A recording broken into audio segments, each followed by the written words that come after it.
and welcome to the final day of Red Bull Instalock. We're coming to you live from the Red Bull Gaming Sphere here in London, England. I'm your host, Yingsu, and I'm back here once again and joined by Meg. Hi, Meg. Hello. You have a good night's sleep? I did. A really good... It was exhausting yesterday. I wasn't even playing and I was tired. But yeah, such a good day and such a good night's sleep. So we're ready to rumble and ready for day 2. I'm so sad this is the final day. I wish we could have a few more. I know. I'd love to do it just like all week long, because it's just so iconic. I was speaking to Speed Oka this morning because they did come in and got to have a chit chat with her. And we were just saying how wonderful it is to have all of these women under the same roof. It's very iconic and a rarity. I mean, we never get to do it really outside of Game Changers. So I feel like this is such a nice atmosphere as well. The games have been great. And speaking of the games, I want to remind you guys of the format again in case you didn't tune in yesterday. Of course, here at Red Bull Instalock, we have a very funky and awesome rule, in my opinion, because we've seen some crazy gameplay,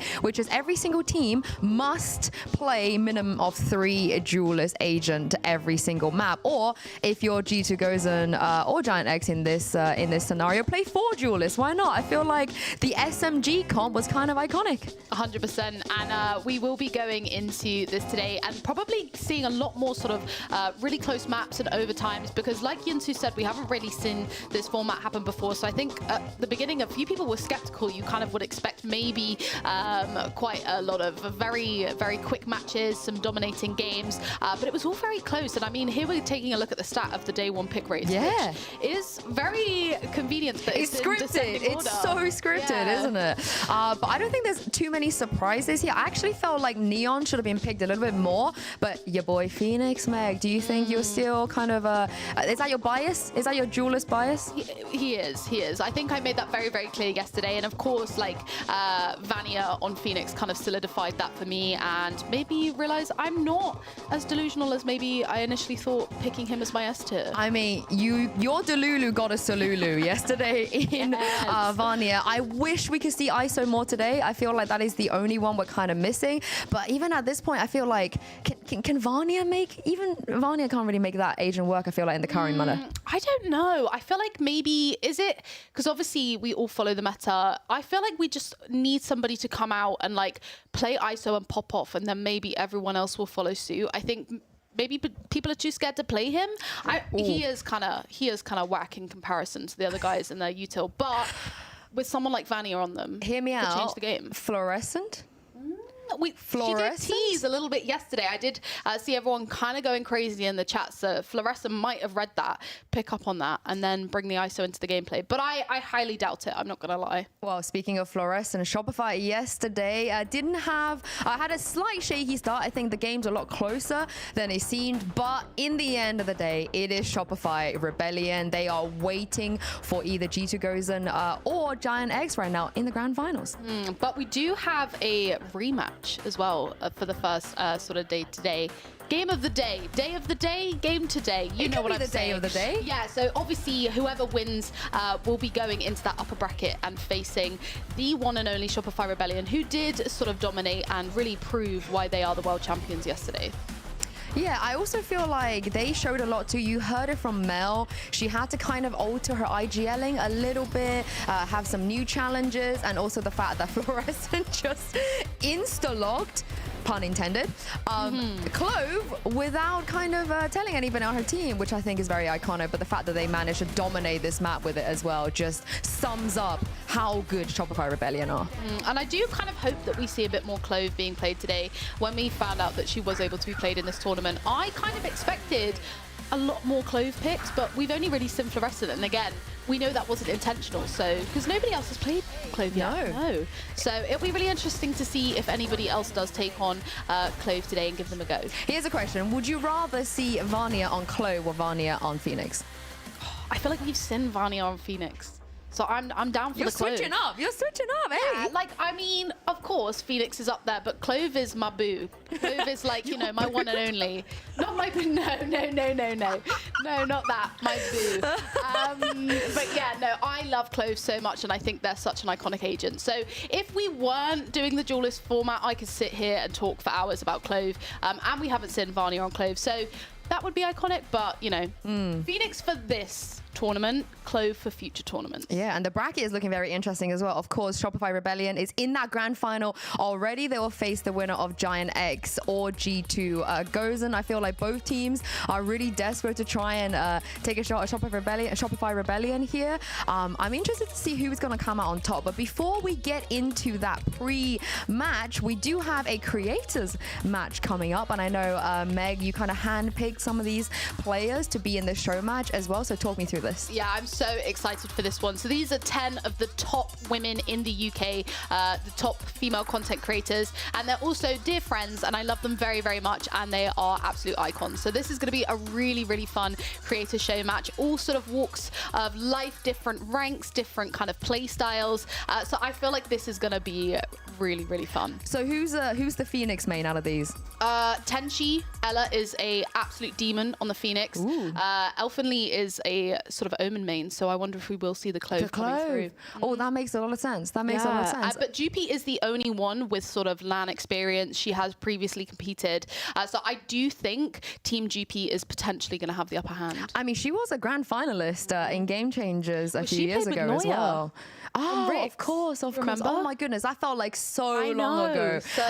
Little reunion. That's really sweet. Very, very I like sweet. that. So make sure you guys tune into the Creator Show match as well just before the grand finals. But first, let's talk about this huge match that is coming up. A huge rematch that is coming up between GIANTX and G2 Gozen. Of course, it first game of the day yesterday as well. And some people were a little bit surprised that they were able to take down G2 Gozen right off the bat. But I felt like from what they shown, their gameplay, also the map pool as well, it was pretty nice to see GIANTX off to a really strong start. Yeah, and I think, you know, it's very important to mention that the first and third map, definitely the third map, I'm pretty sure the first map, both went to OT. So they were very, very close games. And if we do see that Ascent coming back in, of course, G2 did absolutely dominate on that one with a 13-2 win. So it's going to be a tough matchup. And I do think, you know, with the kind of game that Valorant is, this could go either way, as they are both such capable players and capable teams. This is the thing with Vanya. I think we all were kind of anticipating something explosive, something flashy, something great from her. But Miori was going toe-to-toe. Miori was acing out here. The no-scope with the AWP as well. The ace on Icebox too to kind of drag them over. I felt like Miori was, for me, one of the best players we saw yesterday. Definitely. And I think we're going to see a lot of that kind of Vanya and Miori kind of dominating the server again today. You know, we saw them sort of both play Phoenix yesterday on different maps, both doing well. And obviously we kind of have that Icebox matchup where they both dropped over 30 kills.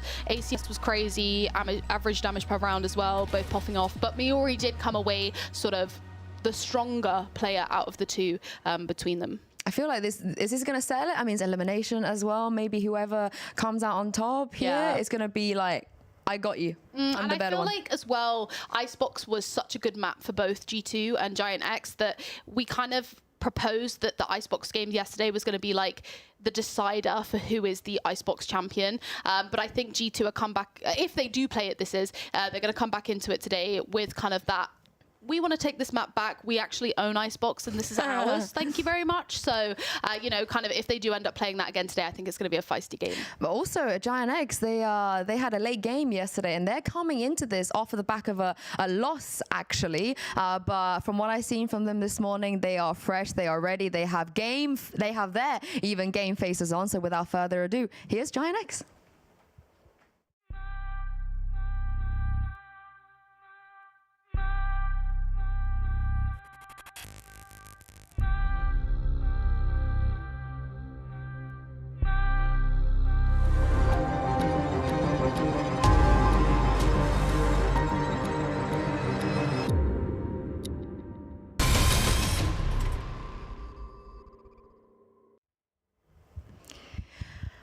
I mean, like I said, they ended their day yesterday with a loss. What did you think happened in that game, Meg? Why do you think that they weren't able to lock themselves into the grand final? I'm not too sure. I mean, it was a really long day, and of course, Shopify Rebellion, they kind of had the momentum. They knew that they were coming into that as maybe the front runners. Again, when you're coming into something like this as a world champion, you've got that confidence, you've got that kind of extra added oomph. I just wonder if GIANTX, you know, had too long of a break. I think so too. If you think about it, they played the first game, they didn't then play again until they played Shopify Rebellion, so they were sat down for a very long time. 5-6 hours, right? Yeah. And they had to just watch like a map after map of other people doing it, and I felt like maybe needed to warm up into it, but it was still close. They didn't get absolutely owned by Shopify. No, and I still think that they could come back into this, win this series today, and then go into that grand final and maybe surprise us and completely sort of flip around the script and take that trophy. Back to back, you think G2 Gozen wins? That would be very impressive. I always, do you know what, I think a lot about like when Fnatic were dominating and how then every single team that they played, it was that extra added pressure on Fnatic to still prove themselves. And I think, you know, it's sometimes good being the underdog or coming in with a previous loss, because you have that fire and you really want to prove everybody wrong and go, actually, that was just that was a one-off. We're going to come away and we're going to take the win today. Well, I mean, their opponent, they're better than Fnatic because they've actually won a world title. Here's G2 Gozen.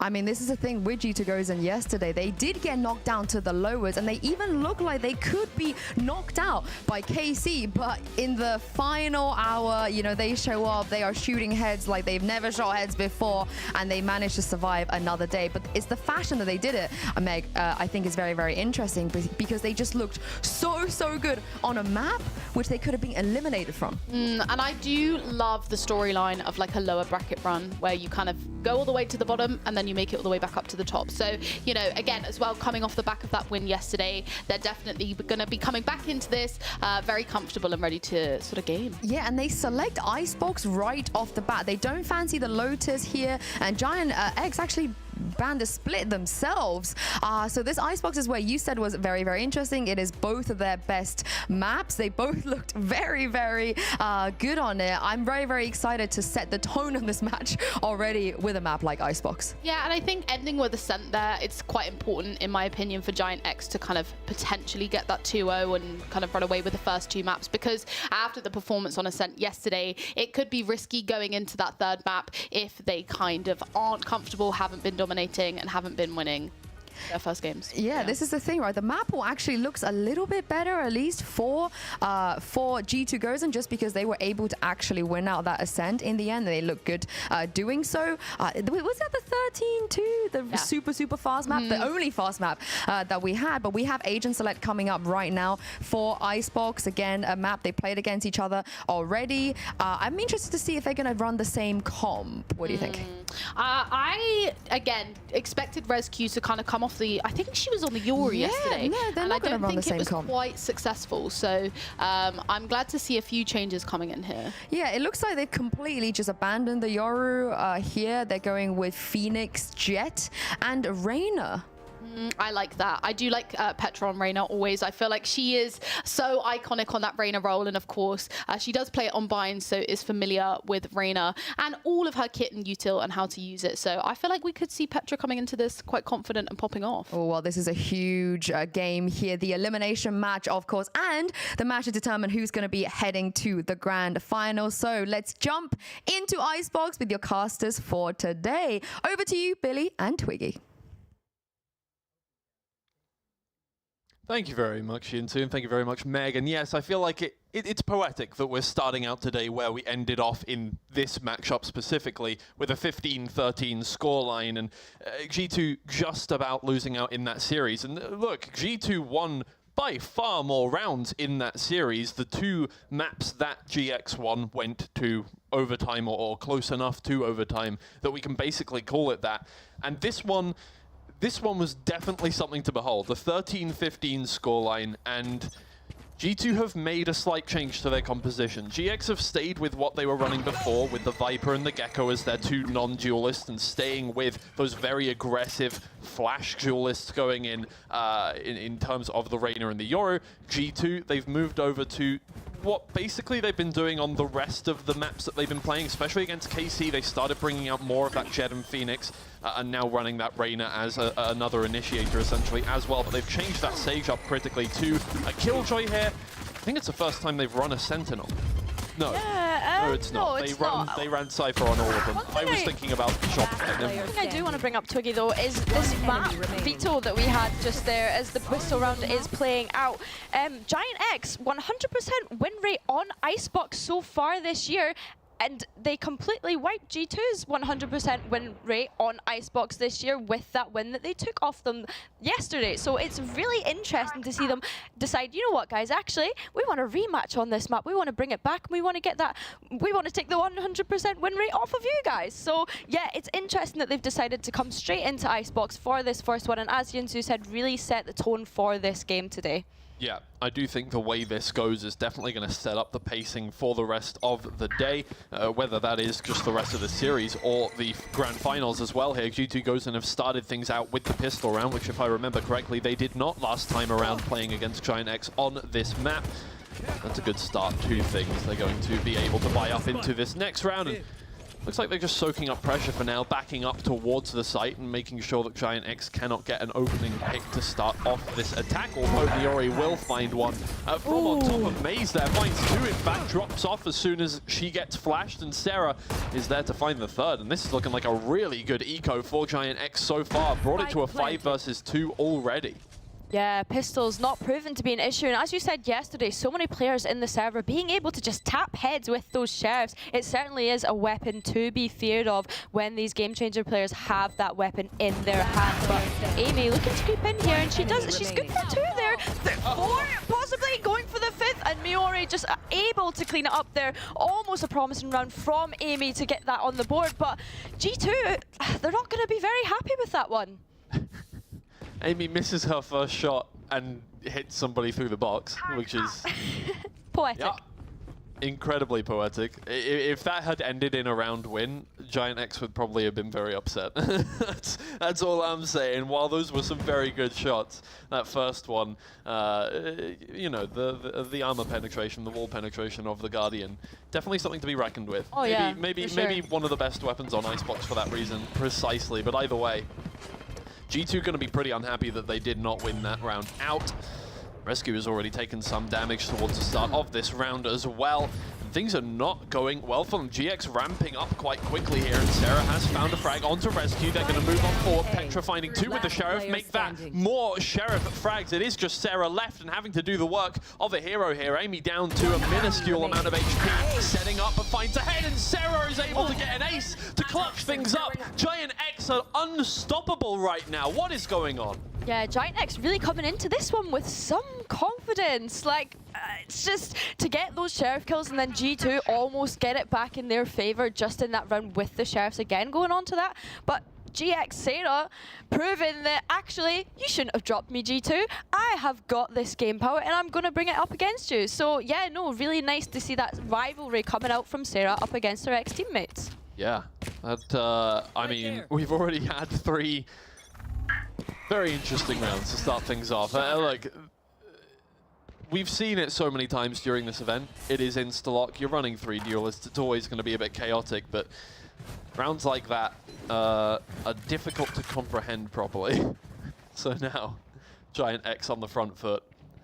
And for G2 Gozen, they're able to buy up this armory, have an operator in hand, can play a little more passively, long range with that operator, see if they can find anything. Rescue is going to back away after the use of the wall there to get them towards site. Sarah already has that ult thanks to the early frags in this game. Is going to send out the Viper's pin and try and get that spike down, but the wingman has been stopped from getting it. Oh, Rescue taken out by Miori, who takes a confident peek around the edge of the Viper's pit. Petra able to find one trade onto the GIANTX players, but G2 are slowly working their way around this Viper's pit. It might actually be able to get in a very advantageous position. A pinch coming through from Petra as they move on through now. And Vanny is going to come through at exactly the right time. Sprays down 2, and everybody is left in no man's land on the side of GIANTX. G2 answer back.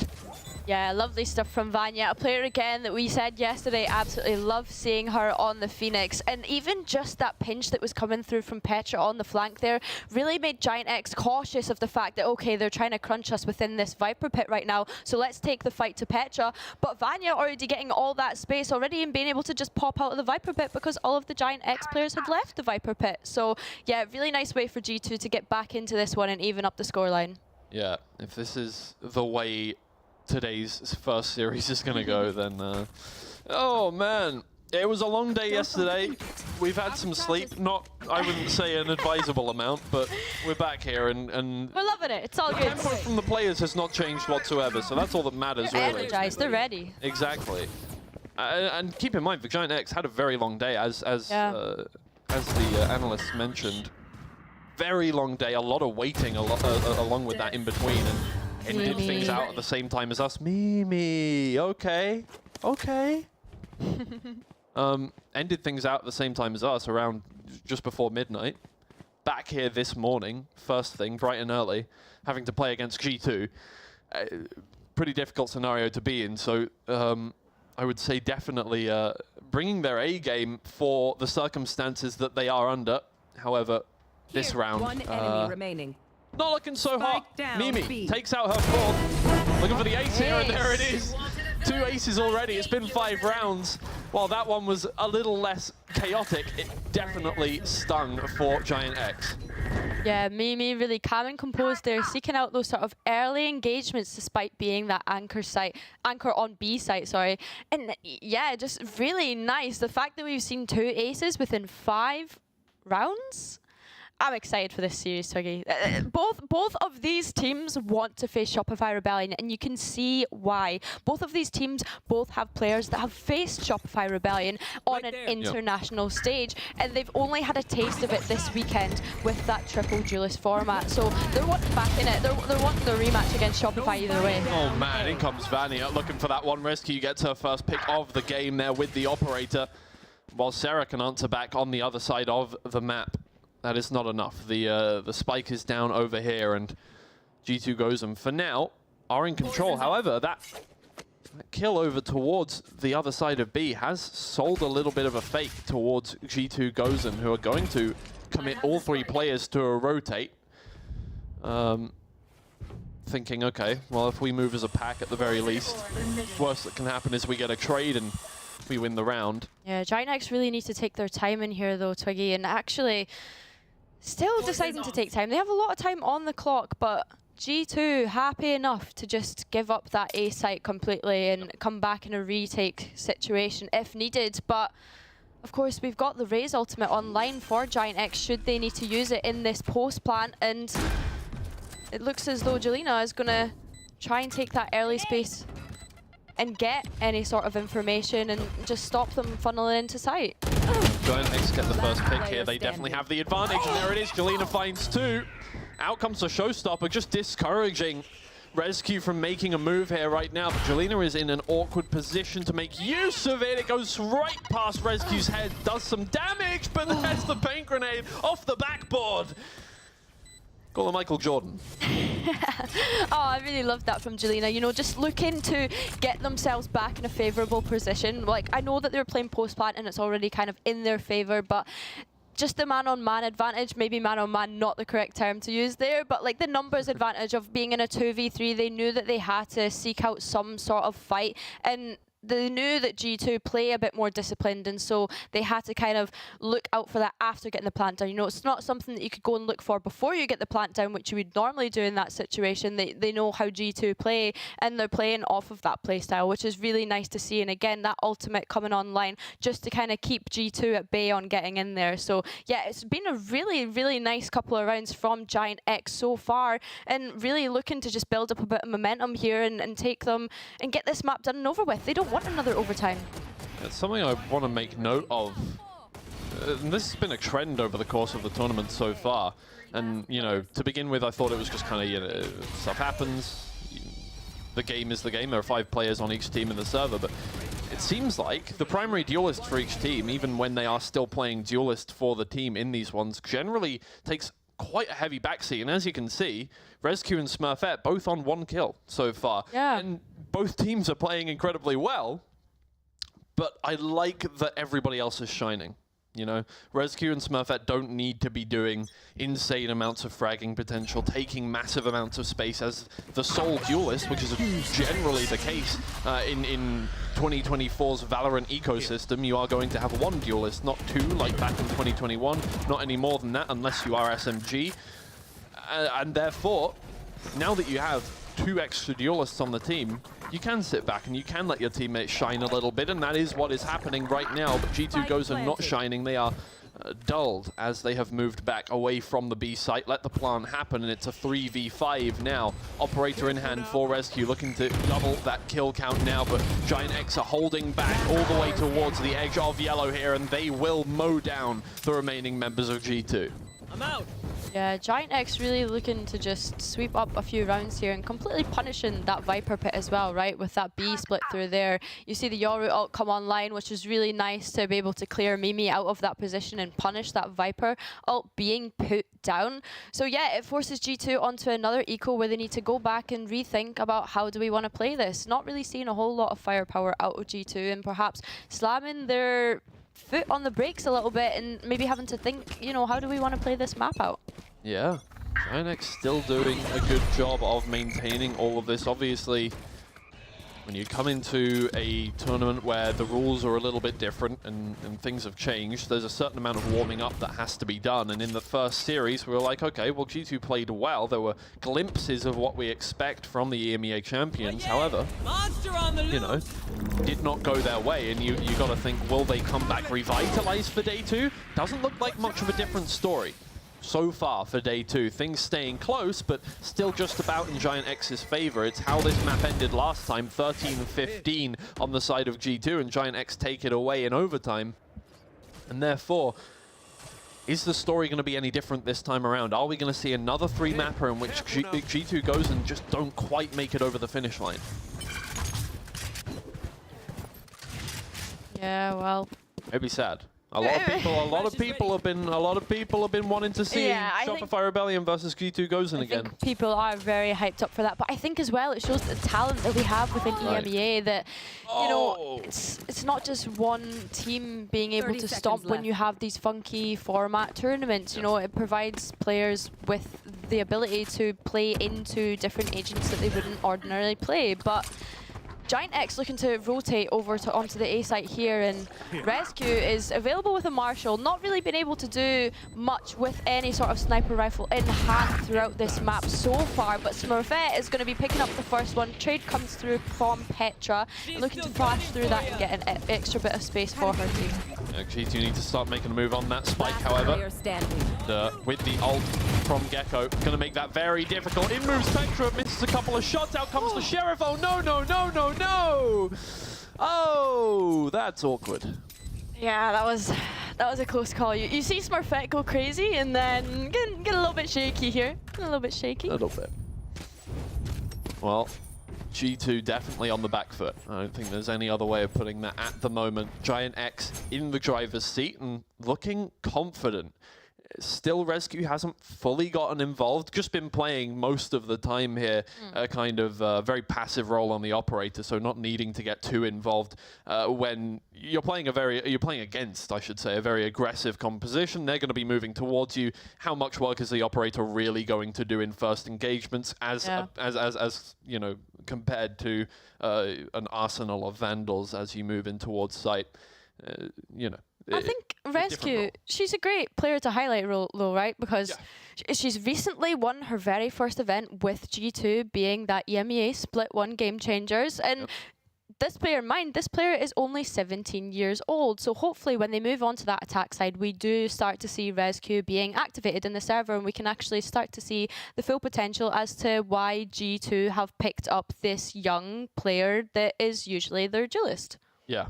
You would love to see a few more of these operator kills to round out this half for sure for G2 Gozen, but it does seem like GIANTX are doing a very good job of circumventing the amount of impact that an operator can have here on Icebox by utilizing the utility that they do have available to them very effectively. They have not changed their composition from last time they played. Viper, Gecko, Raze, Reyna, Yoru, and using that Viper wall to get in towards site, making sure that nobody is going to be doing too much by throwing out Gecko utility and then getting the spike down. It is much different to what G2 are running in this one, where they have sacrificed very important utility for a Sentinel this time around. They have gone, well, I mean, they were running a Sentinel last time, but a very different role on Icebox. Moving from the Sage to the Killjoy is incredibly different. The Killjoy is good for post-plant, it's not great for getting on site like a Sage is. And that's where my worry is right now, is that while they will be able to protect their flank a lot better than they were last time, which I assume is what they are more worried about since they made that adjustment, it's going to be a lot more difficult to get on site without a Sage, without that wall to help you on. I recently, shout out to JT, saw a little analysis of VCT teams. It turns out the only agent with, I think, a 65 or above % win rate currently in VCT on Icebox is Sage. So teams running the Harbor, running the KO, it's not worth it, apparently. It's not worth it. Interesting little statistic thrown out Not there. that it matters here, because you have to run 3 duelists. I mean, yeah, we are running 3 duelists in this one, but it is a good point to make because, of course, G2 have probably recognised that actually we need to get as many rounds as possible, because the only way we're going to be able to win with this Sentinel on Killjoy is those post-plant situations, like you said. So in order to get to a post-plant, you need to be able to plant the spike in the first place. So yeah, the fact that they're 3-5 down right now on their defense, which you would think would be their probably stronger half, it's a little bit concerning. It's a little bit worrying for them. How to tell you have Haribo on free cam. Shout out observers. Yeah. Either way now, G2 goes in after a tech pause that was. Not a tactical timeout. Looking for something a little better here. Make sure that Yoru's not going to TP behind you. G2 not really opting for the Yoru a lot of the time, running through a lot of this one. They have played it twice so far, once in each series, but generally going for the Jet over a Yoru, running a Raze as well a lot of the time. But Phoenix definitely seems to be kind of where they like to go in these ones. But Vector will definitely make full use of the fact that they do not have a Yoru and take advantage of that utility against them now. Jelena looking for a frag the other way, finds a 1 consolation prize kill. But it is going to be up to that flank, I think, happening from Sarah. Yeah, this little lurk up kitchen. Flank coming from Sarah, and G2, they really did well to kind of keep control of that B main space, but that turret going down now means that they will be aware of Sarah's presence in kitchen here, and they just need to try and figure out how exactly they're going to crunch these B players, because at this point G2 goes in all towards the site and covering the spike, but Sarah is good for one, and Mimi's going to be able to trade that back out onto the player on yellow, but Amy there just being able to clean up. It wasn't bad from GIANTX, you know, they were ready and they wanted to fly into B site, and that was fine, but G2 just prepared for it, just ready, you know, Vanya behind the yellow with their flashes, we had Petra there ready to support and back her up if necessary as well, and of course you've got all of Mimi's Viper utility set up to stall anything coming through, so yeah, just really nice from G2, not really sure what much more GIANTX could have done other than maybe utilizing this Gecko a little bit more to do some more information gathering before deciding to execute onto sites. Yeah, and in being able to close out that 4v2, demonstrating the use of the Killjoy in that one, making sure that GIANTX aren't going on any crazy flanks, sending Viper up around different parts of the map, trying to take away picks, which has been a common theme, I would say, in this tournament so far, is having a lot of flanking and a lot of weird pushes going on to try and take advantage of the fact that you're not generally going to be running a Sentinel, or at the very least, you know, you're missing some amount of disruption utility, crowd control stuff going on there. Vanya is pushed out of her position by the paint grenade. Head taken off. Mimi sprays down a couple, not able to find more than 2 in that engagement, but it does bring it down to a 2v2, and it does give her team a nice chance for the rest of this round. It is Amy who is holding on to the site for the time being joined by her teammate now in Rescue. But Jelena and Sarah have the use of that Viper's Pit. They will cut off a large portion of Orange and a lot of the site with that one coming from upper as Rescue tries to make her way very cautiously around the side of this Viper's Pit. Ships passing in the night is, I think, what Hazza would say as this kind of thing is going on. Rescue has made her way over towards the spike. Will be able to, at the very least, make something happen here. Sprays down through the Viper's Pit. The Viper's Pit is going down. No idea where Rescue is for the time being. The peak is good. Neither of the shots hit, but in comes the shorty for Rescue. It's well timed. It's perfectly played. I mean, anything could have happened there. Once again, seeing Jelena and Sarah in that 2vx clutch situation, but this time G2 being able to bring it out, and that was a lovely updraft from Rescue. You know, Jelena not really actually being aware of where she was when she pulled out that showstopper. Yeah, just lovely stuff, and again, G2 fighting for that B main space and being set up in those tight little corners and just playing off of one another's flashes because they realized, actually guys, this is what we need to do with the composition that we have. Yeah. That could have gone either way, and it would have had massive implications for the final rounds of the half here as well. GIANTX now on relatively low economy. They want to be able to buy up into the last round, but importantly, they want to be able to invest in next round as well. So they go for a half buy this time around, and G2 will have the upper hand in this one unless they lose their Sentinel that quickly on into the round now.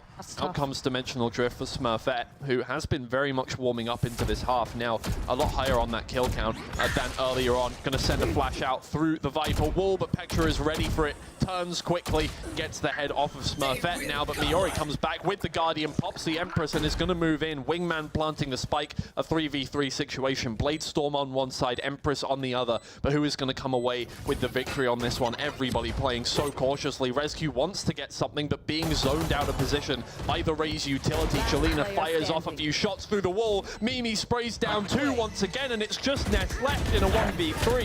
How many of these are we going to see in this tournament, and how many of them are going to go in the favor of the one? Not many whatsoever. And in this case for GIANTX, going to drop that round and have been dropping rounds consistently for the past few. G2 goes and take the lead for the first time since round 1. Yeah, Miori though, proven to be pretty deadly with that Guardian once again. It's a player that we've been highlighting throughout this tournament, is really being able to pop off on that Duelist, but yeah, G2 really clawing their way back into this one, and it almost got away from them. It's almost as if they could hear us, you know, like, guys, you need to win a few rounds on the defense. What's going on over there? This does mean for GIANTX that they do have enough money to buy, but no armor on this one. And honestly, there was no better way that they could have, you know, there was no real better result that they could have had without winning the round there. But it would have been nice to come into the final round of the half with just a little bit of that economical advantage that they have been lacking. G2 have been keeping it in check for the last 4 rounds, just making sure that they are on top for the time being. And look at these ults that G2 have as well. Like, you know they're going to have to guarantee this round, but Miori is able to pick up the first one on Rescue. Again, a player that we're wanting to see more of, but being unable to get any impact on the defense so far with that Jet. And defensive Killjoy ultimate is going to come in pretty early to delay that push coming out from GIANTX. Yeah, the paint grenade is, oh my lord. Gas. No way for GIANTX to get much out of that attack, but they have refocused themselves quite nicely, and the Viper has moved all the way on to B. They can just head through there. Empress used on the side of G2 Gozen this round. Didn't work out so well for GIANTX last time they used it.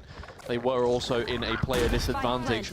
But out comes Vanya with the run it back. Can try and at least make some space, if nothing else. Loses the run it back, and no space has been gained whatsoever. Still yellow in full control for GIANTX. They have not lost a single player, and out comes Gecko's ult Thrash is going to be moving on through to make sure that nobody is Vanya. getting that spike diffused. Vanya is doing a lot of work. Amy playing bodyguard while she heals up with her own utility. Suddenly it's a 2v2 for G2 Gozen, and they can move on through, but they need to displace these players before they can get that spike diffused. Now Vanya does more. Jelena finds one, but Amy's there with the trade, and it is a 7-5 half for G2 Gozen.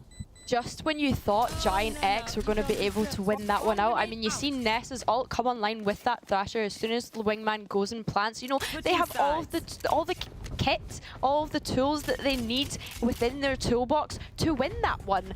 Yeah. But Vanya just goes crazy. Like, you can just never count Vanya out because she's there, and when she's not there, Amy's there to pick up the pieces as well. So yeah, just really, really lovely stuff from G2. And GIANTX maybe having a little mistakes and flaws in that one because, like I said, they had everything to set themselves up for a perfect post plant in that situation with a numbers advantage. Yeah, you could see some really nice interplay there from Vanya and Amy, right? Vanya doesn't get anything out of the run it back, knows she needs to go very aggressive on the retake without the use of any kind of utility. Flashes around the corner, moves in, and is able to find two. Obviously needs then to back out and try and find some amount of stability in the tempo. Amy is instantly there to make sure that GIANTX aren't going to take advantage of that fact. 2 new additions to this team as well, so it's nice to see that they've been able to build up that synergy so quickly. Yeah, I was going to say, obviously, like G2, the kind of a longer standing team, but they have made a significant amount of changes and can really set things off within a team environment. Doesn't seem to have done so for G2 as they move on with the same amount of tempo into the pistol round here. Rescue can't find anything. Standing. It's good flank checking from Mimi. Obviously, as soon as that Killjoy is dead, you're thinking, okay, we can be flanked now. We need to have our heads on a swivel. Again, just good fundamentals from G2. A trend look at Miori. She's already started rotating towards B and is so aware of the fact that G2 could be coming into this site. And if you look at the G2 players, they have started to split up, and they're just allowing Miori to take 1v1s. Yeah, it's such a good... I mean, look, it's guesswork in the end. You're going, okay, 50-50 chance. I'm going to head over towards this site. If it goes wrong for me, you know, I'm at a disadvantage. But if it goes right for me, that happens. And now Miori has the advantage in this round. Rescue only one body knows that the spike has been picked up, has seen Rescue move. Rescue doesn't have a lot of time, is just going to stick this plant. Planted. Miori is aware that Rescue could have faked it. Sees her go up. Oh, doesn't know where she is behind that wall, though. And now it is really just a standoff between these two players. Whoever makes the first move is going to be the one that has to hit the shot. And Rescue, who has taken a little while to warm up into this game, definitely on her toes now. I mean, yeah, hopefully we've seen a glimpse into how Rescue can fully be activated into this attack half now. But yeah, it was almost really, really, I don't even know what the word is. I can't think of the word, but for G2 in that round there, like, it was almost detrimental to them by splitting up. The fact that the players split up and didn't decide to stay together and, you know, I'm going to go for a wee walk in kitchen and see what I can find. And Miori, like, of course, had the read and just had to hope that G2 were coming towards her, but all in all, you know, G2 is still able to close out the round. It was just a risky one from them. Yeah, in the end, I think that comes down to confidence. You like that they have it. Of course. It'll work out sometimes. Petra takes out one, does not dismiss, instead chooses to overheal and gets domed by Smurfette. Rescue had her time in the sun last round. Smurfette looking for it this time. But it's a 3v4 now. G2 goes in, hot off the heels of that round win, looking to make it another one. They had some difficulty converting their buy round after the pistol last half. Looks like history might be repeating itself, but they still have use of the Viper. They can still get in. And post-plants should be good with the Killjoy in play here. This is what we were talking about earlier on. If they can get the spike down with the Killjoy alive by the end of the round, things should be looking okay for them, even in a 3v4, but they still have to play their cards right. Even that Viper and that Phoenix, though, when you look at that, you look at the potential of playing post-plant with those Molly lineups as well, right? So they don't necessarily have to take these fights right now, but I mean, they're going to choose to, and fair play, the trades are coming through and they are picking a couple up, but GIANTX, yeah, really just not able to make their way into sight there. And that's the thing with G2. When they get that plant down, it's going to be detrimental to them playing with those lineups. But I mean, you know what? If they've got the aim, just take the duels. It's fine. For sure. That turret obviously helped them a lot, but it was just down to hitting your shots that gave them that one, and looking to, you know, prove a point, I think, with this map very much. Obviously, after a tough loss yesterday, I would call it. I would not be happy if I lost map 1 by 2 rounds, then I dominated the other team 13-2. Map 2 and still lost the series by another margin of 2 rounds. It would be heartbreaking. You do have definitely a score to settle with GIANTX here, as well as wanting to get into the grand finals, of course. Exactly, and I mean, as we said, like G2, Icebox is a map that they love. They've played it 6 times, 100% win rate until GX took it off of them yesterday. So, of course, they're like, yeah, okay, let's go to Icebox. We want to take it back. So, it's nice to see them finding their footing in this one so far. Hector will have made the call, but there are 2 players outside of sight here, but Rescue has to maneuver all the way through. Miori making a lot of noise on the flank is going to be known, perceived here. And Mimi is going to send out that snake bite. That's going to distract well. Maybe Vanya can take advantage of that, but she's hugging the wall quite nicely as Miorian is going to find a kill there. Is going to find 2 kills. GIANTX with some good positional play, spatial awareness, making it 6 rounds. Yeah, really lovely stuff. And I think what we've just seen from Rescue at that point as well is actually trying to play the duelist role as we would expect to see her play the duelist role, and being able to take that extra space after they've got the bomb down, you know, trying to take those early engagements through CT. But again, with their lack of initiation, it's really, really hard for a duelist to be set up to be able to make those plays. Indeed. GIANTX finding themselves in another situation. They seem to be getting used to it now. 2 Guardians brought up for them, as their economy has been stunted once again. Despite the fact that they won that round, that does not mean that you have money in hand after having lost the first 2 rounds of a half.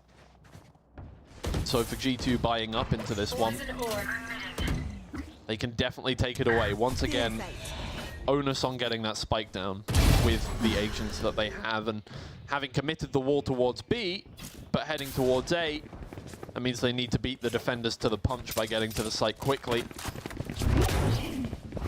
Making a lot of noise here, and GIANTX are going to move to try and intercept, to try and stop them from getting that spike on the ground now. Rescue is going to make some space, but has to back up in the end, and Smurfette has put herself in a nice position now, and G2 Gozen know that there's just no way to do it. We don't have an initiator. Yeah, looking to go back onto that B site, where they do actually have the Viper wall set up should they wish to use it, and it is going to help them in this post-plant situation, as we've mentioned already. But GIANTX happy to just stack A at the moment and let them have B and play a retake situation, and we are going to see that Empress pop from GIANTX as well to help them get back into this retake situation. Viper's Pit is going to be used. Empress is online for GIANTX. Rescue not able to make advantage of the space that she has taken in kitchen there. Killjoy utility slowly going down as well, but should be a couple of mollies on the spike to slow down anything that GIANTX are able to find here. But heads on a swivel now for G2 Gozen as they try and protect this Viper's Pit, try and protect the spike. Jalena's going to try and move all the way in from behind. Amy is able to find the trade, but down goes the Viper's Pit, and it's all up to Amy. Now, once again, it comes down to a matter of a 1v1, but this time it's Ness who comes away with it, and there was a little confusion there with Wingman. It's okay, just about gets it. Nothing to worry about whatsoever. Nothing at all. Not a third of a second left on the timer there. All good. Yeah, not shaky whatsoever. No. I think that satchel over from Jelena there, it was like, I think that almost confused, but comboed with a flash as well going in there from Ness, from the looks of it, was just really, really nice to see them come together and make those plays together. So yeah, really nice stuff again. And again, I think we should highlight Rezku looking to take that space when she doesn't necessarily always need to. And you know what? I respect it as well, because we're seeing confidence coming from, I guess we could call her a Zoomer player, right? You know, being a younger player, like we're seeing that Zoomer confidence come out from her, which, you know, G2 have always been known for having that sort of Zoomer firepower, I suppose you could say. And I do think the idea behind it is generally to just waste as much time as possible so that that Killjoy utility is more effective in the post plant. Miori is going to be tapping heads left, right, and center. 4 kills now with the Phantom in hand. 13 HP, has not got enough money for any more of those heals. So it is just Mimi left, and yeah, they're farming eco frags, but that's good enough for GIANTX. Another round on the board brings them 1 closer to evening the scoreline. Ness going to be stealing that ace from Miori, but I mean, yeah, just a really nice round. I think G2 were on an equal there, so probably not going to look into that one too much and set themselves up for the next. Well, despite the surroundings, the players looking hot out there. It's not you know, they're definitely not cold on the server. It's actually quite warm in here. It is quite warm in here. Quite warm in here. Yeah, don't be fooled by the snow. And as you can see, as per usual there, the sunglasses. I respect it. The light is not that bright. I mean, I don't know if it's just team manager doing team manager things, because of course that's not even G2 Gozen's coach. It is in fact their team manager that is sitting in the coach position for this tournament. So I don't know. Yeah, maybe, you know maybe what? there's some lore about it that we don't quite know about that we can ask the girls later. There you go. You two, I want to know. I want to know the story behind the sunglasses. I need that. I need that lore on this screen, because things are heating up once again. GIANTX have started to bring their way back into this one, now 1 round behind, and still have Thrash available in this round, though the ult's definitely looking more stacked on the side of G2 Gozen, with Empress, Bladestorm, and Run It Back available. All of those duelist abilities, all of that firepower as you can move in towards the site. In fact, none of them really able to be used in a defensive sense, apart from Bladestorm. So, joke's over. You're emphasis on getting onto site, getting frags before the spike is down now, and that's what they're going to try and do. Run It Back is going to make massive use for Vanya there, who finds 2, tries to get the spray transfer onto Ness through the smoke, but the damage is done, and you've got another life now.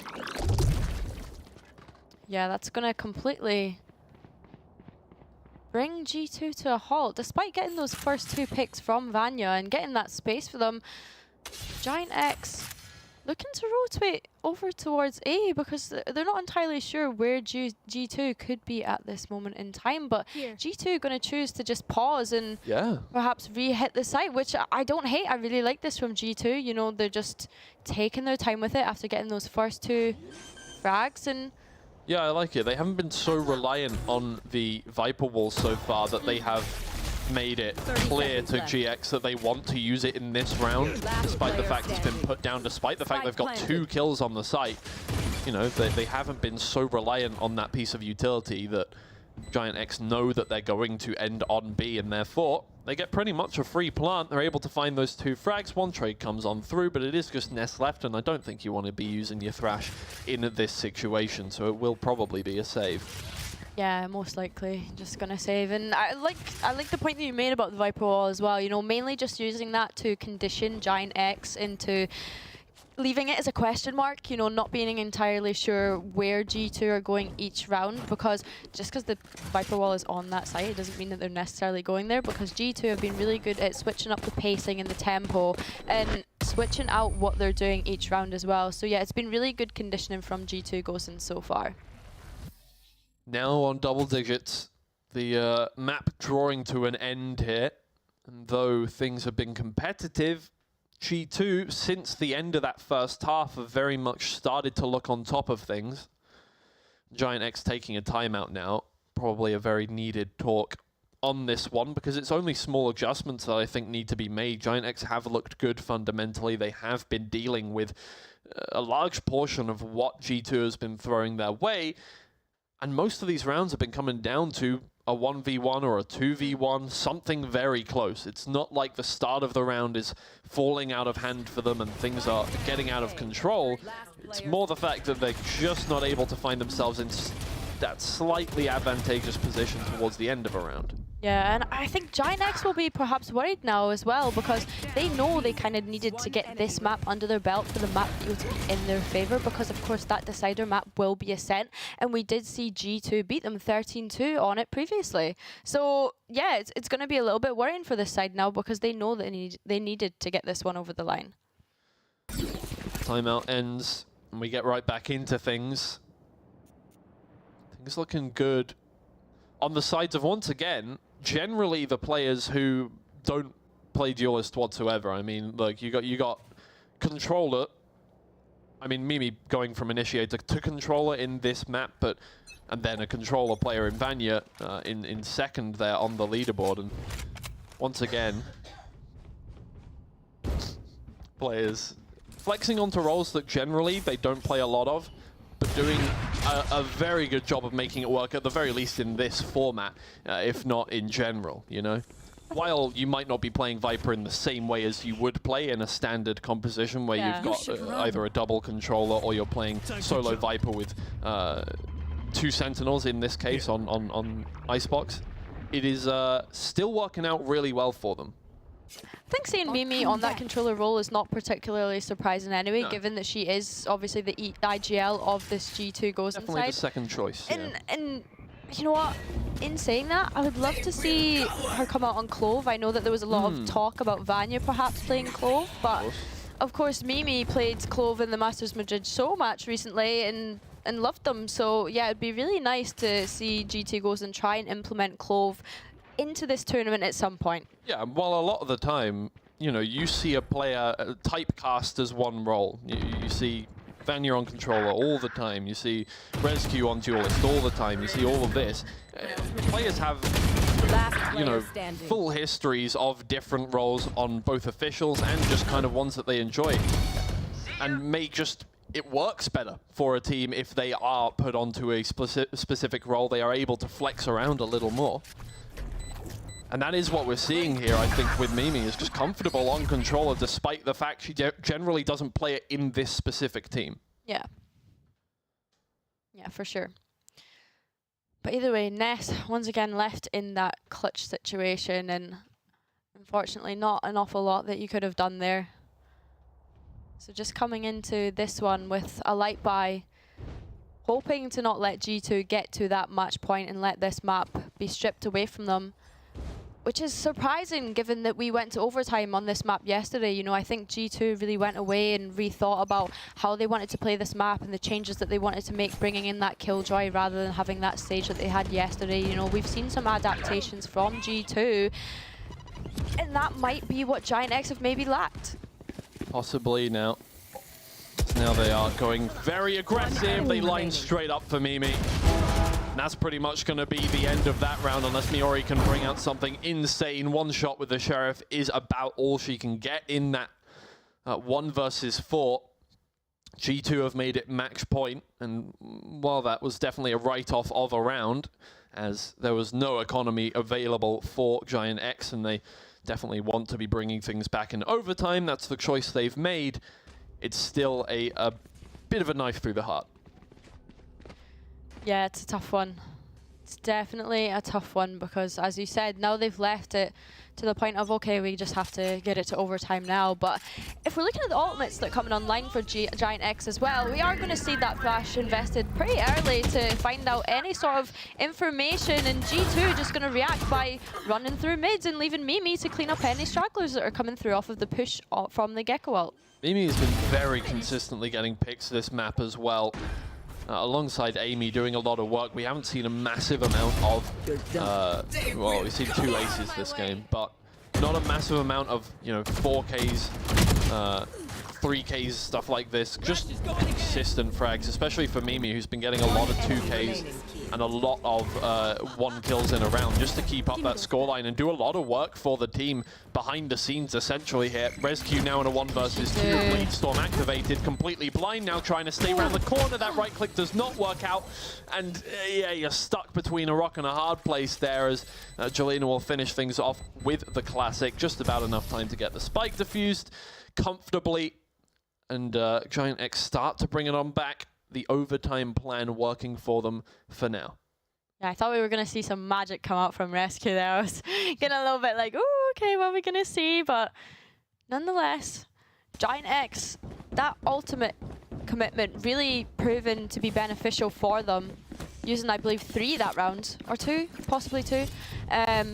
So yeah, to really keep them in it. So only having the showstopper now to work with, and we're going to start seeing G2's ults come back online as well to give them that sort of breathing room that they have within the scoreline, at least for now anyway. 2 rounds in hand, but out comes the showstopper. Does not hit its mark completely there. Jelena will have to back away from that one, but Sarah at the very least did find the frag that the showstopper would have. Mimi trying to make use of the fact that there is no Sentinel on the side of GIANTX and start a lurk going on here. Ness is very much aware that that could be happening. Quick cut there. I thought somehow Ness had died. It's not. No, that was Amy.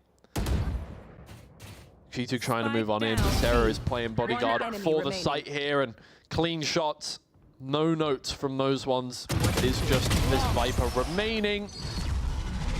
Mimi can't really find anything in that situation. If your teammates can't get onto site, then you are left stranded as the lurker.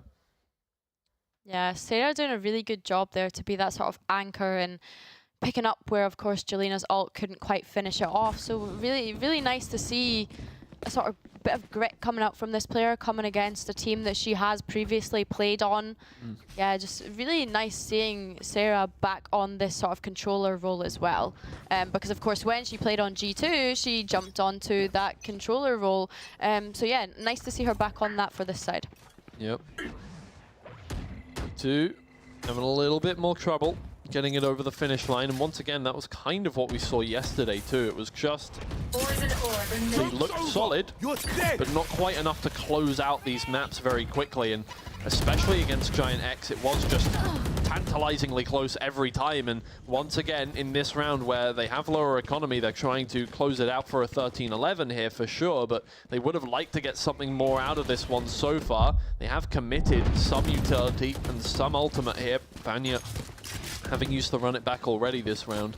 The Viper's Pit is available if they do manage to get on site, and you have to think that they will use that indeed. Out goes Mimi with that one. Spike will go down. Well, not quite. Has been discouraged by the GIANTX players, but GIANTX are going to move straight on into this one, not wanting to waste any time. That Hot Hand is going to do a lot of damage in the Viper's Pit, and Vanya finds the first kill onto Ness there. Makes it a 4v4, and GIANTX now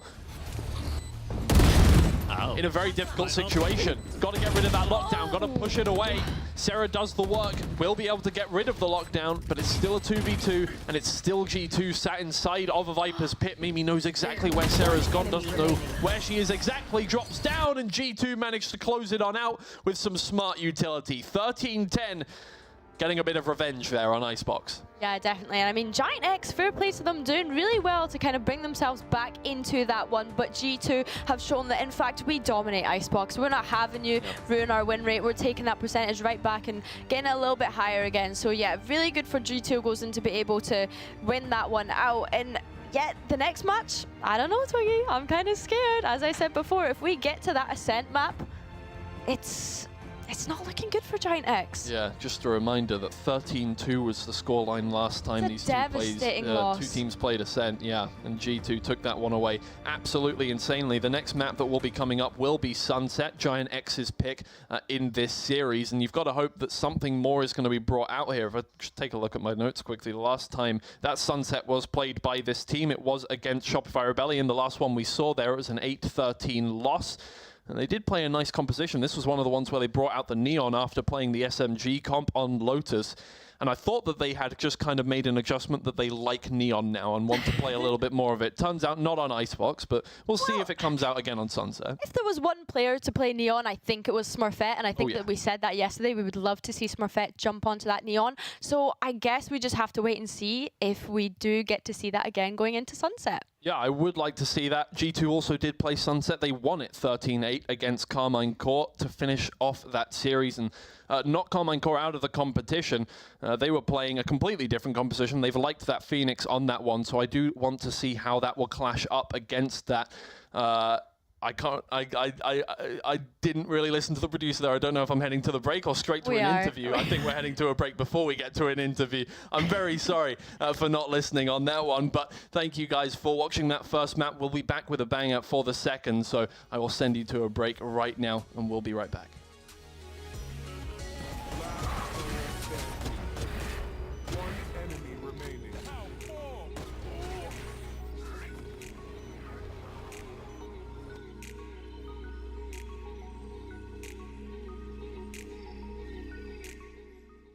Guys, no, I'm sorry. You guys are tweaking. You guys are tweaking like I thought they were. This is impossible. Hi, we are G2 Gozen and we are about to get some ranks. No, the enemy is. Look, the enemy is not really good, bro. That's restock, so it's not immortal. Yeah, I was honestly already gonna say like a like diamond. You tapped in. This wasn't very, high rank play, the second tier. It took so long time as well. I'm going diamond. Ascendant 1. It has good aim, but it could be better. I'll go for diamond. I think gold. No, I feel like flat. It's flat. You can see that it's like not insane aim, but not, like they have movement. I've said gold 3. Gold 3. I see silver 3. No. Flat one? Flat one. Yeah. Like a diamond 1? Diamond 2, diamond 1. Or diamond 3. Diamond 3? Oh wow. I think like high diamond, low ascendant. I'm down with agree diamond. on diamond. Yeah, I think democracy. Wow. This is the state of VALORANT rank. Everyone is incredible. Oh. Okay. We had a good day. Okay, well. Good day to be a gold. I was right. You have to listen to me. How do I go to the next one? Yeah. Oh, I've never used Mac before. Grandma's on the PC. Pretty Crosshair placement is on the board. APM? APM, jiggle white swing? Okay. Reposition? Yeah, the little movement too. Okay. No, this is immortal, bro. Nah. This is immortal, bro. Immortal or ascendant? Which one? Yeah. I think immortal. Yeah. Yeah. Immortal. Immortal. I'm going immortal too. Ascendant 3. What do you think? Diamond or something. Okay, let's ignore Mimi's opinion and let's go for Ascendant. Let's go. No, this is immortal. If this is lower, then I'm doing it. I think it's lower. I would say ascendant if it's No. This must be immortal. Okay, ascendant makes sense. Ascendant. Yeah, but if it's immortal, we're mad. I low-key think it's immortal, but it's ascendant. I know. I can't wait for this to be like diamond 2. Oh my god. Okay, this one will say Ascendant or Immortal. We got something right. Oh, shoot. That was Are you kidding I said Immortal. I told you! Like, you will be mad. We need to trust our woman instincts, bro. Yeah. Okay, Viper, left-hand view model. This has to That old. Okay, This has to immediately. be gold. This has to be gold. Immediately. They're coming. They're coming. Hold on. Oh my god. No, so because bright. Radiant. I heard comms. This is Radiant. The crosshair placement is a bit. The way they move their mouse is not great. Not great. 5 photos doesn't reload. Okay, now does No, this is some plat. I'm telling you already. Trust me. Plat. Plat. This is my answer. Plat sounds convincing to me. Plat. Let's say plat. Plat? Yeah, plat. The backseating was good. Yeah. Wait, diamond ascendant. I'm trying to look at Diamond. these frames. Diamond. So you go diamond ascendant. I'm gold. I'm silver. I'm silver. So- Diamond or gold? I'm gonna go. Gold or I'm gonna go gold then. Yeah. Okay. I'm silver. I can I'm see saying Tigo. silver. I can see Tigo play like this. Yeah. Yeah. Silver. I feel like It's silver, I think. Yeah. Yeah, because she's calming herself. So yeah, maybe silver. Yeah. Silver? Silver. Nice. Yay! Oh, no, stop! We are so bad, bro. Delete the footage, we go again.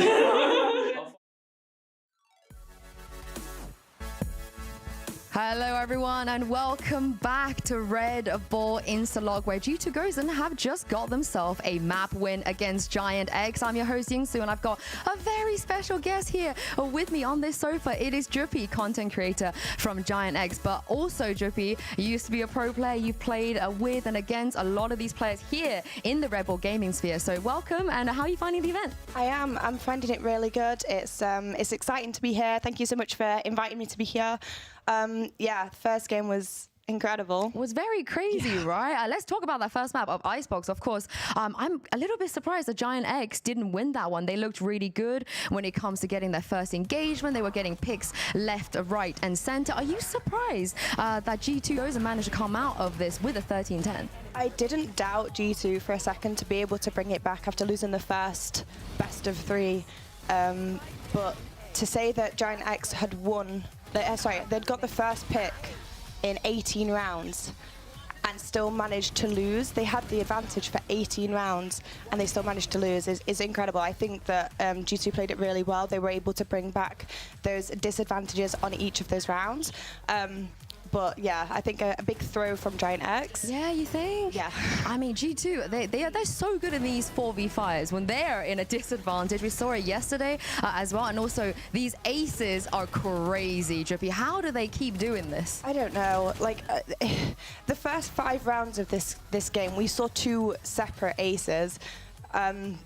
Really strong gunfights from both sides of the team. There was an ace from G2 and then a follow-up ace from GIANTX. Mimi's ace taking that B long control was insane. Like, she really held it down on the defense side. Incredible, just incredible start to the best of 3, really. Do you reckon it's because, you know, they are playing 3 duelists that in those disadvantage situations, maybe, you know, the G2 girls are so confident. Maybe they feel like we've still got a couple of duelists. We could just swing. We could maybe just take them in these duels. Yeah, definitely. And I think the change of the comp as well really helped them out. They obviously played GIANTX in the first best of 3, made some switches, came back and then won the second rematch on Icebox. I think the agent comp change was definitely in their favor as well. With the Reyna? With the Reyna, yep. Well, if it was you, Drippy, and you had to come in and make a change from the Yoru, what would you have changed your duelist to? Do you know what, Yinsu? I think I would have taken the ISO. I think ISO with the wall, the vulnerability, the ability to be able to pick players off one by one with that ultimate. I think ISO would have been my choice for the duelist in this one. I mean, of course, it's a 0% pig rate right now of ISO. Drippy, you're going to be playing in that creator show match after this best of 3. Are you telling me maybe you're going to play the ISO? Perhaps. Yeah? Oh, Drippy, yes. I want you to turn that 0 into something slightly above a 0. It will be something slightly above a 0. I can't figure out exactly what number that will be, but yeah, definitely I'm going to change that today, I think. Wow, okay, you guys make sure you tune in for the creator show match. I want to see Drippy on that ISO. But let's talk about the next map very quickly. Of course, Icebox, a map they're both really good on. They love that pick. They both traditionally been strong. I think that's why it's such a close match. But what about this Sunset, as you guys can see coming up? Ascent will be later as well. What do you think, Sunset, and also maybe the 3 duelist meta? What would work here? I feel like Sunset is definitely more of a faster paced map than Icebox. I feel like Icebox has the ability to be able to rotate. It's such a big map, whereas Sunset is a lot more condensed. I feel like it's going to be a lot more aggressive. We're going to see a lot more aggression. With the 3 duelists, we're going to be able to see a lot more bursts onto sites rather than this sort of back and forth thing between A and B. So yeah, excited for Sunset. I really want to see a Neon. Yeah? 2 neons perhaps, both teams playing a neon? 2 neons would be incredible. And also on a map like Sunset, obviously we just discussed how G2 were able to just win so many 4v5s and stuff. How much more difficult do you think, or easier do you think it would be on a map like Sunset to lose that first kill advantage? I think Sunset is definitely one of those maps where players do play a lot more aggressively, being able to like push different parts of the map. There are so many areas of the map that you can take control and catch players off guard. It's going to be very messy, I think. Yeah, messy in a good way. In a good way, yeah. But I think we're going to catch a lot of players off guard, and yeah. I mean, we discussed a lot about what Duelist picks to play, what you can do. But what about the rest? Because it feels like, obviously, when you pick 3 Duelists, you're kind of sacrificing sometimes Initiator or a Sentinel in some cases. What do you think would maybe go well in this case? Are we going to see maybe the Cypher or something like that? I think a Cypher is a good pick. I quite liked what was played yesterday with the 2 controllers, the Viper plus an additional controller. That's also pretty good because I feel like you can play Viper as kind of that sentinel role, but then still have the smokes as well available. Cypher's of course pretty good to stop a push on B site completely, but with the raise grenades is just almost shuts him down pretty fast. Maybe, I don't know. It's really difficult to say because 3 Duelists is it's just so aggressive. Yeah, I mean, we saw that yesterday when GIANTX played against Shopify. They ran the Neon, Phoenix, Raze, Viper, Cypher, and they only got 2 rounds on the defense. I just felt like maybe they needed to bolster their defense a little bit more. Yeah, maybe a comp switch is in order for this match, definitely. I do like the Neon, though. I agree with you. I feel like the Neon we keep. Do you feel like maybe they switch out the Viper, Raze, Phoenix or Cypher, or is there something else?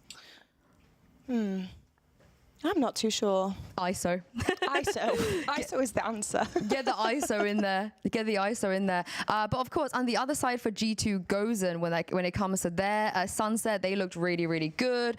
This is where I feel like they shined a lot more. And that's why I'm a little bit confused as to why, GIANTX are picking into this against G2. They must have a bit of a plan, right? Yeah, I think they definitely maybe watched the VOD, watched back their game on Sunset, and are definitely making some kind of changes with that defense comp. I will be very interested to see if they will choose the same comp as they did yesterday. They are starting on defense again, so yeah, we'll have to just wait and see what they lock into to be able to figure out what their game plan is. They got to get more than 2 rounds. They have to get more than 2 rounds. There's elimination on the line as well. Of course, if GIANTX, they lose here, they will be eliminated from the tournament. We're going to bring you guys Agent Select in just a moment. Oh, just now, actually, Drippy, let's see what we're going to... We will get the Neon. We will get it. Just what we wanted to see, that Neon Smurf out on the Neon again. It's really nice to see. It's really good with the walls. I think it provides a lot of cover when you're pushing into the site on the retakes. Like we said, they're playing on defense. Holding down sites, not so easy against 3 Duelists, but using the walls from Smurf, it definitely gives them the opportunity to push into the site retake and not be, so vulnerable from the defending players of the spike from the side of G2. I quite like the Omen on the side of G2 as well. Mimi on the Omen, maybe another ace, perhaps. I assume ResQ will lock in the Raze. And before I let you go, Drippy, what is your prediction? Who do you think is going to win this map? I want to say GIANTX, just because we saw, the score from the previous game. I want to see a third map. We saw GIANTX take out G2 in the first best of 3. So yeah, I really want to see GIANTX win this one, make some changes, recover from those mistakes made from yesterday. Well, you heard it from Drippy. Thank you so much for joining me, and best of luck in your creative match. Latest time to dive into map 2 and send it back to your casters, Twiggy and Billy. Thank you very much, Yintu, and thank you for the insight, GP, as well. Looking forward to seeing you in the Creator Showdown. And yeah, a little change once again from G2. 1 agent changed there in the composition. They're running Arena instead of a Jet this time around, and nothing changed once again for GIANTX running the same comp they played against Shopify Rebellion when they lost 8-13. So obviously, thinking, the comp worked, we were just playing against Shopify. Yeah, I mean, it's interesting. Of course, in that last matchup, we've seen G2 make a couple of changes with that Sentinel swap out from the stage onto the Killjoy. Yep. And again, choosing to make a little swap in this one against GIANTX. And I mean, we can't look into it too much in the sense that they might be anti-stratting or anything like that with this being a triple duelist format, but maybe just feeling a little switch up, maybe just weren't completely happy with how they played Sunset previously and just want to set it up with a couple of different agents, which is fair enough. Yeah, look, Jet is slightly difficult sometimes to play against a Cypher, obviously getting caught in awkward tripwires a lot of the time, so I can see where the idea is coming from, although GIANTX have sussed out that there is absolutely nothing going on the A site and is now completely all the way around to the flank of B. Right as G2 goes and start their attack, will take out Mimi as she throws out her first smoke, and in moves Rescue, has been tagged by that camera, is taken out. Smurfette does more work there, but Petra finds two. And for G2, it's all just rough timing there. Being flanked so quickly really didn't work out for them. Amy was not able to hold the flank. That's a great shot though.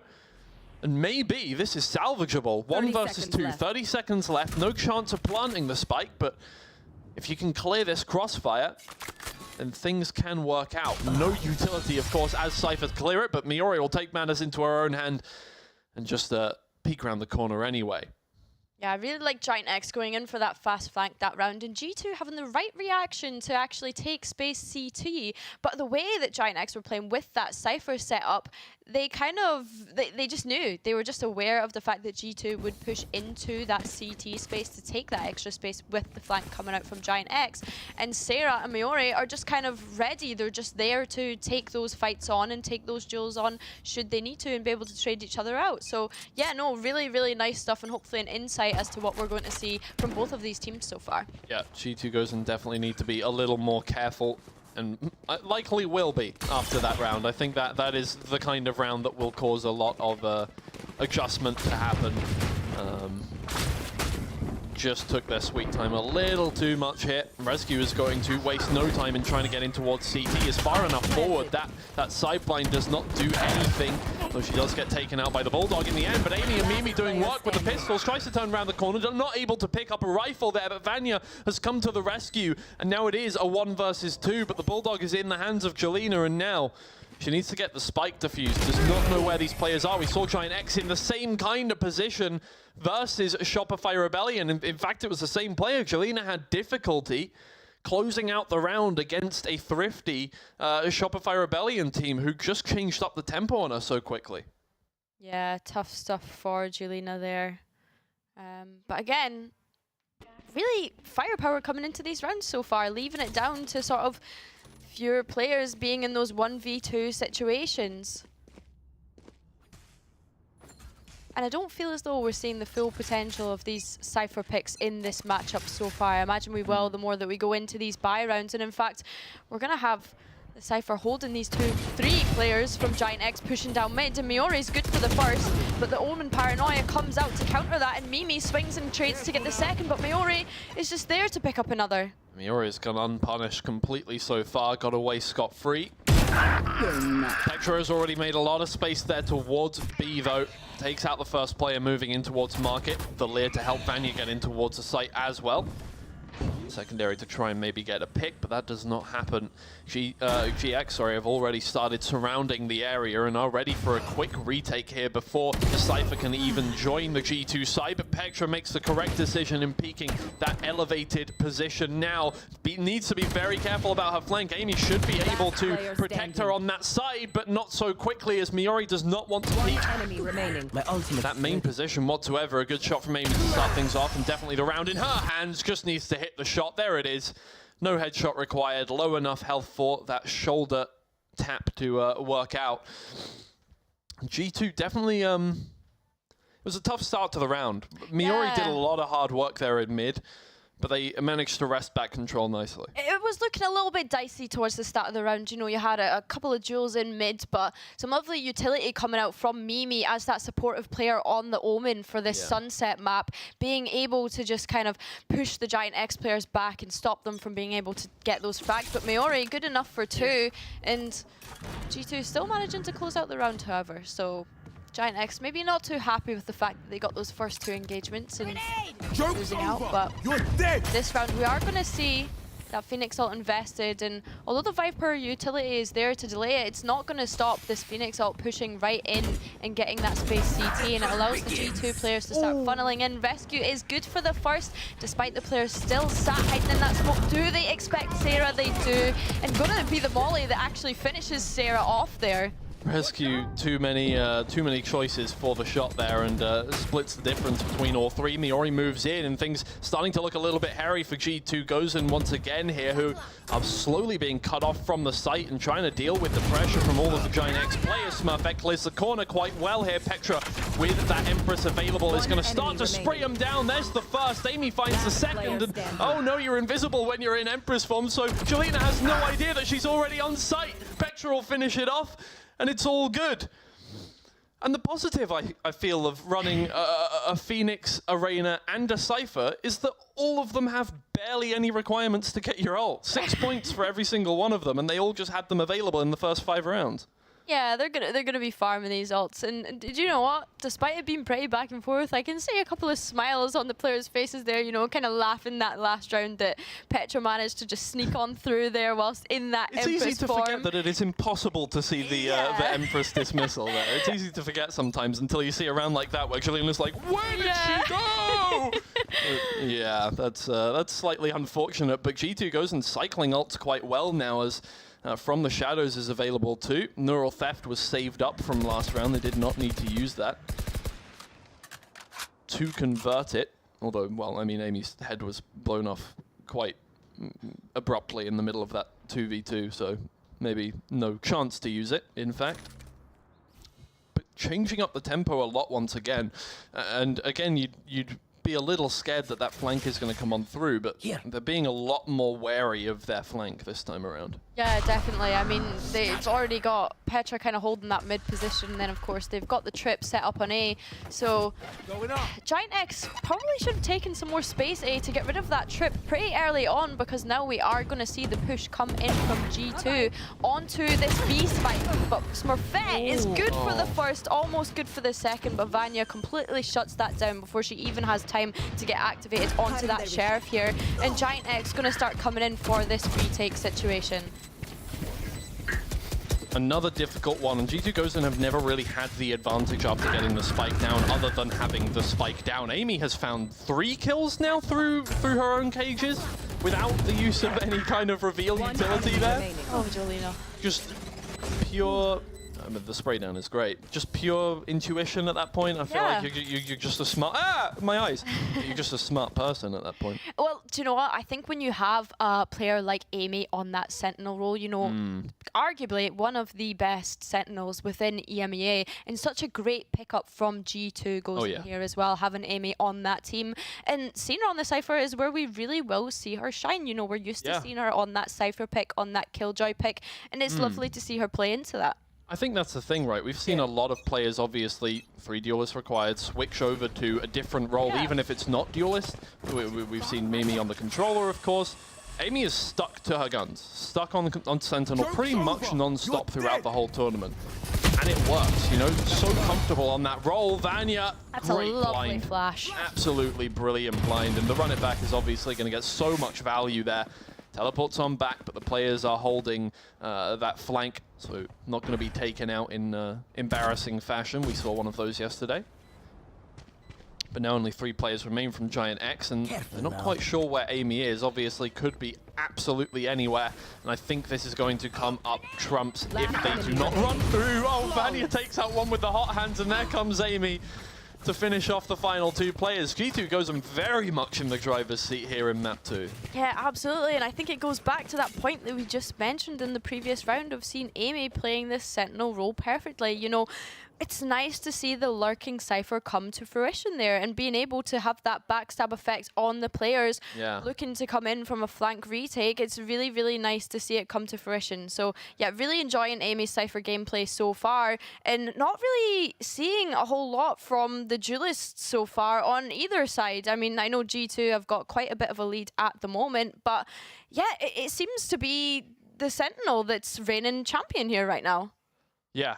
It really does. GIANTX not able to find an answer past their pistol round strat, where they did get very aggressive and take G2 by surprise. Maybe that's what's required out of this one. I mean, one of the rounds that they were very close to winning was also Miori just running up through mid and finding early frags in this one. So I do think aggression is a little more needed from GX here, because they haven't quite shown it in the rounds that they have lost, or especially in the rounds that they have been absolutely swept through by G2. So I think maybe, hopefully, what's being said, and maybe you know, I'm on the same wavelength as the coach here. Is foreshadowing, maybe a little bit of foreshadowing. Hopefully, I'm just hoping that I have the mind of a coach here, and I'm going run at them.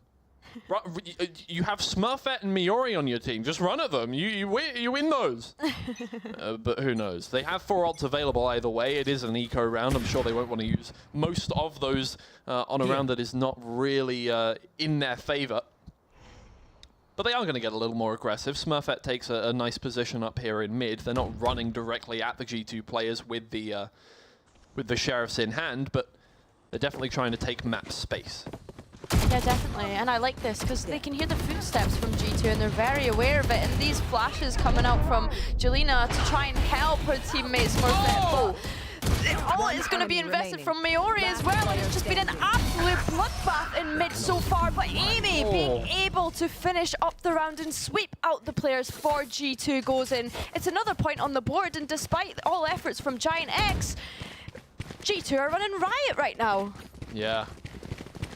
Here's the round where it's instrumental, right? This is where the strategic change needs to come on through for GX. That round was very much not in their hands. They invested the showstopper because there was a point in that round where it did look like they could win it despite the economical differences there. But this time, it's even Stevens from the start here.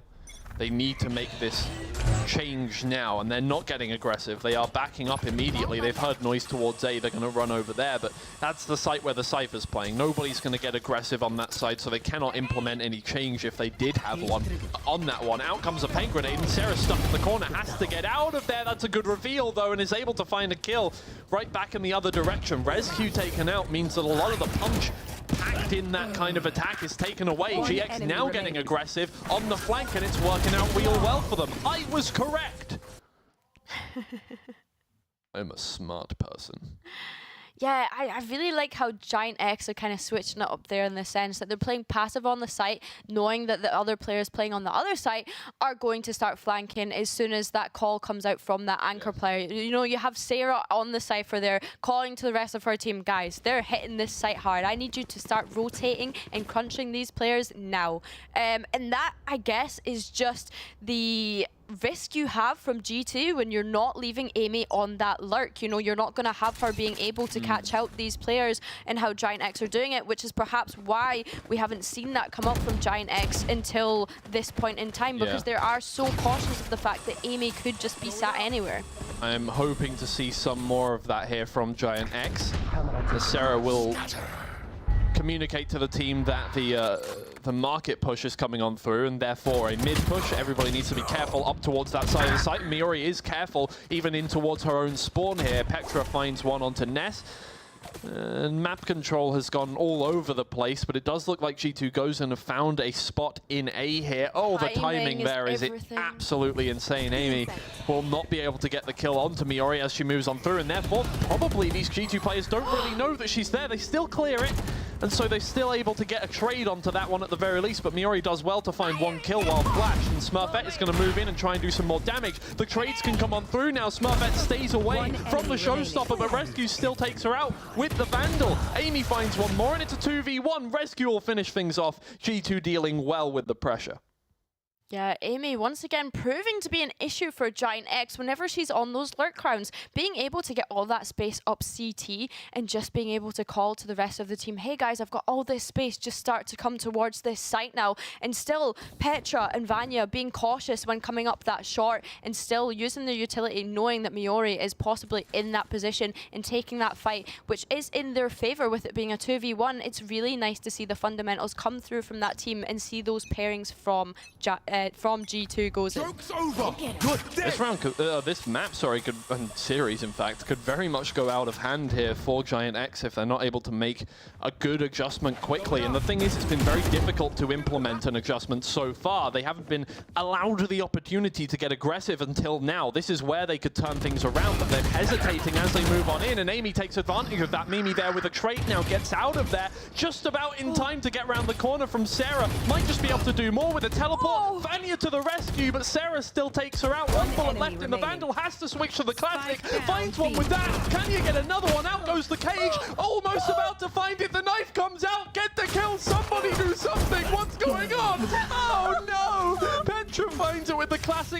heal comes through, and now she can clutch out the round. What is happening? Oh, Ness.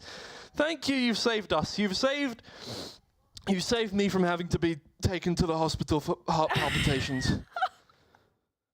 Oh, Lord.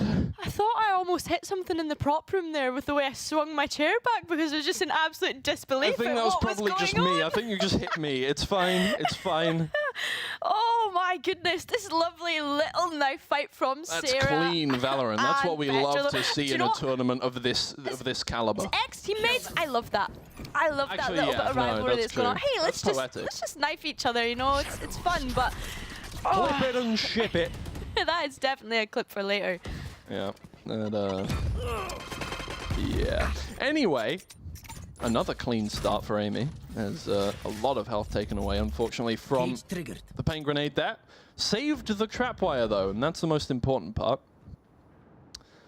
Utility, a rare commodity in this tournament so far, obviously, with 3 duelists being run for either team. Miori is there for the first. Vanya there with the trade with the Frenzy, picks up the Vandal as well, and they can start to enter into the site now. Smurfette is going to be the first stalwart, holding them away from this one, but it's Sarah who finds the first kill once again through the cage. Smurfette moves on in at the right time to find one more. Vanya trying to make her way on through, but Sarah finds another Smurfette, sprays through on that reveal. The neural theft coming out just in time to secure that round. And again, this is looking real nice. Teams are adapting to each other quite well, but it really is very good from GX to be able to come back from what have been some tough rounds. Yeah, I mean, it was a really patient round from GIANTX. Just the trust that Sarah and Smurfette have in each other to be able to play off one another and just allow G2 to come fully onto that site. You know, you have Miori taking contact with that early aggression space that she has down Ivy and just letting them push up, you know, like playing off of one another is great. And Ness has got a great shot to start and open up this round going into it. And G2 not deciding actually that we want to entertain mid in any sense after that. Not biting off more than she can chew either there, Ness. Swaps out the operator immediately for a Vandal, backs up and is going to play anchor at the top of mid there, make sure that there is no push coming on through. Obviously, if 3 people are going to run up mid and you have an operator in your hand, it's going to be very difficult to find all 3 of those picks unless you are Mel of Shopify Rebellion and you can kill them all in one shot. That was a clip, by the way. Oh, that was a clip. I want to see another. I want to see a quad collab, actually, now. That would be nice. But either way, things have slowed down to a snail's crawl here. Out comes that push, and Ness is going to be very thankful to have picked up the Vandal after that kill. Smurfette has gotten a brilliant timing coming through from mid there, and Sarah finishes things off. GX have really changed up their pace, and it's worked out quite nicely for them. That timeout brought things back to very much a comebackable standpoint. Yeah, G2 not really having an answer for it so far. GIANTX a lot of the time being able to either play patient and play retake or have these sort of crunch plays set up, or in that situation that we just seen, just being able to flank. You know, G2 are dying from behind a lot of the time and are not really sure of where this is coming from. Despite obviously having that Cypher, they're dying from behind and, you know, getting caught out from time to time as well, which has not been ideal for them so far. So it's going to be interesting to see how they adapt to that. You know, do they start running into sites? Do they start playing a bit more aggressive? Do they have Mimi sort of holding the flank? You know, we've seen her doing that even on the defense, just holding any sort of aggression.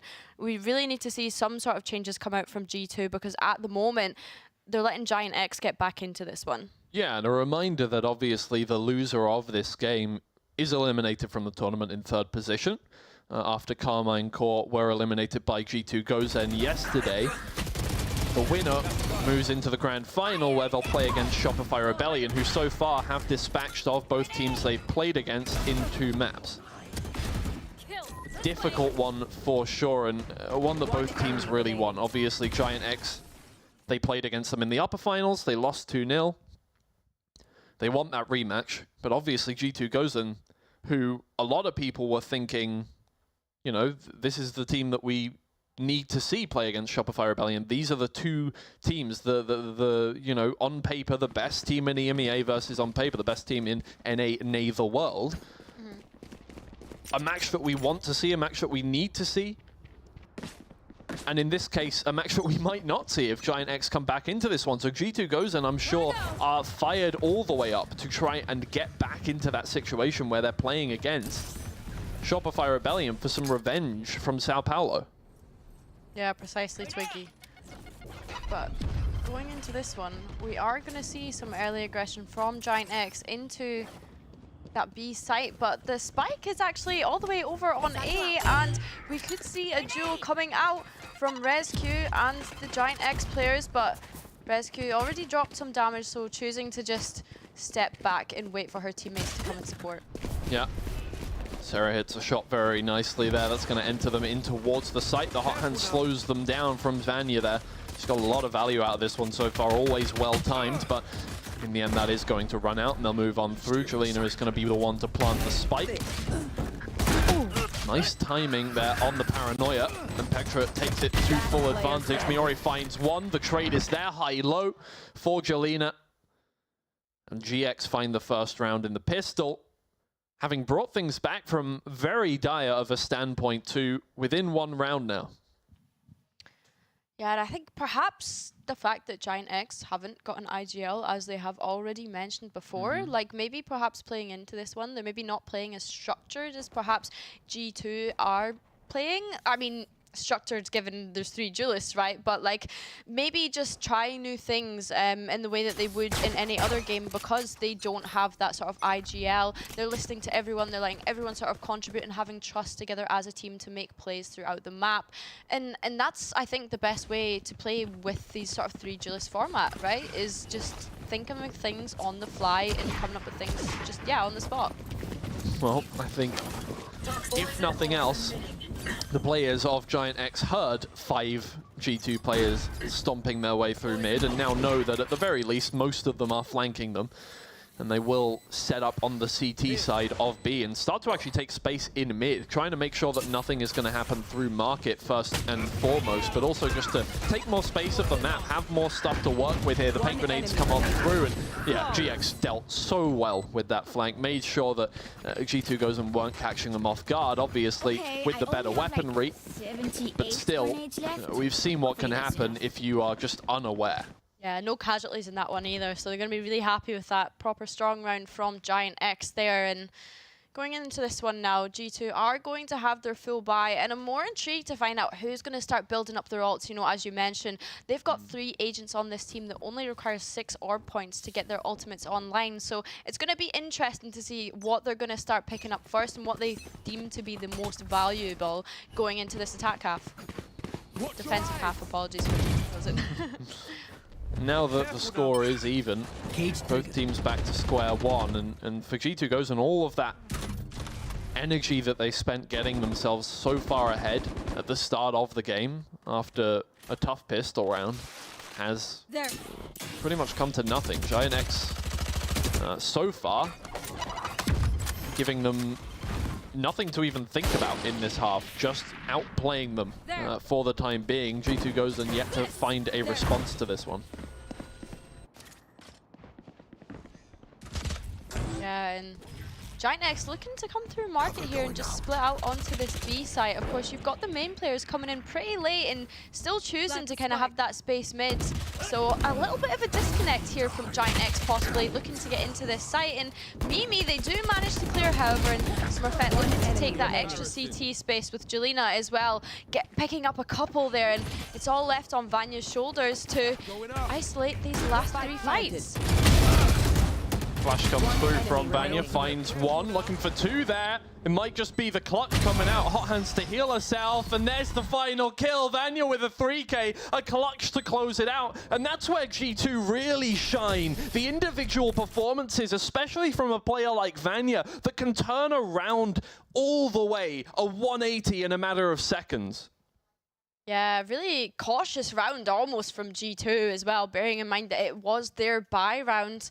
A worrying one, and you know, GIANTX did really well to kind of get the kills that they did, considering that B split execute that they went into was perhaps disjointed. You know, as I said, you had those 2 main players coming in a little bit late, and you had those 3 side players really just hoping to get what they could from that round. But nonetheless, Vanya showing why she is a star player, you know, having played on that international stage with her previous team, BBL Queen. She's really bringing that experience into this matchup and has been a great addition to the G2 Gozen.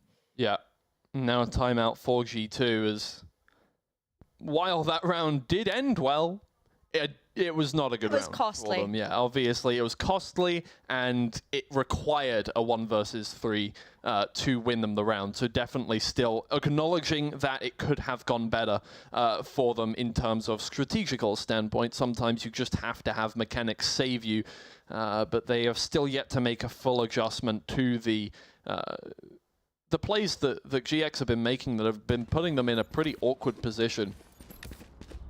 One that they have had to bring out wild plays to come back from. And that hasn't really been the case so far this series. They haven't had to push themselves to that kind of limit so far. They have had rounds where they have popped off and had 4Ks, 5Ks, but it hasn't been a requirement so far for them until now.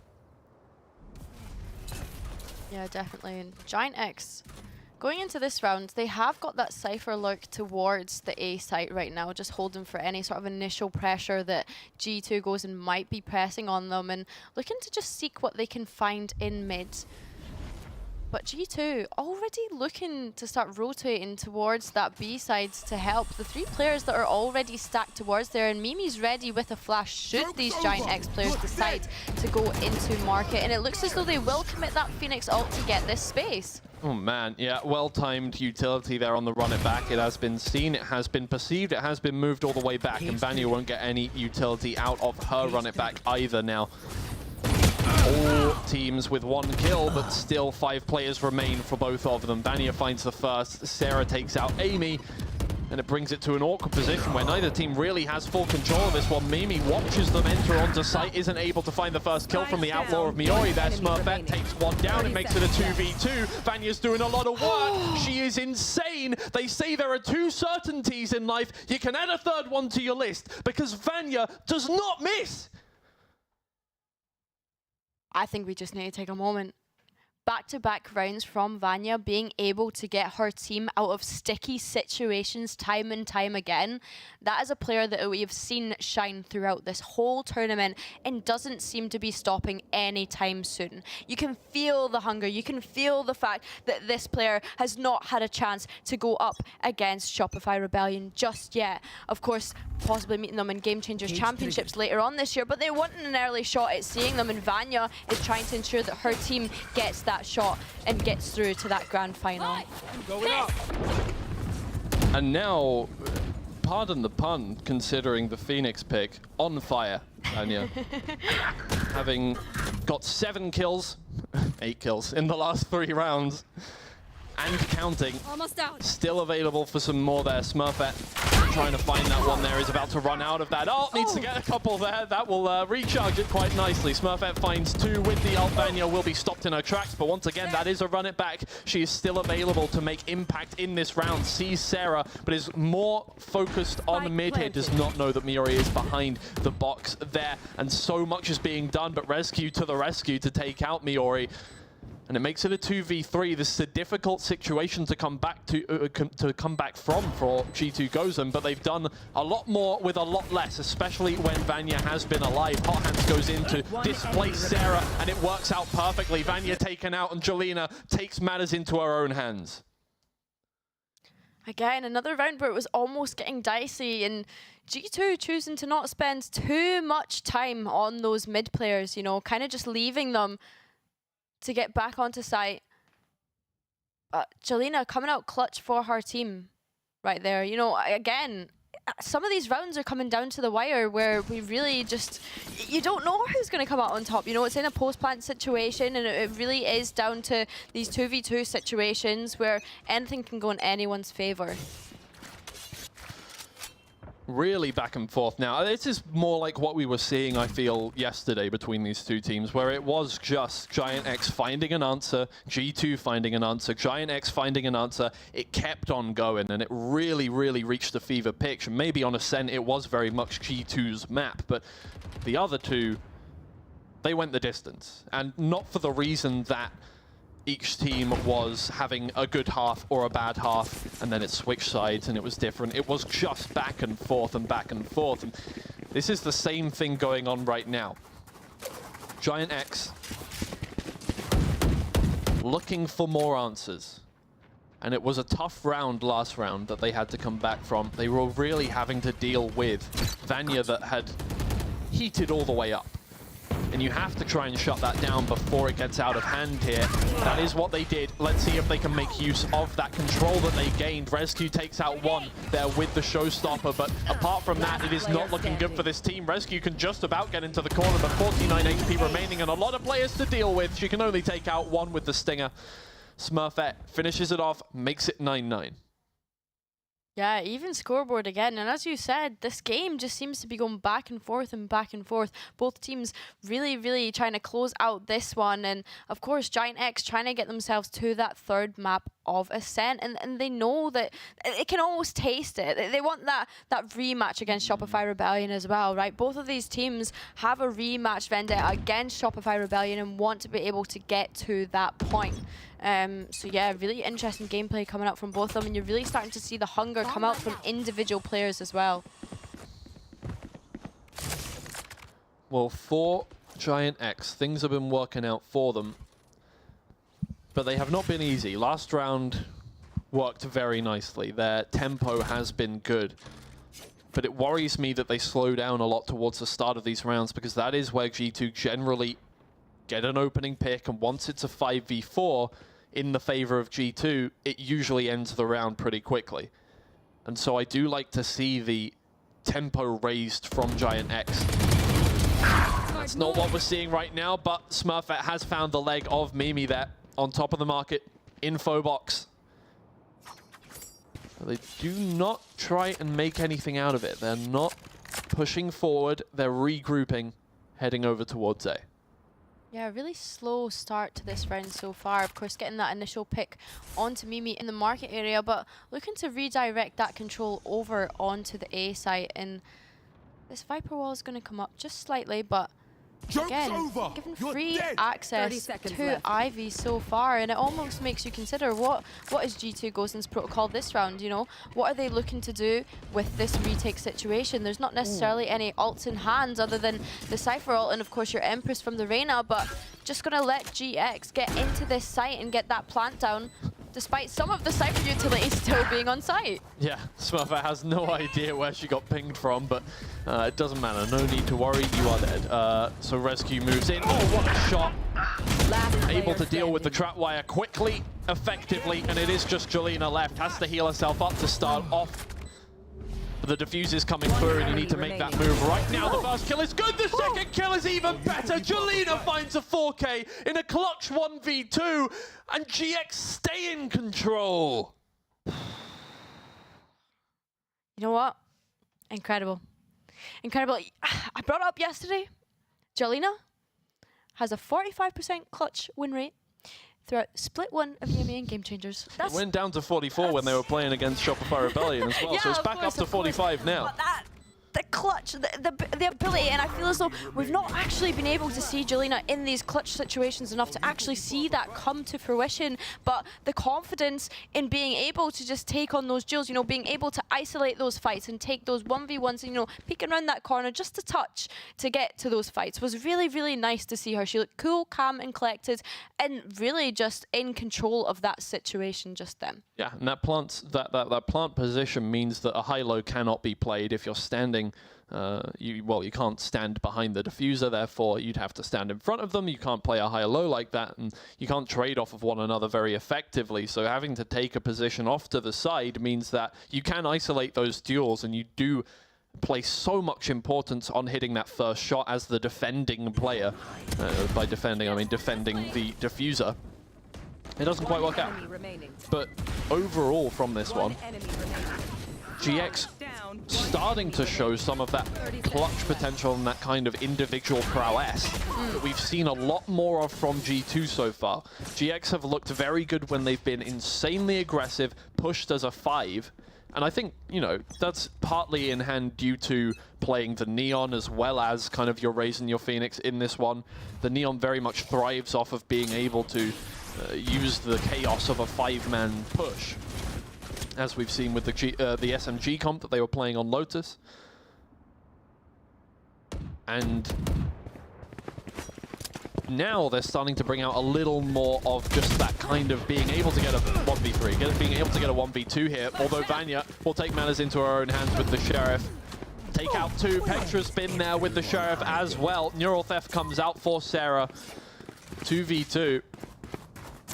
And the players from G2 Gozen very split up.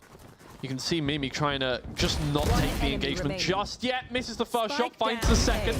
Good ring around the rosy, and there are 5 Sheriff kills from G2, 5 of the best, to get them back control, get them onto double digits alongside GIANTX. Yeah, G2 really, really needed that round. And again, that's when we get to see the mechanics of each player is on those Sheriffs, you know, just tapping heads, and again, being forced onto an eco round as well is forcing them to use that sort of initiative to do something that they maybe wouldn't necessarily do on a buy round. You know, G2 Gozen are a team that's known for playing sort of passive, very disciplined on their defense. You know, they have these protocols in place. Of course, that will switch up with this 3 duelist format. But again, like, pushing themselves out of their comfort zone and doing something differently that round, and they get the win. Come on, let's go! G2 Gozen are not going down without a fight. They do not want to go to map 3. They want to focus on the Shopify Rebellion final that they would be playing against if they win this one. Jelena going to use to run it back to try and make some space, but Mimi has just sidestepped it, taken out the other duelist on the team. Smurfette, in fact, the primary duelist for GIANTX, and that has really hampered their attack now. They're going to have to make more space, but Miori runs right into the bullets of Amy's Phantom. And Sarah is able to take out Petra from behind, but the Viper's Pit needs to be utilized here from GIANTX to try and wrest back some control from this one. It is a 2v3, but the showstopper is going to come on out, so you've got to play around that pillar and make sure that nobody is hitting this one. Rescue, where can you place this one? Where do you think these players are hiding? That does a lot of damage onto Ness, but she still has the judge in hand, and all it'll take is one shot onto an unsuspecting player moving on through. Snakebite is out. Rescue now knows that Ness is very, very close. The flash is good. Rescue takes them both out, and G2 Gozen are back in the driver's seat. Yeah, lovely commitment from Rescue as well with that Raze showstopper to actually counter the Viper Pit that went down. And yet, Ness doing what she can there with putting that molly down and trying to delay it, and of course having the judge in the pit. But G2 having an answer back these past 2 rounds and trying to stop any sort of momentum that GIANTX are looking to get to win this map out and bring them into the 3rd one. A little moment to cool down after the events of the last few rounds here. G2 now just need 2 more to close it out. And this one would put GIANTX in a very awkward position for the 12-10 scoreline. They would not have a lot of money. They don't have a lot of money right now. Cover going out. So GIANTX need to find something out of this one. Whether it is finding 4 kills, whether it is winning the round. They need to do something big here. If they get flawless, that's it. G2 Gozen will probably be moving into the grand finals with no resistance on this final round. You can see that they are hesitant to make any kind of engagement happen. Yeah, just looking to not make any little mistakes now, I think, is what is coming down to, is playing it extremely cautiously and knowing that one little mistake will cost them a slot in the grand finals. But do they check Petra here? Nobody has checked Petra whatsoever. She finds one, Vanya finds the second. The crossfire is beautiful. Mimi gets involved, and it's Ness remaining with 11 HP on the board. I mean, we've seen clutches come on out, but I don't think this one is realistic whatsoever. The spike is on the other side of the wall.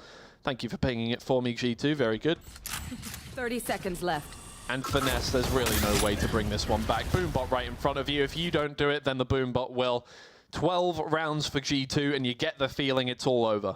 Yeah, it's tough as well because we even just said in that round, you know, GIANTX playing very cautious and looking to not make any silly little mistakes, but a mistake like not just checking your corner, you know, basic fundamentals is going to cost them possibly a slot in the grand finals to have that rematch against Shopify Rebellion. It's tough. It's really tough because it should be basics for this team at this point, and when you have that 3 duelists, how are you not clearing corners like that? Yeah, I do think it is in part due to just GIANTX having control of this game for such a long time, and then there being a few rounds where you've played well and somebody just comes out of the woodwork. Vanya gets a 3K, Vanya clutches up for 1v2, somebody gets involved and does something massive, and you're like, we did everything right up until the end there. There's not much we can do about that, and now we're losing. And now, even worse, they are in a match point scenario with almost no money. Yeah, it's one of those situations that when you do go back and VOD review it, you think, what were we doing? Yeah. It's such a silly, tiny, tiny mistake that cost them a round and not something that should be making it. It's one that you certainly kick yourself for, and I think they definitely will be. Yeah. I think you do get caught up in the tempo of play with a tournament like this, where you're forced to run a composition that brings out that kind of fast-paced play. I think GX definitely got a little too involved there. Smurfette just moves in without the rest of the team, which is the function of the Neon making space, but everybody else forgets to clear the corner off the back of it because your duelist is on site. Let's join him. But now they have to be real cautious, and not in the same way they've been cautious for the rest of this game. They need to be cautious that they don't just give away a first pick here. They need to have some amount of tempo. That's the way this composition is going to be played, but not so much that they give away unnecessary kills to G2 Gozen, who are looking confident now, and that's the hardest part about this, I think. Yeah, and G2 is still giving GIANTX all of the respect in the world as well, how passive they've been playing. But as you said, that first pick does go in G2 Gozen's favor, and now GIANTX need to think about how they want to win this one out. Niori needs to do a lot of work here. They need to clear more than just this back site. They can't just plant the spike and stay on this side of the site. They need to clear something. They don't have enough post-plant utility to be able to hold this part of it. Miori does find the kill over towards CT. They might just be able to take that space now. Miori will move around through market. They can hold this one down. Miori finds one more. Ness is on the board, and it is just Mimi left. Is going to use From the Shadows to try and find somewhere else now to take this one from. No, the round is still going on, observers. We're still going. It's not over just yet. Mimi looking for something a little more. Cover going out. Doesn't check CT, it doesn't matter, I guess. That's fine. Spraying down through the smoke that she put down. That's a lot of damage. Might just be able to clutch this one out and send them to the grand finals with the classic. There it is. Mimi with the 4K, and that will send them all the way to the grand finals against Shopify Rebellion. If there's one way to do it, that is the way to do it. Mimi, insane. Insane. Yeah. I'm speechless. I am actually speechless. You summed it up all in that just then. Like, incredible from Mimi to be able to win that out in that clutch situation, and they will be facing Shopify Rebellion in the grand final. It's the matchup that a lot of people at home have been wanting to see, and we will in fact get to see it. So I'm super excited, Twiggy. Yeah. I can't wait. I mean, somebody let G2 cook today, and whoever it is, thank you very much. I don't think we saw the real G2 yesterday. You know, we saw some really tough matches for them. They didn't really have the time to shine, I don't think. You know, they played against GIANTX first. They were sent down to the lower bracket immediately in a surprise series, I think everybody would agree. And it didn't quite look like their best selves, and I think that carried on into their series against Karmine Corp, where they had some difficulty dispatching of that team and eliminating them. But now they are the arbiters of death here, as they have taken out 2 teams, moved themselves into second place, and will be up against the map that, I'm just going to say it, we all wanted to see from the get-go, Shopify Rebellion versus G2 Gozen. I mean, I think it's fairly common for G2 to have a sort of slow start in these tournaments. Yeah. There have been moments where they have dropped to the lower bracket, but I also just want to give a huge shout out to GIANTX. You know, it's been no feat for them. Like, they have played amazingly well, and like I said before, it's a team that I can't wait to see develop. Like, they've not had a whole lot of time together, obviously playing as a mix throughout the open qualifiers of Game Changers and then playing in the main event under GIANTX. So I think it's a team that we've got a lot to see from still, a lot of very talented individual players on that team. And I think with a lot of time, a lot of team building synergy, yeah, they'll be able to go the distance, and like they're able to take down teams like G2 Gozen. I don't see why they wouldn't be able to in the future. So yeah, I think a lot of potential in this side as well. I really do hope so. And yeah, for GIANTX, as you say, so much to be proud of in this tournament. Obviously beating G2 Gozen in the first place in day one was a brilliant series. Just the ability to come back from that 13-2 loss on second map.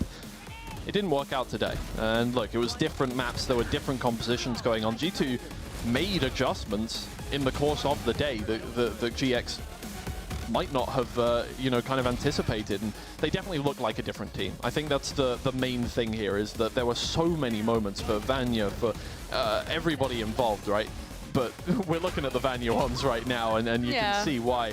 Just getting 4Ks out of nowhere, and there were several rounds in that one, which, if they hadn't happened, GX would have won that map.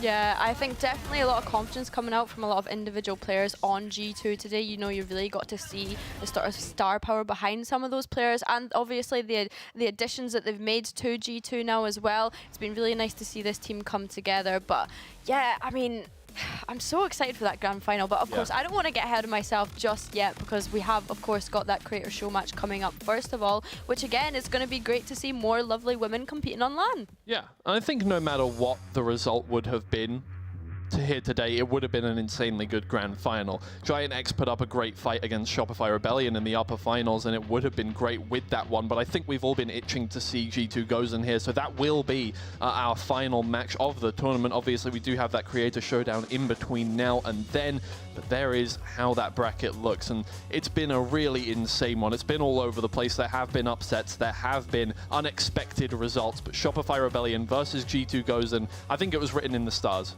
from the beginning. It will be the grand final, the best of 5. We're going to see it go the distance at the end of the day. Yeah, I am really excited, and of course these are some changes for each roster as well, right? Well, not Shopify Rebellion, but of course for G2 Gozen, they've got these new pickups, so it'll be interesting to see, of course, your Amy and your Vanya, who has played against Shopify Rebellion in the past. It'll be interesting to see if they crunch under the pressure, with it only being Mimi and Petra that have played this NA team before. So yeah, no, it's going to be really, really exciting, and I'm looking forward to it. Well, that's it for me and Billy for this series. We'll throw it over for an interview with Yinsu now. Thank you very much, Billy and Twiggy. That's right, I'm now joined by GIANTX's coach, Aska. Hi, Aska, thank you so much for joining me. It's so nice to see you and the girls here on LAN in London as well. That series, it was so close. I feel like every map you've played has been very, very close. So what are your, I guess, immediate thoughts and reactions on what went wrong in that series? I feel we were a little like tired, especially like the first map. The comps weren't really there. The energy was not really there. Like I feel like we step up in the second map, but yeah, the fact that we were tired and we made also like some like individual mistakes, or like through some like good advantage situations, was probably like the difference between winning and losing this game. What were your preparation like? Like you said, you haven't had a lot of time. You guys had to play, I think, the first game yesterday and then the last one, and also coming into this to play G2 again as well. What was the plan going into this series? I mean, we didn't really have like that much time to prepare for this tournament, so we just chose the comps in each map, more or less like the style we wanted to play. And that was like pretty much it. Like we made like really small adjustments from one day to the next to kind of let's say like after the conclusions we got of like what's better, or how to play better around like these compositions. For example, like it's really hard to like play anti-ecos because you don't really get to like use initiator util or stuff like this. So you like have to gamble a lot of decisions because you don't have like that much information. But yeah, as I said, we didn't have that much time to prepare for these like specific comps, and we just played some pracs, and that's basically it. I know you must be really disappointed when I ask it, but I gotta say it's been so entertaining. It's so nice to see the girls here. Like I said, we don't really get a lot of these LAN events, right, outside of Game Changers. So what's been your kind of takeaway and something positive that you feel like has come out of this event? I mean, the experience is like really good. The LAN experience. We also like this is the first time we meet each other. So overall, you can feel like this is like a different environment. And as I said, like it's just really good to have tournaments like this. And we enjoyed it so much. Even if, as I said, like we had like a rough week. So now we are all tired, but we still enjoyed a lot this tournament. And it was like super nice to meet everyone. And get to play Shopify, G2 Gozen online also.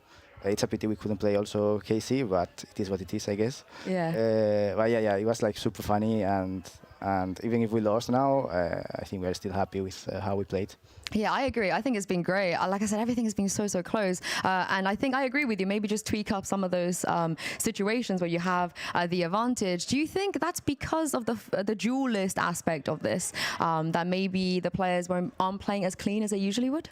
Yeah, for sure. I mean, like when you're playing, like everyone is playing a duelist, I feel like everybody is like more leaning towards just pick, you know, like just overpick, try to go for more duels. And I mean, I guess that's like the funny part of the tournament, right? You just like people just fighting here and there. And having it's great fun. For us watching. It's great. Yeah, not that great for me sometimes, but I mean, we had fun.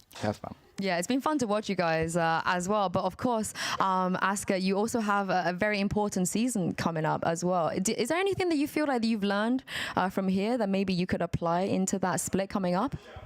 Yes, for sure. Like I feel like our biggest problem during the first stage is that in some games, for example, against G2, we didn't have like that much like energy or like good environment. And I feel like this kind of experience that we got now is like telling us a lot about how we are as a team, and what's kind of like the direction or like the way we need to follow from now, or what's the path. And I think the most important thing is more or less like what's the role of each one of us in the team. I feel like as we don't have an IGL, we kind of have to split these like responsibilities of like, okay, who is like trying to take the initiative when things are not going well, or like when we need to make certain plans, etc.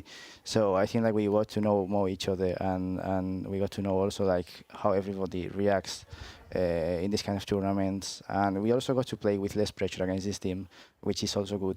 To see also how we can perform in these situations, because I feel like even if we were not in our best moment right now, we still did well. So I think we got also like good confidence to do better even in the second stage. And my last question, I'm glad you mentioned the IGL thing, because we've heard it from your players. We've heard it from kind of the perspective of how they feel not having an IGL. But from your position, when you're going into those tack pauses, when things might not necessarily be going well, who are you leaning towards? Who are you talking to try and pull the team back? I mean, basically to everyone. Like sometimes, I like mention certain players if I want like something specific from them. But in the end, I'm just adapting also, because like usually, as you say, like you just talk, but usually like you just talk to the IGL basically, like even if you want to say something specific, like the IGL is going to be like really focused on like making sure that the plan is going to be made, you know. But as we don't have an IGL, sometimes it's like harder to like get the plan done after the timeout. But I think we are getting better at that. I'm also adapting and being like sometimes more specific with the things I want to do or the stuff, and I think we're improving a lot in that way. So yeah, this tournament is also like helping in that way, to be honest. You got plans to maybe make one of your players an IGL in the future?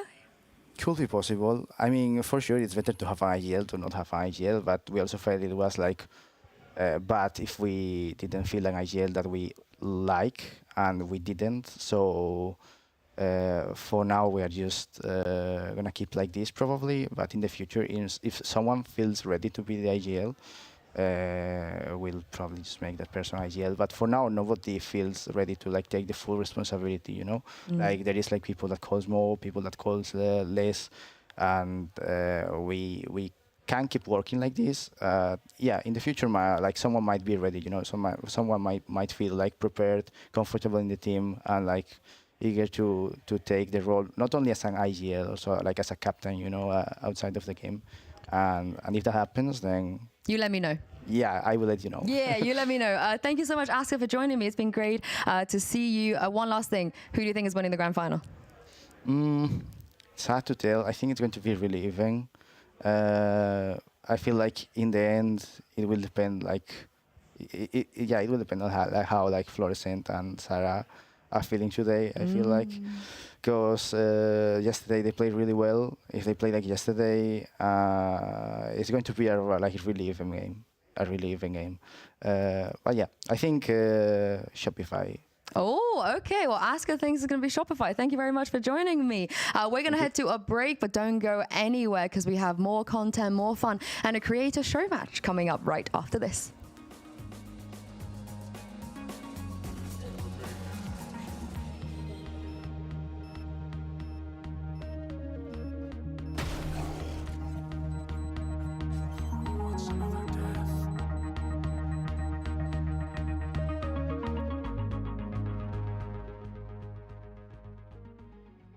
What's up, guys? As a streamer, I'm blessed to have a really good PC and play all these games at the highest settings, but a lot of people are not that lucky. Today, Red Bull challenged me to win Valorant games with a limited computer. And what I mean by that is that I'll be starting at 240 FPS, and every round I win, I'm gonna lower it by 40. And on the last round, I'll end up at 10. And on top of that, every 3 rounds, I'll be getting a new challenge. Let's see how I do.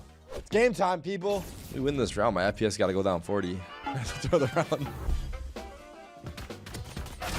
Turn up, my boy. One enemy remaining. All right, that's round 1, baby. Down to the next. 200 FPS. Here we go. Oh, there we go. Also, you can see it on the top left of my screen, so you know we don't have cheating you here. I think that if I had to guess, it's gonna get real hard at around the low 100 mark is what I would say. Let's see here. What's up, my bro? What's up, dude? Come on, bruh. Oh, sh! I actually died. Wait. There's no way that guy killed me. All right, we lost a round, so we don't get to move on to the next level.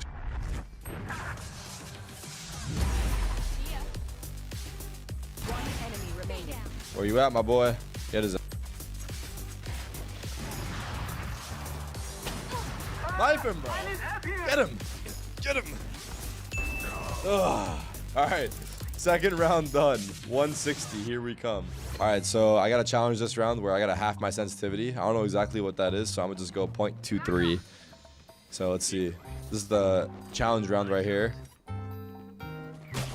Okay. That's real cool, man. You're real cool for that. Bro, look at my teammates. What the hell is this elo? I will bet $1,000 he does not win this round. They're believing him.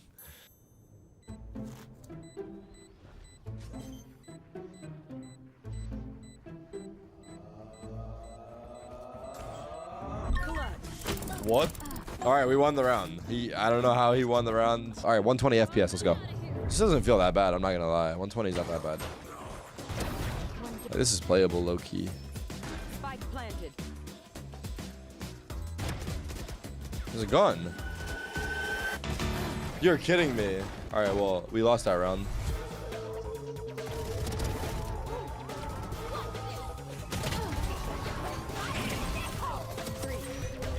Oh. All right, so now we're on to 80. All right, here we go. 80 FPS to start. Let's see how we do.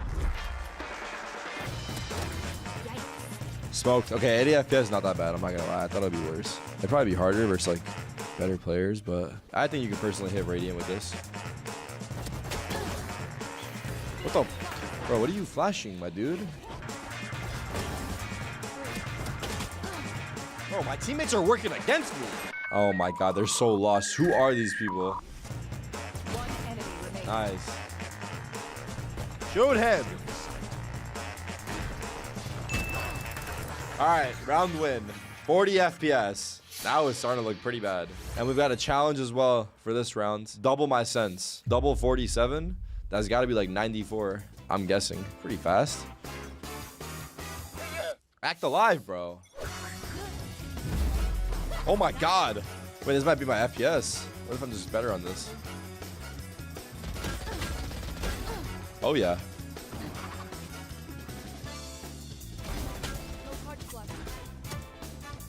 One enemy remaining. Damn it, my ace. Oh yeah, baby. Round 1. Challenge continues. 10 FPS. Okay, now that's the challenge we're looking for. Okay, if you can hit rating on this, then you deserve a medal. All right, if anyone actually watching this video is playing on this, no joke, don't play the game. This is wait, hold on. This might be my... Oh my god, hold on. I can do this. Hold on. Watch out. This is quite the experience. This is quite the experience. Oh my god, he's chasing me. No. This is, also with this gun, it's hard. Oh my god. What am I watching? Good half. Oh, a shorty. All right. See if we can win around with this. Should be able to. Low key. Just hard with this gun. Oh, they're coming to me. Are they just grabbing the orb? Get out of my way. Dude, oh my god. Okay, I'm gonna go ahead and say 10 FPS is the cutoff. Player standing. If you play on 10 FPS, kindly quit.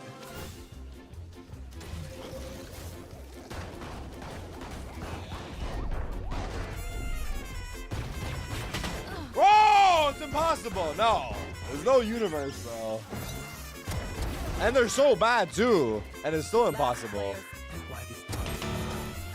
They're just doing the same thing every round. I can't stop them. It's time, bro. It's time. All right. I'm about to lock it down. I'm about to lock it the hell down. Right here. Here we go.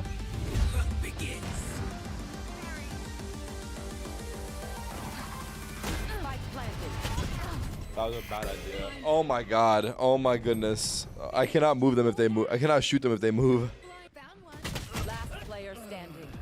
I should have just waited, low key. We lost. All right, guys. If you are playing on 10 FPS, I mean this in the kindest way possible, but I think it's time for you to find like a new hobby or something like that because it's just not possible. But if you want to keep trying, who am I to stop you? Good luck out there. Get a better PC. May the games be in your favor.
Welcome back, everybody, to Red Bull Instalock, where G2 Gozen have just booked themselves a spot in that grand finals. But before we get there, I have a very special guest joining me here in the studio. It is Nello from Karmine Corp. Hi, Nello. Welcome back another day. Hi, thanks. What have you been up to today? Anything fun? Yeah, I'm been around, like chilling and looking at the finals. Yeah, watching the games. Yeah. I mean, let's talk about that game we just saw. 2-0 to G2 Gozen, a rematch. I think it was 13-10 followed by 13-10.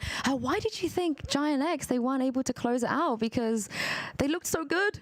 Yeah, but the thing is, like, first of all, like G2 is really good in rematch. They are like really good at like going back in games and like knowing what the like enemy is doing.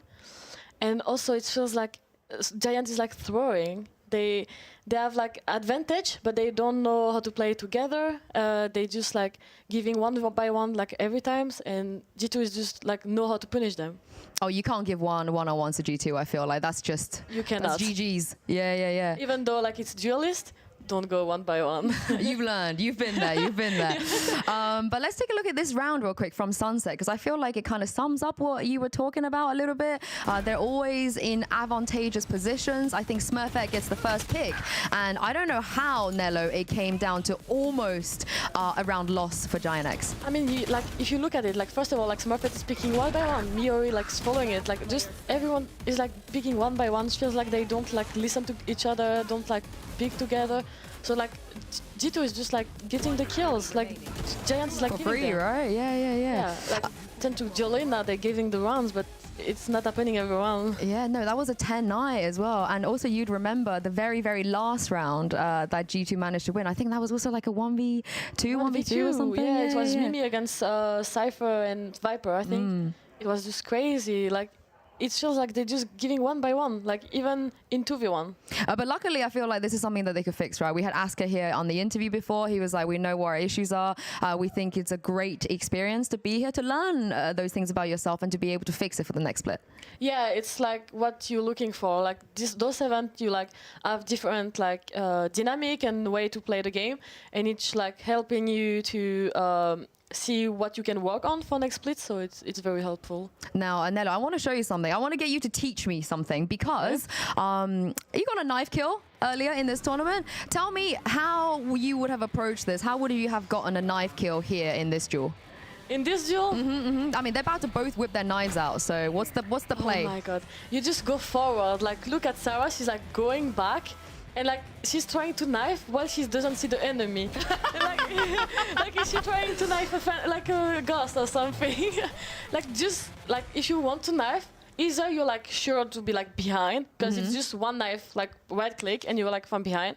Or if you're like in front, like you just go forward and like left click as much as you can, and you just try to ego, but don't go for a knife like if you're not sure to kill it. Oh, so like gaming this. Yeah, you and the left click, because it's like faster. Oh, okay, that's a great tip. Yeah, now, great tip. do you think the knife skin matters? Because I think it does. I feel like the range, you know, because I was that a Karambit? I can't remember. It was a small, small Karambit blue, like some like, but you need the big armor. The hammer one? The hammer. Like I knifed Sarah yesterday with like the big hammer. I was not scared to miss it anytime. So that's the best knife skin if you wanna go for knife kills. Yeah, but you need to be sure that like it feels like you're like super slow. So be close to them if you want to be sure. Okay, you guys heard it. So it was press W, left click, spam the left click, and get a big knife. A big knife from behind. All right, okay, I'm going to try that when I go home a little bit later. I want to see a clip. Yeah, oh, actually, do you know what? I will send you a clip.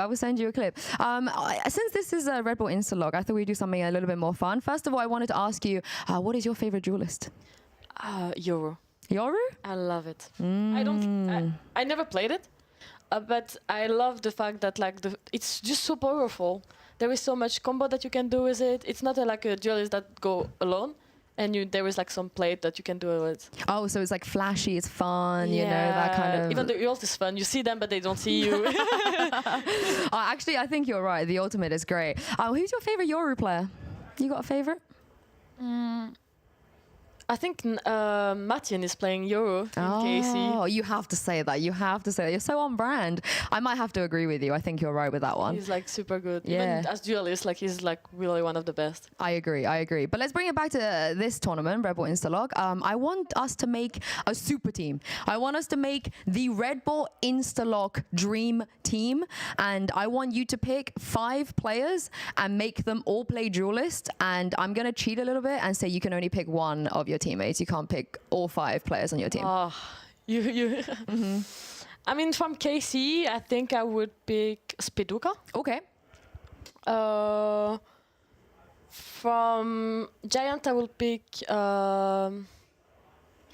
Miori? Yeah, I thought so. Yeah, Miori is like crispy. G2, I will pick Vanya. Ooh. Sure. Great. I love how you don't pick the Duelist players from G2.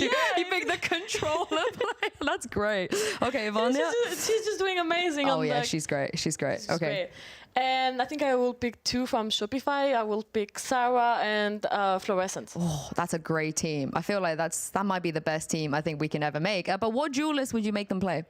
That's the other. I mean, Vanya and Phoenix. Okay, Vanya, Phoenix. Vanya, Easy. Phoenix. Jet on Fluorescent. Oh, okay. Yep. Fluorescent Jet. Raze for Miori. And the other, because both of the Spiduka and Sarah could play Rena really good.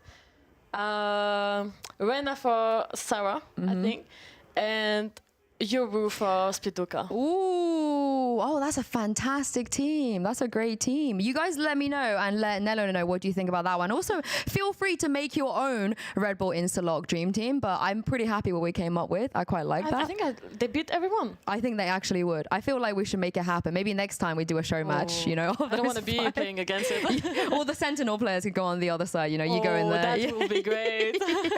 And lastly, before I let you go, Nello, we have a grand finals coming up. Who do you think is winning? G2 Gozen or Shopify? They asked me the same question yesterday. I said G2. Oh, you still think G2 after today? I think so too. Oh, wow. I still think because, I mean, as I said, G2 is just really good at like rematch and like, I don't know, they just like, yeah, G2.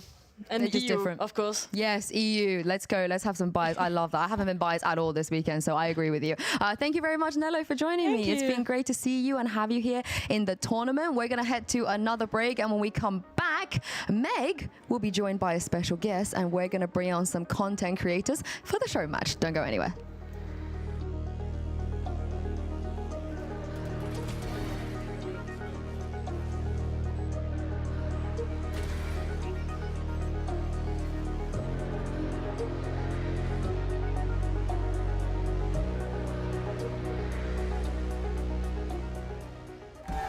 Thinking, who are these guys?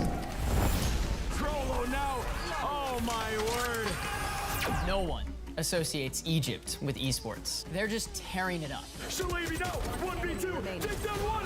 Right click from Shalabi! But the final? They totally fell apart. It was the hardest game of my life. After all of this, we're gonna lose like this? We were like shocked, you know? Everyone is just watching and we're so disappointed. But then, something crazy happened. Got to get some value. Nice one from Crollo! It's looking like it's going to be perfect. Come on, we have nothing to lose. Like, you only live once.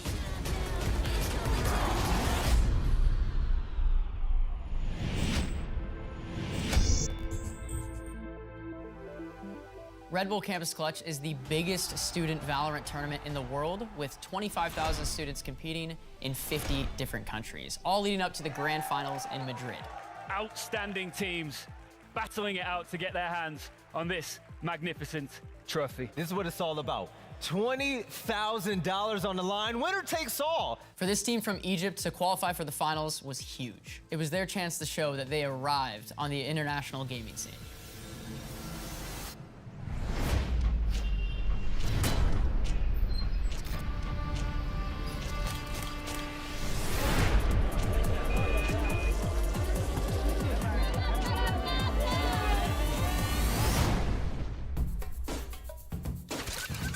When we say that we are from Egypt, everyone thinks about desert, pyramids. He always thinks that, okay, so you live in a tent and riding a camel every day, and you're playing from a tent right now? I'd be like, no, dude, like Egypt is huge. Historically, EU and NA have really been known to be dominant in esports, but these guys were the first Egyptian team I could remember watching. They were there to put Egypt on the map. Getting into online gaming has an extremely high entry point. So when I was young, it was really hard getting into esports because you had like no support, no equipment. Played with least specs available, and we get used to it. So at the beginning, my family didn't like really support it. In Egypt, in order to become successful, you have to become either an engineer or a doctor. Like, you have to become one of these in order to satisfy your family. I've been playing online games since I was like 12 years old or something. We had like a net cafe under my house. Whenever I think of it, I was actually a champion back then in our internet cafe. So why not be a champion in something else, you know? I realized like I could go pro, you know? But being in esports isn't just about gaming. For Team Egypt, the week leading up to Red Bull Campus Clutch was insane.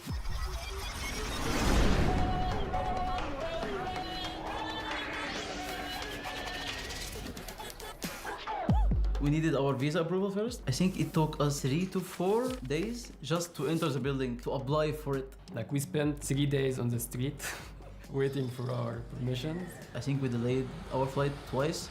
I'm pretty sure I didn't sleep for like 30 plus hours because I was so excited. It was my first flight ever. We arrived in Madrid a day after the tournament started. We didn't have time to rest. We had to do interviews, we had to do practice. Because we need to get used to the lower ping. The most important thing is to get used to the ping, because we were gonna play on 5 ping. If you're playing on high ping, so if you're playing from Egypt and connecting to the European servers trying to practice, you're most likely on like 80 to 100 ping. Meaning that when you shoot somebody, there's a good chance that your shot won't even register before they see you on their screen. I was like, there's no way. This game is broken already. That split second makes all the difference. A completely different game, completely. To go into a tournament where everyone's on the same ping, everyone's at 0, they have to completely adjust how they play.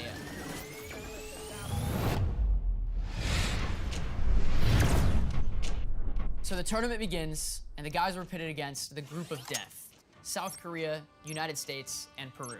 We're really expecting the teams from EU and NA that have the best servers and the best practice available to them to rise to the occasion. Everyone was underestimating us because we were the underdogs playing from Egypt. We don't hear about Egypt. Egypt, you know? How is Egypt here? But after the first match, that all changed. Let's say we dominated everyone in the group stage. And Tuna comes in from behind. Oh my word. Shalabi! Ice in his veins. Everyone had wrong thoughts about Egypt, but come on. Everyone played so good. From Egypt to the world, it is unbelievable to see this Anubis team go from underdogs to almost undefeated in the group stage. Egypt, they deserve to be here. So Team Egypt was super coordinated with everyone having a job to do, and they'd be executing that plan 5 seconds into the round. Before Red Bull Campus Clutch, me and my team, we stayed together for a whole year. Playing with no holidays or no stop.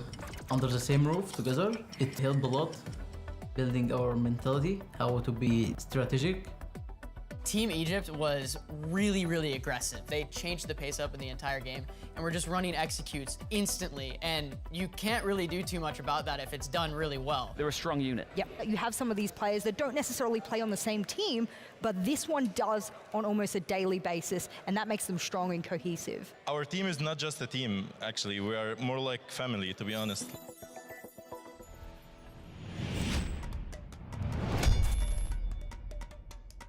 The semifinal was against Canada's BTR, and it was pretty tense. It was a tough match. One more player remaining, just has to go for the play. Everyone is here. Look at this camera angle. They're all on him. That's a big run for BTR. They were playing like a team. They had good synergy and they were insane individually as well. And it was an incredibly close match between Canada and Anubis. Oh, Tuna, more than ready for that mid-interaction. Trollo now. But the guys came out on top with a 2-0 win. And just like that, mission failed for BTR. Everyone was so surprised. Now they are saying, oh, Egypt actually made it. Anubis in the grand final, taking the series 2-0.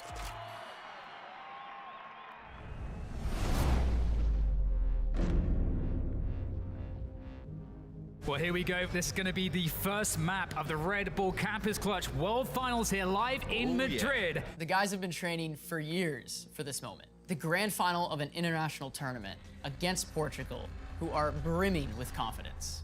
Which team are you most excited to watch here in the finals? Seeing how all these games have played out so far, I think personally Anubis has a slight advantage here. All the guys are hyped up and everyone in the room is buzzing. From Egypt, Anubis!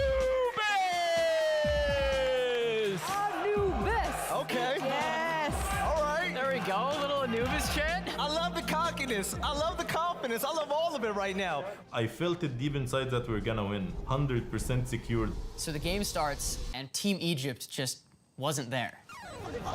Oh no, and now Frost is alone. Oh, it just gets worse here for Anubis. Can nothing go right for them? The match was going so badly. It just didn't seem like they were the same team that played in previous matches. We don't know the playstyle, so you just see like a guy peeking out of nowhere, killing everyone. This is actually like shambling a little bit here for Anubis. It was hard for me to get any kills, or like it was the hardest game of my life. No answer in any single round from Anubis in the second map of this Grand Finals, this best-of-5 series. Project S are 2 maps up and need only 1 more map to be crowned the champions of this World Finals at Red Bull Campus Clutch. We were all thinking, okay, well, hey, they got 1 foot in the grave right now. This is almost over.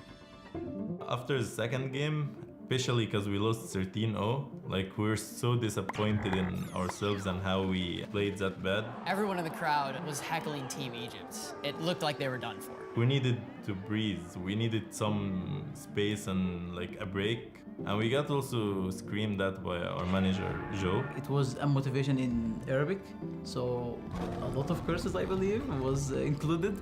What are you doing, guys? You have to wake up. It's gonna be too late. We can't lose like this. Come on, guys, you can do it, but in a really loud voice. We didn't go through all of this just to lose the finals like this. If you got second, it's not enough, you know. And we needed to represent our country, and we knew that this tournament made so much to Egypt in esports. I was very mad, very upset. I put a blame on myself. It was a bad feeling for your home, for your family, for your country. So the guys went back on stage and their reaction was wild. We just erased everything from our memory from the past hour, and we just started a new beginning. What else we have to lose? We lost 2-0 and the second map 16-0. What else we have to lose? And we went in and just did what we do best. Looking like it's going to be perfect. There's the flawless, and that's what they needed. And that is Anubis, 1 round up. This round, Krollo was alone against 4 people, and he clutched a 1v4. Oh, comes out with a jumping classic. Oh, and he snaps Silent down. 1 more to go here for Krollo. Oh, he's done it with the pen reaction. Fantastic clutch from Krollo. After we won the clutch, I think like everyone was like really hyped and ready to win. That's exactly what they needed. Anubis, they are so well positioned now. The momentum shift was just insane. I was kind of the MVP of the 5th map. I clutched rounds with SMGs against rifles. Well, there gets a devour. The chase goes through. Gonna get it. Yes, he can. It's such an important moment again. The comeback was like the greatest comeback any team can ever do. They gave up from 0-2 to 2-2. Well, how? How did we lose? 4th map and 5th map were my 2 best maps of my life. It's a great ball line indeed. They're going to try to defend. This is it. Trying to do everything. And we took the whole series. We took the trophy. Use everything they can. Project S, only 1 man left standing. And that's it. We have our final champions. It's Anubis, the Red Bull Campus Clutch World Champions. I actually can't describe how good it felt. When I raised the trophy, I screamed, Pharaoh's Pharaoh's because we were underdogs. No one expected us to win the whole series. It was so crazy. You are holding this trophy like a newborn baby. It's now my baby, yeah? Like, I took the trophy in bed and I slept with it. I was like, what are you doing? It was a really great night. not gonna lie.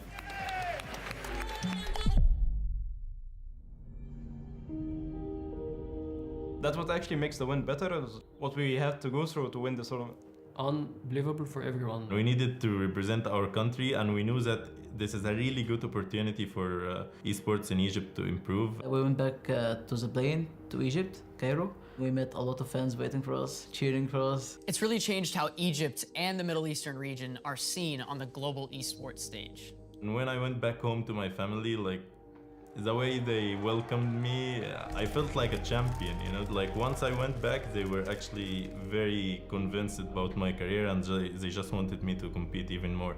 After that tournament win, they ended up meeting the Minister of Sport for Egypt, and they pretty much have cemented themselves in history in Egypt. The minister himself congratulated us. Hundreds of thousands of people was watching our game. It's getting bigger day by day. So many people wanted to start competing because of how it felt and how they watched us. Hopefully what this has done for Egypt is going to make everything just significantly easier for the next generation of esports. For every starting team, just follow your dream. You will get it. Work hard, practice hard, put enough time, work well with your teams, build strats together, build chemistry together. The most important thing is communication between players. Communication is the main key of every team.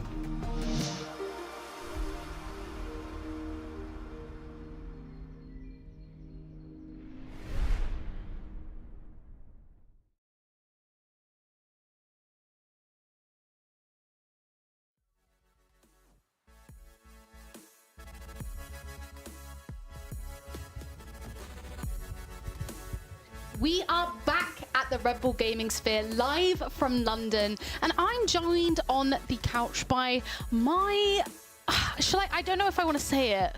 You are my boyfriend, my lifelong. No, this is so Marcus. He is. Well, you are Meg's boyfriend, confirmed. Wait, they actually put that on the graphic? Oh, God. I have asked Marcus here to join us on the desk to talk a little bit about the Creator Show match, which is just about to start. I am so excited for this one. And I wanted to talk to you, Marcus, because, of course, you are a content creator.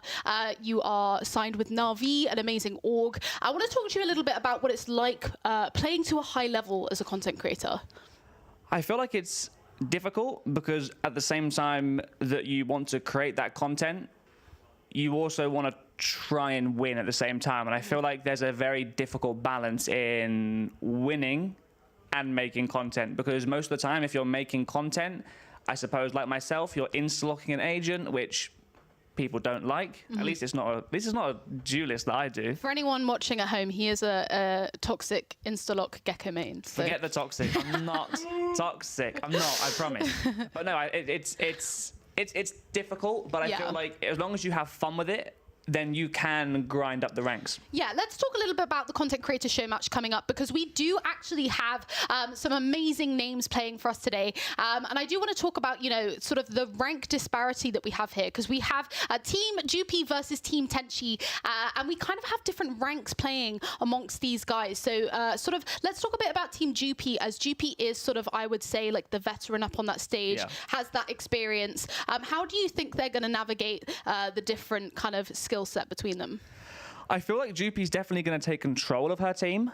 I feel like that's kind of a given. I think it's going to be maybe a bit harder for Team Tenchi because they haven't got anyone that has, well, professional experience, I suppose. But also Tenchi is immortal? I think yeah. She's Ascendant 3 at the moment, but she is immortal. She's usually an immortal Phoenix main, right? Yeah. Which is perfect for today. I reckon we will see her. I do want to shout out as well Lexi Marie, who is going to be on Team Jupi today. She is actually the lowest rank in the tournament. And she was like, please, can you warn everyone? I haven't played in 8 months. Yeah, 8. 8 whole months. So this is going to be hilarious. And of course, please do remember watching at home. These guys are content creators. They're not professional gamers. And they're just here to have a good old time and lots of fun today. So yeah, we've got definitely some amazing names. And we want to know from you guys at home as well. Pop in the chat who you are rooting for and who your favorite content creator is on the desk. Are we allowed to root for anyone? Like, is it I mean, like we don't want to be biased? But we are content creators ourselves, so we're gonna have our favorites. Who's yours? want to see Team Tenchi take this. Okay. Because I feel like I mentioned just a second ago, I don't feel like they have a full-on leader. Unlike Jupi, and Jupi's going to lead the other team, right? So you like an underdog. I like an underdog, especially in a show match, because this is where you're going to have a lot of fun. And like, I feel like in show matches, I feel like you tend to get 3 duelists anyway, no? Yeah, I do want to talk about a big name that is playing on Team Jupi. We do actually have the one and the only Talia, who I am a big fan. Talia is so amazing, and again as well, shout out to Talia because she's just come back to Valorant. She's kind of had a bit of time off, but she's clean with it. Her crosshair placement is insane, and I feel like we're going to see some good headshots coming through from Talia. Yeah. Now I don't want to. Well, mistake me if I'm wrong, but I do think. Correct me if I'm wrong. Sorry. I do think she's a Viper player. Yeah, but again, with the kind of format today, we might not be seeing that. Do you think we'll see maybe her on a duelist? I feel like it. No, because I feel like she's quite similar to you. Like sometimes you don't want to lock that duelist because you feel like there's too much pressure behind it. Because obviously duelists are considered the ones that need to go in first, need to get the kills. Maybe because there's 3 duelists. She might take the lurk role as a duelist. Maybe. I mean, I do want to talk a little bit about this because this isn't a best of 3. This is just a best of 1. So they do only have this one map to prove themselves. So I feel like maybe if they are in that kind of situation where, you know, they don't have the time to warm up, I would just go for it. Why not? Life's too short. I have this really weird gut feeling that we might see 5 duelists. Imagine. Because I said it's a show match and you want to have fun, right? Yeah. So why not just go for it? Lexi did toy with the idea earlier of doing a roulette, but I said, guys, that's not going to work because you have to have the 3 duelists. So they are still playing that Instalock format. I'm not actually 100% sure. They have done the map picks, bans, and vetoes sort of before. I haven't had it confirmed yet what map it is, but I think that will be really interesting. I would love to see them kind of coming out with a Lotus because we haven't seen much Lotus being played. Does it have to be in the active map does. pool? It can't be. Because I just want to see it. I just want to see my treasure, Haven. Haven. I just like. You're a Haven boy. I'm a Haven enjoyer, and when they removed Haven, I feel like a part of me was taken at the same time. But if we're talking about the actual map pool right now, just not a cent. I'll take anything that is not a cent. Okay, well, we will be finding out hopefully shortly what map they will be playing. I do want to talk to you a little bit about how it's going to be feeling on stage, because of course I think as a content creator, when you're sat at home on your setup, it's not very often that you kind of go away and you play in a different kind of atmosphere in front of other people on a team on stage. Like, do you think that their nerves are going to be quite high right now? I think setup's a big thing. So putting nerves aside, I feel like setup is a big thing. And as someone that has moved my setup a lot and had to use different, mice and keyboard over time, if you're using something that isn't what you're comfortable with, because I know a couple of them have bought their own peripherals. But if you're using something that you're not comfortable with, then maybe it's going to be a little bit harder for them. But then when we talk about nerves, you are right in saying that when you are playing in a different place at a venue where people are watching you, especially so many of you online watching as well, and they're going to know this, I feel like, maybe, it might bring out the best in them. They might just become absolute aim demons and become like confident as hell. 100%. I think we could see it, I think adrenaline's going to be pumping.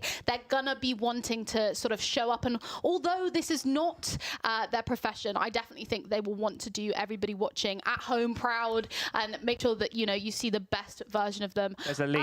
There's a leak on our screen. Guys, shut your eyes. Do we think we'll finally see an ISO? Shut your eyes right now, guys. We are not seeing an ISO in this show match. I promise. We are not. I also do want to talk a little bit about the white noise, because if you don't know, I'm pretty sure most of you at home will, when you're playing in like a public space, you will have kind of those in-ears with the game sound and then the white noise coming through that headset. I saw a couple of the girls pop it on and they were like, I absolutely hate this. It's a really uncommon thing that like people don't know about it. No. Like people genuinely, when I first started, I suppose, in esports, I just presumed they had their headphones on and they were just listening to the game sound. And I never even realized. Dubstep on the other ones. Dubstep. Or they get to choose like one of their favorite songs. But no, it's. I remember picking up some headphones once. It was at one of the events, and I put the headphones on, and it's just like static. And it's like, how on earth do you adapt to that? Because it's a common thing where maybe you miss a couple of footsteps because of the white noise. Yeah, it's definitely a weird thing to adjust to, and if you don't have that kind of experience with it, it can be a bit trippy and off-putting. I do also want to talk about Kay. I think Kay is on Team Tenchi. I think yeah. She's actually come from FPS. She came from Siege. She does play Valorant quite a lot, but I want to talk about Kay because she's sort of middle tier rank-wise. She's in that kind of gold plat kind of I thought she was higher.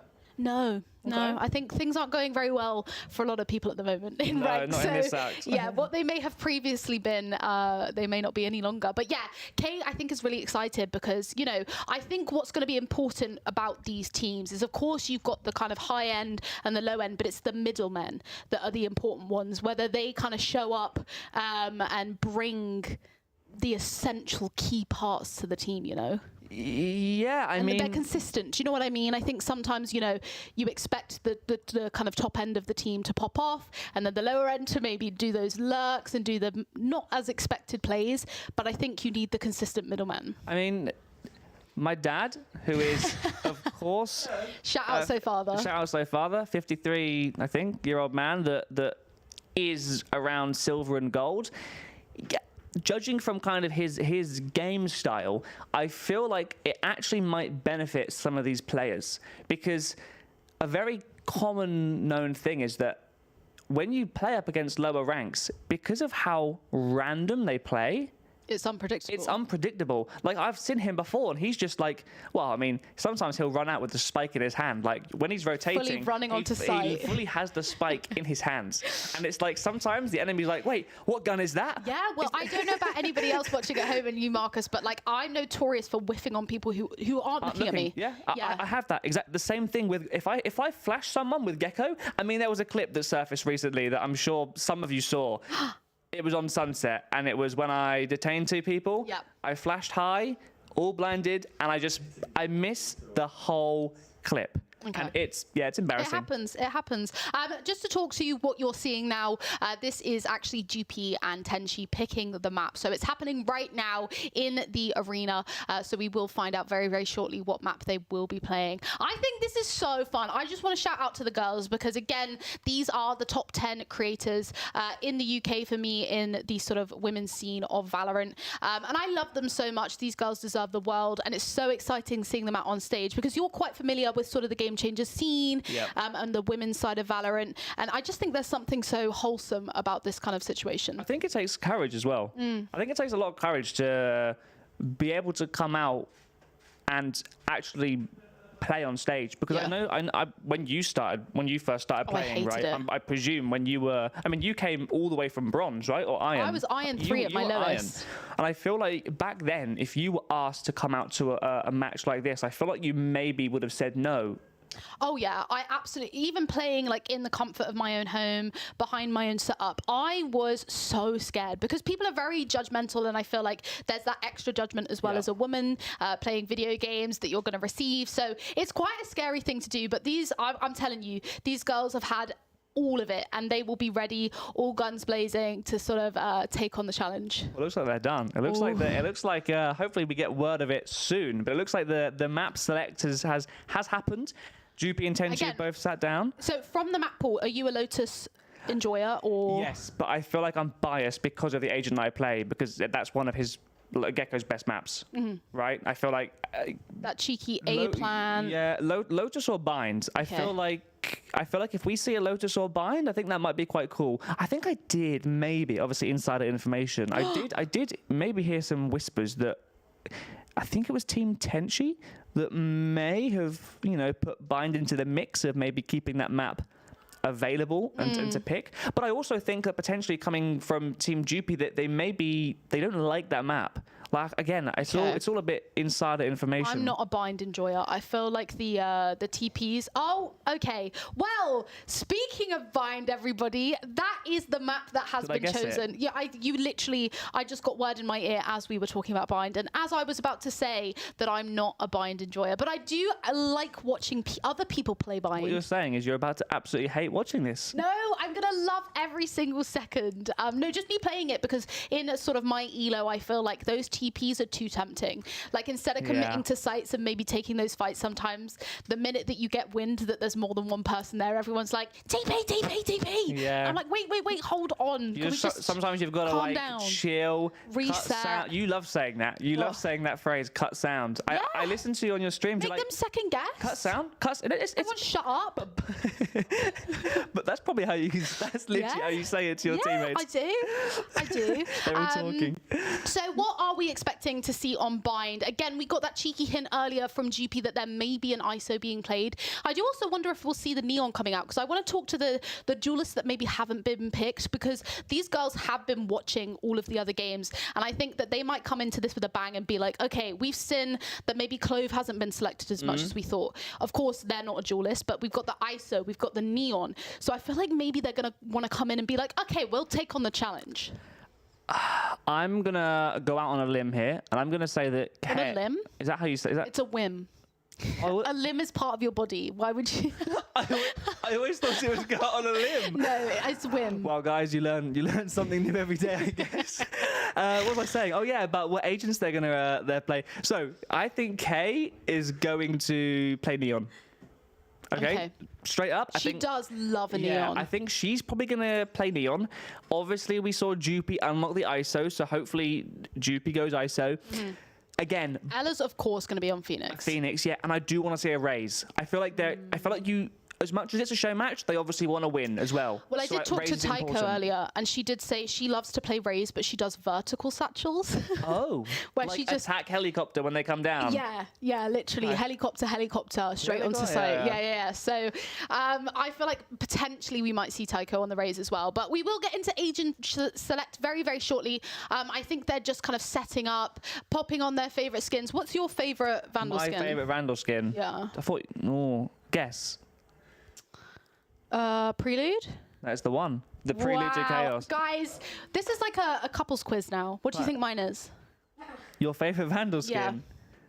Oh boy. Oh. Yeah, if you get this wrong, we're breaking up. In recent times, I feel like it's the one that Snow goes over. Oh, the cryostasis. That's one of your recent favorites. That's my most recent purchase, but I Okay. want to know like my all-time. Your all-time favorite. Gave you a second chance. I did. Gaia. No, you're wrong. Guys, I'm single. Anybody out there? Any fellow suitors? Jeez, ready no, to I'm a mingle. Prelude girly. Do you not remember how long I waited for that skin? Oh, Years. yeah. I just didn't think you'd copy me. I just thought like you'd like. Well, I'm sorry we're the same. I'm so sorry we're such a perfect match. I also would love to know, because, you work a lot with sort of the Na'Vi team on the VCT sort of side of things. What is a very, very important comms-wise coming into a game like this? Oh, there are so many things important when it comes to communication. It's just quickly, probably very quickly. keeping comms clear is the main thing. Very, very clear. Okay, well, we'll hopefully see some clear comms. We don't have their names, so we're just going for Instalock 7, 8, 9, 10. But we do have that Clove and ISO and Neon being locked in. So Okay. this is very interesting. So I'm guessing I was right in saying Neon with K. I know it's Instalock 16, but I'm guessing that's K. I'm guessing that's Tenchi on the Phoenix. We could actually see the Talia on the Viper, as you mentioned. We did see that we have controller bind, pop off. right? Yeah. We have binds, and it looks like they're obviously going for the double controller, which is always good. We have the Viper. We have, they're hovering Clove. And I feel like if you have to go 3 duelists, Clove is kind of going to be a 4th, because they are Very an aggressive agent. Yeah. Look, it's locked in. This is so exciting, guys. Please get hyped at home. I'm hoping that the sort of names of them change so that we don't have to call them. I am praying. And just Instalock guess. 16 just got a kill. So hopefully that will be changed sort of in the back end. But incredibly exciting that we're finally seeing that ISO being played. And I'm going to bring in Billy and Twiggy now, because we've got an exciting casting setup on the go here. Billy and Twiggy, over to you. Over to us, but not for long, I feel like, as you will be joining us again very shortly, I'm sure. Yeah, surprise. You're still here, but I am excited for this one. I feel like I'm in a bit of a disadvantage here. I don't know as many of these creators as maybe you guys do. And, If you're going to ask me who my favorite is, and I was thinking about this while, you know, the question was going out, you know, who are you rooting for? And now that we've been allowed to root for specific players, I'm going to go ahead and give you some Twiggy lore.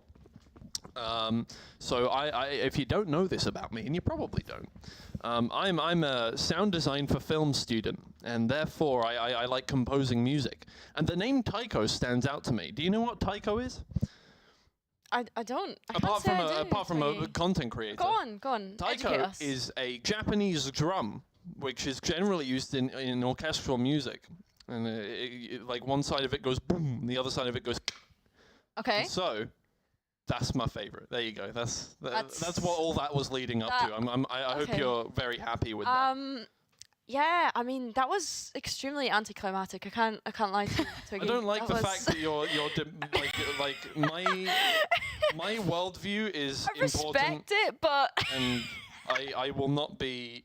No, that's, yeah, I think I don't like you anymore. Do you know what? Going into this one, I'm excited to see each team compete, of course, but I think as they mentioned on the desk, having Megan Marcus there, Juppie being in this, is going to be really nice to see her back in a sort of, maybe competitive is a little bit of a stretch, but back in that sort of competitive environment, in a team environment where she can really lead some of these players that maybe don't have the same sort of confidence or experience as she might from playing in a team. You know, she's been part of Game Changers for a very long time, like being part of that Rix GG squad, if anyone remembers that from EMEA Game Changers. And yeah, I think she'll be a really real leadership icon for this team, I think. We've both worked with her on desks across the Asias as well. We both worked with her at Insomnia. I think you worked with her again last Insomnia as well. So yeah, there are definitely things going on here. The game is already paused. Obviously, tech pause is going on, and hopefully that is so that they can add real names to the players, because I am not going to say 5 kills 10 and 10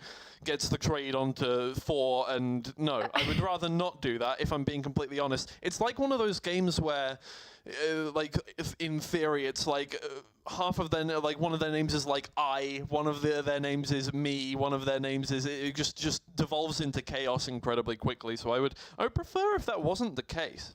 Yeah, it's I'm hoping that's what's being fixed right now. I'm hoping that's what's being fixed. We'll see. There's not a lot to talk about with this one. There are no, map statistics, or we can't go deep into Look at us, like, relying on the stats. I don't know if my mic's on. I would join you, but we could give away what is about to happen with the cheeky tri-cast. Yes. Yeah. I'm sure. Yeah. I'm still here. Hello, stream, can you hear me? Wembley, can you hear me? But yeah, I'm assuming you can at this point, because I haven't heard word in my ear otherwise. But we are bringing out the tri-cast moment. So I'm going to be here with Twiggy and Billy watching this game and adding my reactions. I guess I'm just going to be like a soundboard. If anything insane happens, basically, not only will you get me screaming in your ear, not only will you get Billy screaming in your ear, you're going to have Meg screaming in your ear as well. So I hope everybody has their they've headphone gone to... check. Yeah, headphone check. Let's just make sure that our volume is at about 50% or lower. Let's make sure that, like, we've got our checkups on our ear health. Yeah. We're insured. Just everyone pre-turn the stream down ever so slightly, because it's going to get loud in here. I can see so many people in the chat hyping up their teams, and it's so wonderful to see.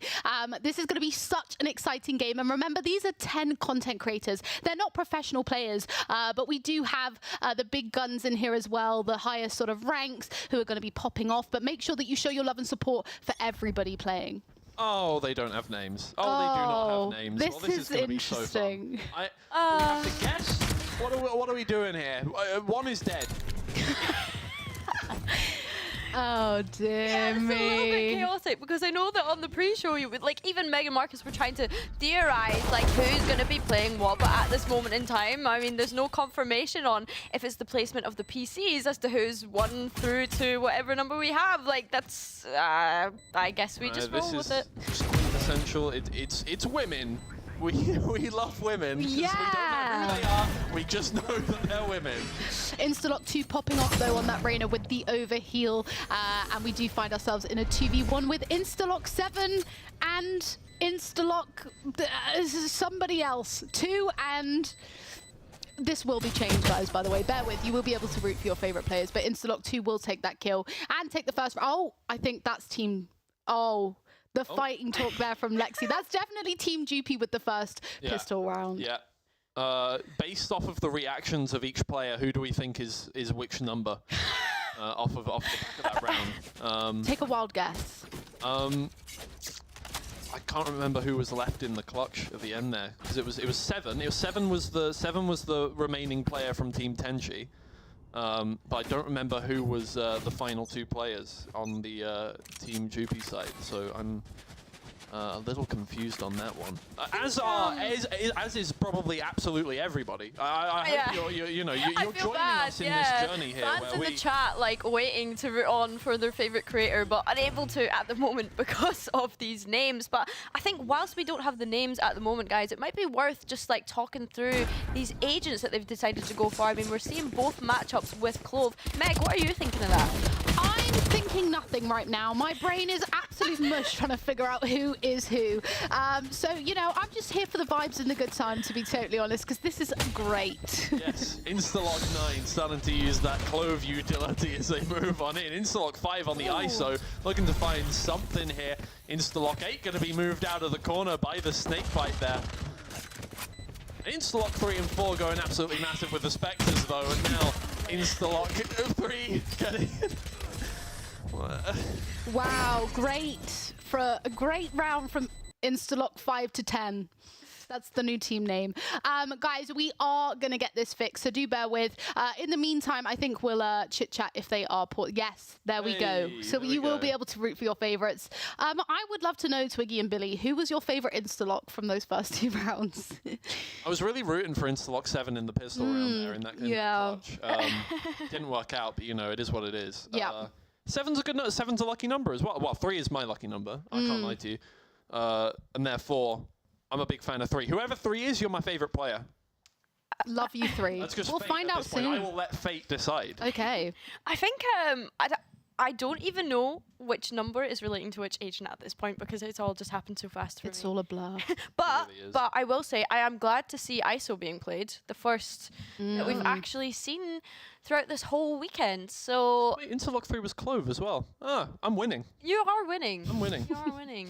No, I have to agree about the ISO. Like, as much as I understand that, you know, in the sense of the actual professional teams playing, that they maybe don't want to mess around too much. But the great thing is we finally get to see that ISO in action. And I think we're all quite critical of ISO and their kit and maybe how they're not the preferred duelist of choice. But we may be proven wrong here. We might see that ISO come through, top frag, absolutely dominate, top of the leaderboard. I mean, I'm not optimistic, yeah, I think but that's you never know. That you're on there. How many gauntlets will we see? That's the question. Who knows? Who knows? Again, anybody watching at home, do let us know what you think of ISO, because I think, you know, sometimes we sit on that very analytical side of things. But do you find ISO fun to play? Do you play him in your ranked games? I personally do not, but I would love to know. I haven't played Valorant for months. I mean, that's fair. ISO, yeah, I don't think ISO I've ever played, but to be fair, I'm not really a duelist lover. Like, if I'm playing a duelist, I'm Instalock and Reyna and running it down. I'm that plat player in the plat lobbies. But even Jet is a player that I'm terrified of Jet. I don't know how people can pop off on Jet so much. I used to be a Jet main back in the day. Yeah, that's just it's an agent that I've never sort of gravitated towards. I feel like you have to be good at opping. Your movement has to be really good. Yeah. It should okay, we have who is who, so we're going to do like a call out, a cheeky little call out here. Also, just a reminder for anybody joining, this is the Creator Show match. So this is your 10 favorite women in the scene who play Valorant, so do hype them up and get hyped in the chat. Okay, right, roll call. Instalock 1, Talia. Instalock 2, Lexi. Instalock 3, Sarah. Instalock 4, Tycho. Instalock 5, Jupy. Instalock 6, Jordis. Instalock 7, Pizza Waffle. Instalock 8, Tenchi. Instalock 9, Elfinly. Instalock 10, K. I'm gonna try my best to live translate this as we get through the play-by-play. I will get it wrong 50 times. Out comes Elfenly with the first 2 picks in the round, taking down Lexi and Jupy there, but on the board is Talia finding that Spectre kill onto Pizza Waffle. They're going to move on through. It is Jordis finding the next pick down onto Sarah there, and it is Jordis that will finish off the round. That was actually really good from me. You smashed that so slightly. good. Do you know what that was? Quick maths. That was absolutely That was sensational. I do also just want to say, Instalock 2, finding out that is Lexi, I want to throw back to that pistol round. Lexi's crosshair placement is actually kind of clean, considering she's, you know, the worst in the lobby, and I don't mean to call her out and sound, no, but she is, bless her heart. And she hasn't played in 8 months. I'm shook. Yeah, I mean, having not played for 8 months, maybe the break's done her some goods. Maybe. I mean, I know for a lot of players, you take some time off and take a wee break from the game and come back into it, and you're just refreshed as a player. So maybe not exactly the terminology I would have used, Meg. No, I know. I'd like to say, guys, I am friends with Lexi. I'm not cyberbullying her, I promise. But yeah, very, very good. I mean, of course, we do expect sort of the team coming into that with the rifles and the full buy to win that round. So far, a pretty normal game. Yeah, normal. I don't think it's the word I would use for it, but either way, out comes Tycho with a pick. That trade down onto K there. Moving on through. Brought down to a 4v4. It starts off once again. Pizza Waffle takes out Jupy. Moving down onto a short. Trying to get some space here as Jordis takes one more pick and brings it to a 4v2. Just trying to turn the tables here, and Team Jupy going to be a little hard-pressed to find anything. It is just Lexi and Tycho left as they try and retake the space here on a short. And it is Tycho that is taken out, and in turn, Lexi taken out as well by Jordis.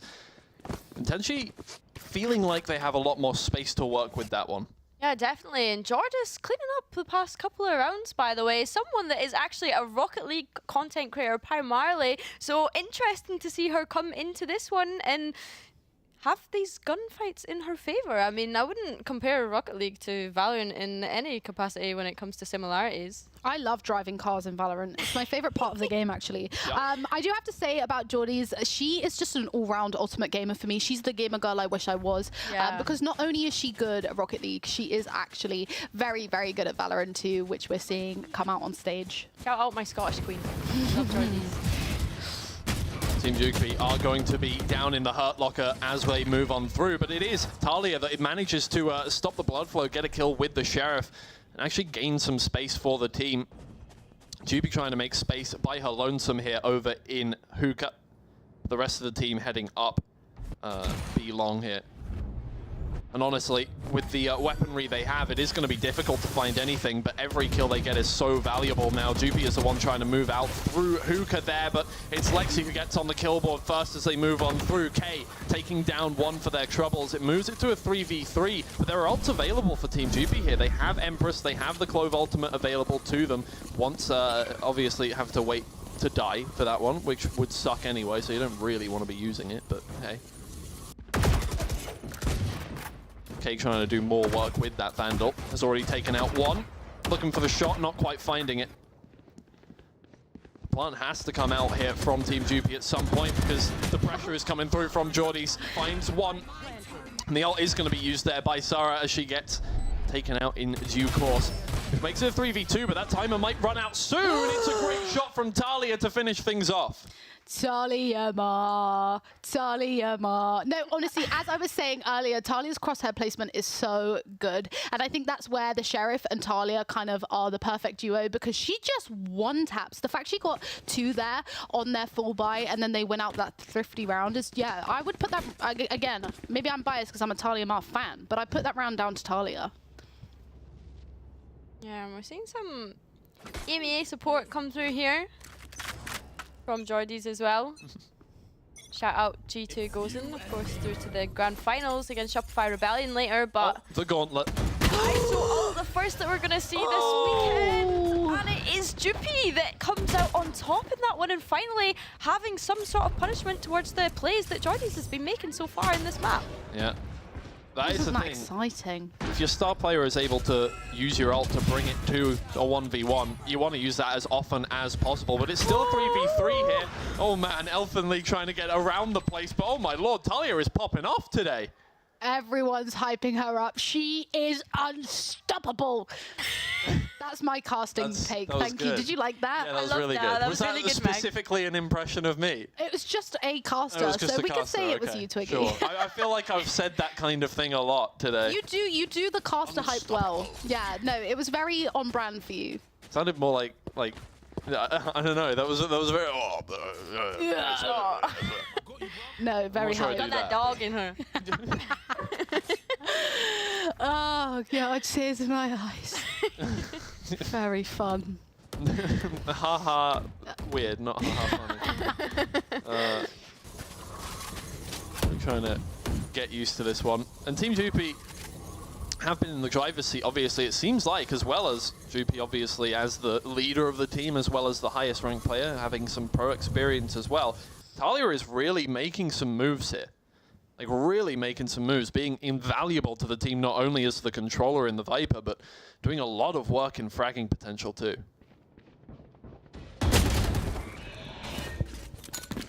And Jordy's just going to be punished straight away from Sarah. They're looking to make the first sort of entry coming into this A site. And smokes are all over the place right now. You are going to see lots of trades coming through again. Sarah picking up more from her team onto Pizza Waffle there. And left in a 3v4 post-plant situation. Okay is looking down from heaven there with the Marshall, but Lexi wins out that gunfight with the Vandal. It is Sarah on the board for a 3K already. One player left to deal with, and it's only Tenchi, left against the world. 5 HP remaining and a stinger in hand. There's not much you can do in that situation. Talia, once again, is the one to close things out.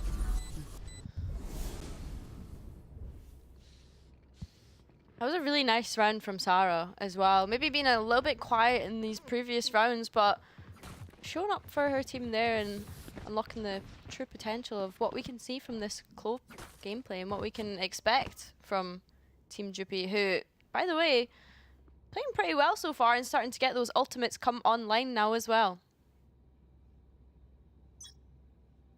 2-5 the scoreline. Team Tenchi still having some trouble getting started. And you've only got one map to do it, so got to start getting on the board here at the very least in the first half now. Team Jupi have things locked down for the time being. 3 ults available as well. You got that. The vertical satchel! Vertical satchel. Tycho bringing it out. It's perfect. It does all of the work. Jupi is the one taking down the run it back in the end. Elfin Lee getting on the board. Everybody getting on the board here. It is Tycho still finding those kills, and maybe the vertical satchel didn't gain any positional advantage, but it's definitely confused Team Tenchi as there are only 2 players remaining here. It is going to be Pizza Waffle trying to enter the Viper's pit, and the showstopper is out for Jordis, trying to look for something there, thrown down at her feet, but Sarah has already taken out her teammate, and now it's just that 1v1, and Sarah is the one turning around the corner at the correct moment. 6-2 the scoreline. Tycho really said, I'm like a bird, I'm gonna fly away. Onto the B site. Oh, you're adding so much to this cast. It's beautiful. Oh, dearie me. Dearie me. I am seeing lots of hype for everyone in the chat, which is so nice. I'm like, I'm just reading. It's so nice to see everyone getting hype. I'm just reading. And yeah. And occasionally making obscure pop culture references. That's what I contribute. That's my value to this. That's good. I feel like that there's a, you're cornering a part of the market which hasn't really been capitalized on. Thank you. Oh, yeah, it's never been done before. Never been done. It never will be ever again. Yeah. I've never done that. Not once in my life. Don't know. Not even Cairo and Hazard? I've never heard them do that one. They are slow to keep up with trends, and in fact, honestly, they could do a lot better. They're really not, it is what it is. Elfin taken out after getting 2 valuable kills, and Team Jupi, I'm not going to say on the back foot. No, they are still ahead. They have the spike down now as well. That's very nice for them. It's Kay trying to move in from the elbow position. Tenchi finds one, but it's not enough. That ult, maybe not the most useful in the end of the round, but I think those kills came through so quickly that they didn't even have time to pop the Clove ult. It almost felt like they could get a little bit aggressive there and try and find that pick to make the round even easier, and then next thing you know, they're all on the floor. As J-Lo once said... Oh, here we go. No, go on. Is it tonight we gonna be hit on the floor? I can't remember if is it lit? Tonight I don't know. Lit. I think it might be lit. I think Is it's it lit. lit? Lit makes more sense. Lit. So that feels very Ballet. American. Thank you. Anyway. Yeah, it's so good. I listen to what song is that again? On the floor. It's called On the Oh Floor. yeah, that's what it's called, of course. Okay, anyway. Oh dear. Elfen League trying to get something done here. Not able to find the shots needed, but instead, Jordies is there with the Sheriff. And they have yet to make the incision here through a short, but at the very least, they look in control of this one. It's looking real nice from them. 2v2 situation. Now Sarah on the board once again, but out comes Tycho there with the spray down from the Phantom. Out comes the Showstopper. You know exactly where they are. And Sarah secures another round for her team. This first half is very Team Jupy heavy. You know, I do think, of course, we do see in this kind of gameplay the defense side being favored and typically being the easier half. So do we think that this comeback is possible? Can they turn this around, Team Tenchi? Of course they can. Yeah, it's not over till it's Anything is possible if you just believe. When you believe. Yes. Twiggy, what's your karaoke song? Somebody to Love by Queen. Wow, that's a belter. That is a big song. Sensational. Yep, I know. Anyway, back to the game. We just hit the top gear. Anyway. Yeah. In come Team Jupy, and they're really in the driver's seat right now. It is Pizza Waffle to deny any more space on that one. Jupy gets involved and takes out that trade. That's a really nice angle from K, but not finding anything off the back of it. Tenchi is able to pick up the kill in the end. It's really useful for them, but they're going to head back towards B. Look for space there, and they've really just been able to, I think, manipulate Team Tenchi a little bit when it comes to these plays. If they're losing members, they're finding space on the map at the very least, and now it looks like it's Jordies to try and find a little more value. The run it back is available and used by Tenchi, taking some space on this retake. Oh, this timing though. This timing could be everything. The defuse! The defuse! Wait, I'm actually stupid. I said about... nobody called me out before when I said about the defense side typically being the dominated side and they're losing on defense. Am I losing? I'm sorry. I just got so distracted by the most Essex sentence I've heard in my. Wait, nobody called me out. Nobody said Meg. What are you on about, mate? Same way round. I'm focusing so hard on translating numbers to names right now. I don't know what is going on. My brain is mush. There are no thoughts inside this head apart from 1, 2, 3, 4, 5, 6. Wow. I can't concentrate on things in the best of times. Listen, everybody in the chat right now saying I'm waffling, saying that I'm silly. It's totally valid and fair, and I appreciate your feedback. Yeah, thank you so much. I'm going to leave this round to the professional casters, everybody. Oh man, Sarah's doing that. Go on. Believing chat also, Meg. Like, do you know Don't what? listen to chat, if you're going to man. make an opinion, then say it with your chest, Meg. I love chat as much as the next person, but not while you're on broadcast. Come on, you got to focus on yourself. Can You got you to show me how it's your done? own mental health. Show me how it's done, please. All right, here we These go. names. It's Elfen Lee coming back into things. It's a good shot, but 2 HP remaining in this 1v1 versus Talia Ma. Now, let's see who hits the shot. It's Talia, and it makes it a 9-3 half. Guys, I do want to take a second to thank our sponsor, Aegon by AOC.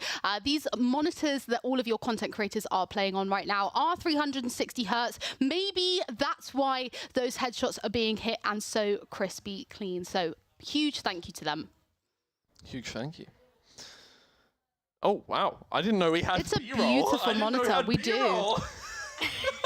They really very saved that Oh for my the god, monitor. damn, yeah, they really did. That was sick. I had no clue we had Respect. B-roll of it. Respect. Oh boy. 360 hertz. That's a lot. That's a lot of hertz.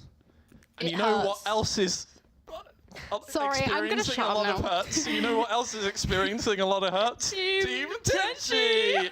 Okay, woo! Let's go. Getting the puns in. All right, woo! 3-9 though, will we see that 3-9 curse come through here? We will find out. I think this pistol round is so important, and that first blood coming in by Ella. This is really where we're going to see Ella's kind of like Phoenix experience, I think. Yeah. Pop off. Here we go. Team Tenchi doing a lot better on the attacking side, and it is Tenchi, in fact, on the Phoenix that is able to take down Tycho, make some space for the team, but they haven't committed to a site yet. Looks like they're going to be rotating back towards A. It is Kate and Pizza Waffle leading the attack on that side. Looking to take some more space. That's good proactive gameplay there from Kay as she tries to lock down CT with the Sheriff up against Sarah in the first fight here. Utility being used, not hitting the headshot, and Talia has come out with the Ghost to find 3 already from one side of the site. Talia's moving on forward. A little fake defuse on the spike there, going to try and get that kill too, but it is in fact Lexi that finds that one. Talia is absolutely massive right now. Talia's so good, I wish she could stay the night. Maybe we could bring the music back to light, just you and I. Stay the night. You know what, I'm going to leave. I'll leave you with these two, honestly. I feel like my place here isn't needed, you know? Like, I think this would be so much better if it was just... I think there should be a mega solo cast. Music puns and analysis. You don't need play-by-play. Stream it on Spotify, guys. Come on, let's go.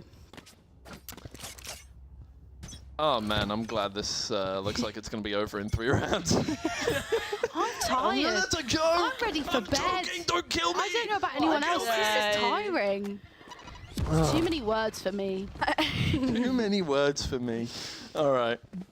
You know what? This TriCast could go somewhere. This is an idea that really needs to be... Let's get this going in BCT. I love a little TriCast. Grab it. I love everyone being able to throw in their little contributions here and there. The play-by-play, the color, and the pop culture. That's the 3 roles of broadcasting. Well, it is Sarah that finds the opening kills onto Team Tenchi in this round, and Team Jupi looking to take things away all over the place. It's looking like a really good half for them so far. It looked like it might go the way of Team Tenchi last round, but they're bringing it back. Team Jupi just has that clutch potential, I think. Have they forced Team Tenchi? I think they have, no? Got hit in the face by a... If you get hit in the face by a snake bite, it should hurt. I feel like it just bounces off. Ouch! That should be the sound of it. Yeah, it's glass. It's glass. It's gonna hurt, man. If you get hit in the eye with a piece of glass, it's over for you. It's over for you. Yeah, I'll pass on that one. Who is going to be the test subject for that one? Who wants a snake bite? I need to confirm. I need to confirm what it would be like to get hit in the face with a snake bite. It's only 2 players remaining from Team Tenchi. They have to clear. Oh, that's a beautiful wall timing from Pizza Waffle, saving the teammate there. It is Jordis that gets a spike down, and trying to bring this one back is Tycho, but down on 15 HP now. Pizza Waffle on such low health, but still able to get kills all over the place. 8 HP, 2 kills, 3 on the board now, and it's only Lexi left, has to do all the work. It's the comeback from Team Tenchi. The jump has sent me to another dimension. Wow, she is so talented, our Lexi Marie X. Love her. I just love the jump shot. Yeah, it's great. I respect it. Honestly, I do respect it. And do you know what? Like, even diving into this one, obviously, with it being a show match, there's only so much you could look into with the strategy behind this. But Tycho taking initiative there to actually take early bathroom control, and again, doing some chip damage when that plant was going down. So the team were definitely going in the right direction with these strats, but Tenchi having answers back for Team Jupi. Yep. Maybe they can use that momentum now to get into things. It is Tenchi leading the charge. No shots found there. Oh, on the side of Team Jupi. Incisive play. Yeah, jump scare, absolutely. Sarah's going to try and find something with the shorty there. We'll just walk straight into danger. Doesn't work out. A flawless round from Team Tenchi there. And we are getting a question mark from Elfin. Yeah. I think it's really important sometimes, like those high risk, high reward rounds, like where they force there. This is it's gonna completely change the tide, I think, now, and we're really gonna see that confidence picking up for Team Tenchi. And again, it worked out for them, but this is the important round really because we have those fuller buys coming in, but still a bit of a scuff buy from Team Tenchi, so it will be interesting to see if this round pays off for them. Let's find out. Obviously, Team Tenchi setting the pace on the attacker's side. It is going to be Tenchi using the run it back. Coming on through like a guardian angel. Get it? Because her name's Tenchi. Anyway, taken down, run it back. Utilized to full effect.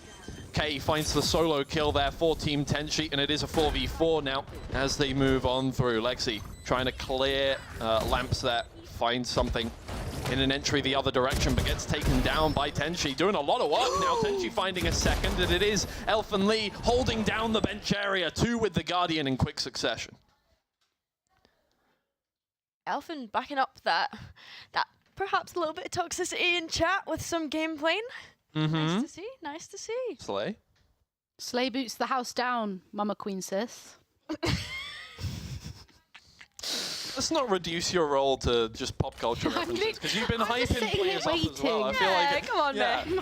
Okay, all I need to know, do you have specific ones in mind and then you wait for the right moment to bring it out? Or are you, is this off the cuff? Are you like... I wait for you to say a word and then see what pops into my mind. Like, can I turn it into a pun? I just want people to think I'm funny, so I'm trying really hard. That's so relatable.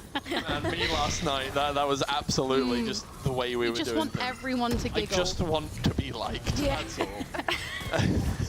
It's not working so far. Anyway, Team Tenchi on their way onto site. It's a 5v4 now, but they've been bringing back rounds. They've been really going through on this one. And Team Dupi, so far, has not had an answer, especially not to that. Are we going to see an ace from Tenchi on Team? No. No. Anyway. Well, the rest of the round is meaningless now. That was all I was living for. Team Tenchi getting that Tenchi ace, but it's not happened. I mean, they might as well go for something here with those sheriffs in hand, but I do think that we're going to see this round sort of quite quickly finish and be done with. I think they'll hope to find one as they do. The Clove ult not being used there, though, as they feel pretty safe and secure with this round. I think this is getting very scary now, because if Team Dupi don't start to find those early picks or take some of that map space back, maybe, I think they're going to struggle to kind of stop Team Tenchi feeling so confident and like they own Bind right now. They own this map. We built this city. I don't know why that's the one that... No, I was playing my little violin for Twiggy. The tiny violin. Thank you. Oh, right, I see. The moment passed, but... Yeah, that was maybe a minute and a half ago that... Also, I think it's worth mentioning that, like, I don't think we're really seeing the value of ISO, even though he has no value. We're not seeing it come through, so I think this really solidifies our ISO opinions. Yeah, no, ISO, yeah, I don't want to... I'm not going to get a horse involved in that race. I'm just going to sit here and not engage in that. Sarah finds that opening pick there. Again, the aggressive controller. Now comes a lot of moves there. Showstopper. Straight stiff. Jordan from Tycho. And they're going to try and get some kills here. The diffuser is still coming through from Sarah. Nobody's stopping the shoot from diffuser. Hello? Or not. Anybody there? Somebody? They didn't even fire a shot. Not a single one. They were like, you can have it. Take this diffuse. Take it. Interesting tactic. Yeah. But there was a lot going on there in their defense. We had that clove smoke on the bomb. Maybe they thought that they would fake it because they were being a bit cautious going into that round. Because they were a man down there, when they stuck that. So maybe they thought that they'd come off it. I don't really know. Well, even still, they pulled the ult out from Tycho, no? So, like, they were trying to create extra space and still just let away with the defuse. Tenchi was on a nice run of rounds there, and now it's all gone not to plan. Listen, it's not over till it's over. It's not. Too late. It's not over. It isn't. ISO ult. ISO ult. ISO ult. ISO ult. I wish when you ulted on ISO, it played like a little song. Do you know what I mean? What song? Do you want it to just be a jingle, like the Z, like Spectrum bundle? Yeah, no, like full-on hardcore dance dubstep remix. Okay. Yeah, do you know, I don't hate that. I'll add that. I'll add that. I'll try and I'll do my best to add that next time the ISO ult is used. Thank you. Okay. Do a live rendition of what I imagine you wanted out of that. It's not going to be used this round. I'm assuming who's in slot 3 again, Twiggy? That is Sarah. Come on, Sarah. Oh! That's my reaction to that kill. Okay. That's the ult available, so if you go quick here. This is doable. This is doable. But time not of the essence. Once again, Tenchi. Oh. Oh, what? That was a bit toxic. That was a bit toxic. You can't do that. Not sure I like that You can't do that. Where's I'm all for the yellow sisterhoods card? here. We need warning. Competitive warning. Red Bull Instalock. it's been brought to our attention that there's been a little bit of body spraying going on within the server. I think, what would the fine be at Red Bull Instalock? Maybe you have to do a shoey?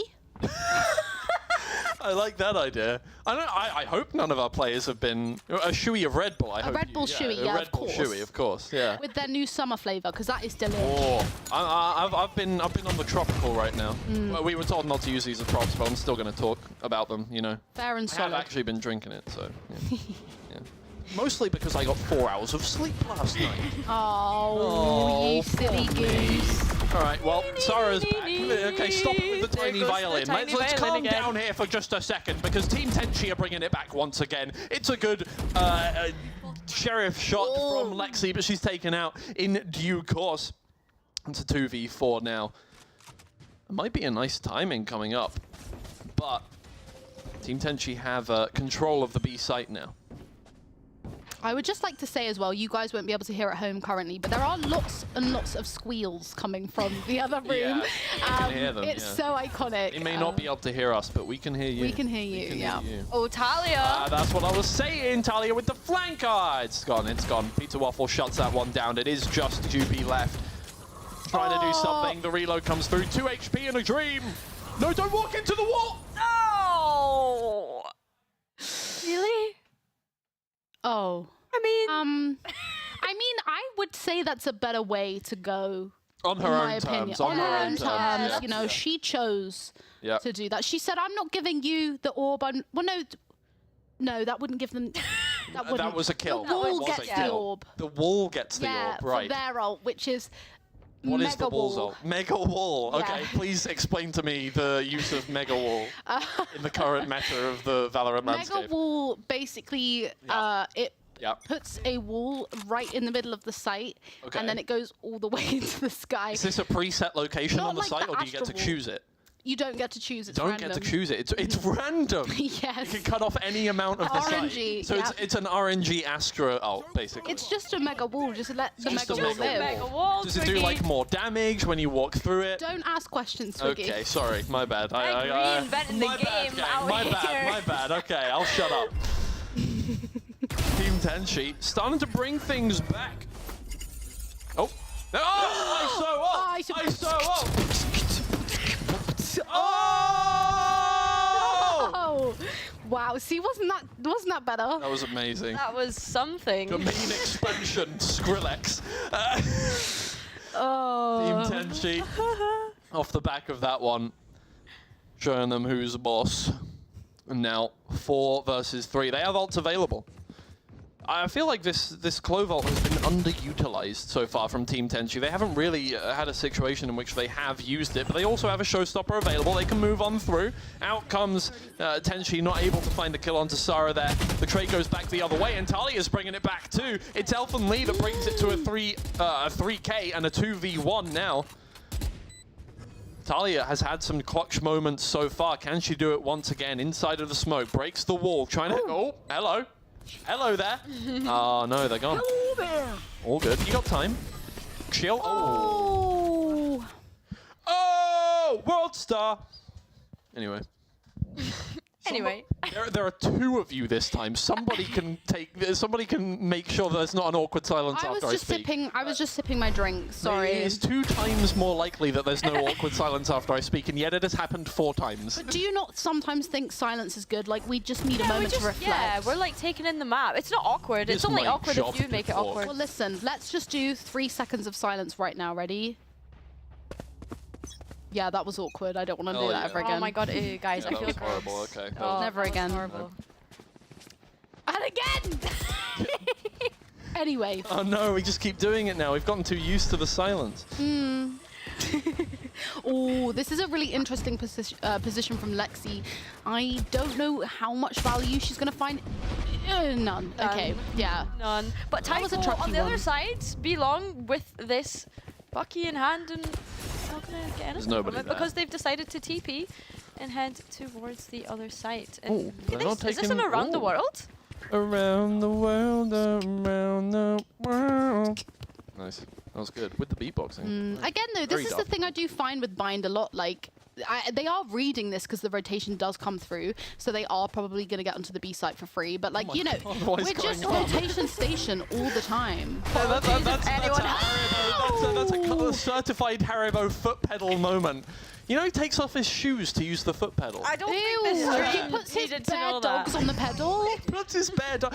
For anybody who doesn't know, sometimes observers use foot pedals to make smoother motion or whatever. And Haribo uses his bare dogs on the foot pedal. Put your dogs away, Harry. Dogs away, honestly. Around the corner comes K, finds one. It is Tenshi to find the other kill in that engagement, and now it's a 1v5, and it might just be even things up.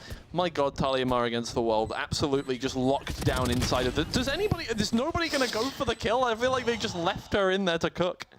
I'm sweating a bit now. I am sweating a bit. Is anybody else? Is it hot in here or? Ew! Ew, don't double down with it. We don't want to talk about his feet anymore. But this is very tense. Just speak for yourself. Although I did accidentally say the wrong side earlier, I did predict this. I said that even though I said the wrong side, one side was more dominant than the other. And I guess we're seeing that to be attack side because we're running 3 duelists. Yeah, that's got to do something for See, the validation, okay, so right? there's a different thing. There's an interesting idea, right? Is that generally the defense side has been better from the pro teams when it comes to the triple duelists. But here, it's the attacker side. I always find it's the opposites, though. Yeah. Wait. Are they cooking? Are they cooking? Fighting back something. Yeah. They do have the Clove ult, though, on Team Tenshi, so I feel like they can maybe get a bit aggressive here, try for one and then rotate.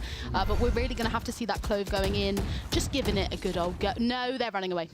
Just running away. giving it a good old You've go. had your first caster curse, Meg. Anyway. Hello. What is Tycho I like doing? this. What is Tycho cooking up? I think they're just cutting noise, as Marcus said I like to say, and they're just... cutting noise. Hello? Hello? Interesting. But the Clove did. They did what I said they'd do, just a bit later than when I said they would do the do. That means you're smart, yeah. You can... Thank you. All good. Sarah holding down showers by a lonesome. Oh, just about avoiding the paint grenade. The other paint grenade comes on through. Tycho finds one kill. It is the ult from Elfin Lee, getting back into things straight back away from the showstopper there. Oh, that's an unfortunate spray down for Pizza Waffle there. Getting a little bit nervous, getting a little bit shaky here. Hello? Can we have Billy back? Who was that? Where did Cairo come from? What was that? That was me doing my Cairo impersonation. We need like casting alter egos where we just do a whole cast. Well, and it's like Hazard and Cairo have the American alter egos, right? They have the. Should we do an American round? No, actually, that's not. No, don't. Let's not I do think that. I don't want to offend. Yeah, because I will butcher it. I think. I'm not. I think I gonna could do quite well. Try and impersonate. No. I think I'd do quite well. Love you, America. I'm not trying to get cancelled, Twiggy, but I mean... I've already been cancelled. Justice for Ludwig. By Ludwig Argren fans. I'm in the bin. I'm in the bin already. So, you know, it is what it is. Oh. This could go... If this goes to OT, I will be a happy woman. I want to see maximum gameplay from this game coming out. I want to see these content creators on the stage for as long as physically possible. Because I love them. Because I want them to suffer. It's for your own good, I swear. Oh, hold on. The ISO's cooking. Something. What? Hold on. Okay, wait. They might win the round, and I don't want to like interrupt that with a meaningless segment about nothing. Jupi is moving through. The decay is there, but that'll come back. Give it a second. Oh no, Jupi. Oh no. Okay, so what's your favorite thing to cook? What do we like cooking here on the desk? Okay then, moving on. I have to think about it. It takes me a second to think. What's my favorite thing to cook? Oh, I'm gonna be really basic and say like fajitas. Okay. But like, there has to be halloumi in my fajitas. Okay, sure. Which might be, I don't know if that's a weird take. Do people like halloumi in their fajitas? I mean, it's a very, you know, you're taking Mediterranean It's one of those things. and South American culture there. That's yeah, like you should try it. It's one of those things. If you've not tried it, does that count as like you know how like you go to a restaurant, it's like, oh, it's a what's it called? Like it's not hybrid, it's like fusion, right? It's like fusion. You're doing. Yeah, thank you, production. Yeah, I already got there. Thanks. Just got a voice saying fusion in my ear after I said it already. Very good. That's the first word production has said to us this whole game, despite the fact that we've been translating numbers to names this whole time, which is an amazing feat of its own. It is going to be Jupi that gets the spike down on the ISO there. And for the most part, Tenchi have been just leaving this one. Through comes the worm, the train from CT. I'm going to try and retake this 5v5 now. Oh! I do like just visceral reactions. We shouldn't just commentate what's going on the stream. We should just go, oh! Oh! Whoa! Brother! Oh! Talia takes out one more, adding to the tally. Okay, Jupi! Okay, Jupi, you need to stop the defuse. Oh! They're not defusing anymore. Okay. Double tap is up. There's not a lot of time left. Wait, there's not any time. Oh my god, the hype in the room. Yeah. I just heard the loudest, oh yes! From the other room I've ever heard. No, I moved it away from my mouth for that one. Twiggy did move the mic away. I mean, they're starting to sound like us in here. Yeah, it's the exact same noises that we're all making. Really, really exciting gameplay coming out from this creator show. We need live comms. Like, yeah, that would be so good. The triple cast plus the live comms would be chaotic. It would be. Twiggy and Billy, can I ask your opinion? What do you think of Sage, like as an agent? Okay. I thought I was going to give my opinion on the spice, but I thought you were going to give your opinion on the color. The Sage, the color. That's a deep cut. My opinion on Sage is that she's invaluable in Icebox. Apart from that, could take her a reliever. I don't mind Sage. Hi, Cairo. How you doing? Cairo's in the room. I really wish you could hear the hey guys. Yeah, Cairo is here. Yeah, no, I like Sage. I think there's just better sense. Hey, Cairo, come take the mic from me. Come on.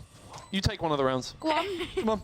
Come on, if we didn't need more Scottish. I want to hear your play-by-play. I really hope the game doesn't end right here. You can quick get on it right now. 1v1! 1v1 in the win! Again, clutching out. That's it. GG, Cairo, give the mic back. I know. Thank God we didn't have to deal with switch him. out there. Cairo didn't even get to speak on the podcast. Cairo didn't even get to say a single word. Thank God. Sorry, guys. Twiggy trolled. But what a massive game, and I'm so glad that went all the way to OT, and Team Jupi do come away with that title of the Content Creator Show Match winners. I think they'll be absolutely chuffed with themselves. As you can see Lexi there putting on that face, I am the champion and you shall now respect me. Me, Lexi Marie, he. Honestly. Please keep the monologue going. I'm enjoying this quite a lot. I'm really enjoying this. But what do you think of that match then, Billy and Twiggy? I mean, it was fun, wasn't it? It was fun. Yeah, it was a good laugh. It's nice to see like all the content creators being up and having fun on that stage as well, like really not taking themselves too seriously. So yeah, no, it's been really nice to see women have this opportunity as well of being able to play on LAN as well with a live audience. It's been really nice. I think it's so wonderful for them to be together, because a lot of these girls, they'll play with each other online, or like they'll be friends, and it's just not often that you get an opportunity like this with this kind of event where they can all come together and just enjoy themselves. You know, they deserve it. They play this game every single day, most of them. I mean, Lexi Marie. Not Lexi, she's had 8 months off, so she doesn't deserve our respect. Every day apart from those 8 months. But thank you so much for joining us, Meg. You have to do an interview at some point, so we're gonna let you have a little break before we do that one. But thank you for joining us. I mean, the pop culture references were on point. You added so much, I think. Slay. I think chat honestly liked you a lot more than the actual casting. Like.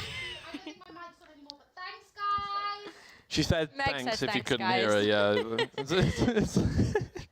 I think that was great. That was lovely. That was a nice little break from the excitement that we've had all day today. I agree. You know, I mean, it's been such an amazing weekend. Obviously, Cairo and Hazard are now starting to gear up for... I just want you to know that this is what I was working with all game, by the way. That's what I was doing. That is dedication to the cast, I have to say. And you know what? I'm sure the creators will appreciate that when they go back to re-watch that show match. Yeah, exactly. And they'll get some good clips out of it. So, you know what? Props to you, Twiggy. Yeah. Props to you for all Thank that. you. But as I said, you know, really looking forward, and I'm sure Hazard and Cairo are gearing up to get ready for that best of 5 grand finals. Of course, G2, Gozen, and Shopify Rebellion. I don't know how you feel, Twiggy, but it's been such an exciting weekend, and this is such a way to finish it out. Yeah, I mean, it's been amazing. And look, it's the game that everybody was looking forward to from the beginning, right? Everybody wanted to see G2 Gozen versus Shopify Rebellion. It's the game that we saw in Sao Paulo. Shopify Rebellion took it away, and EMEA fans were reeling at that one.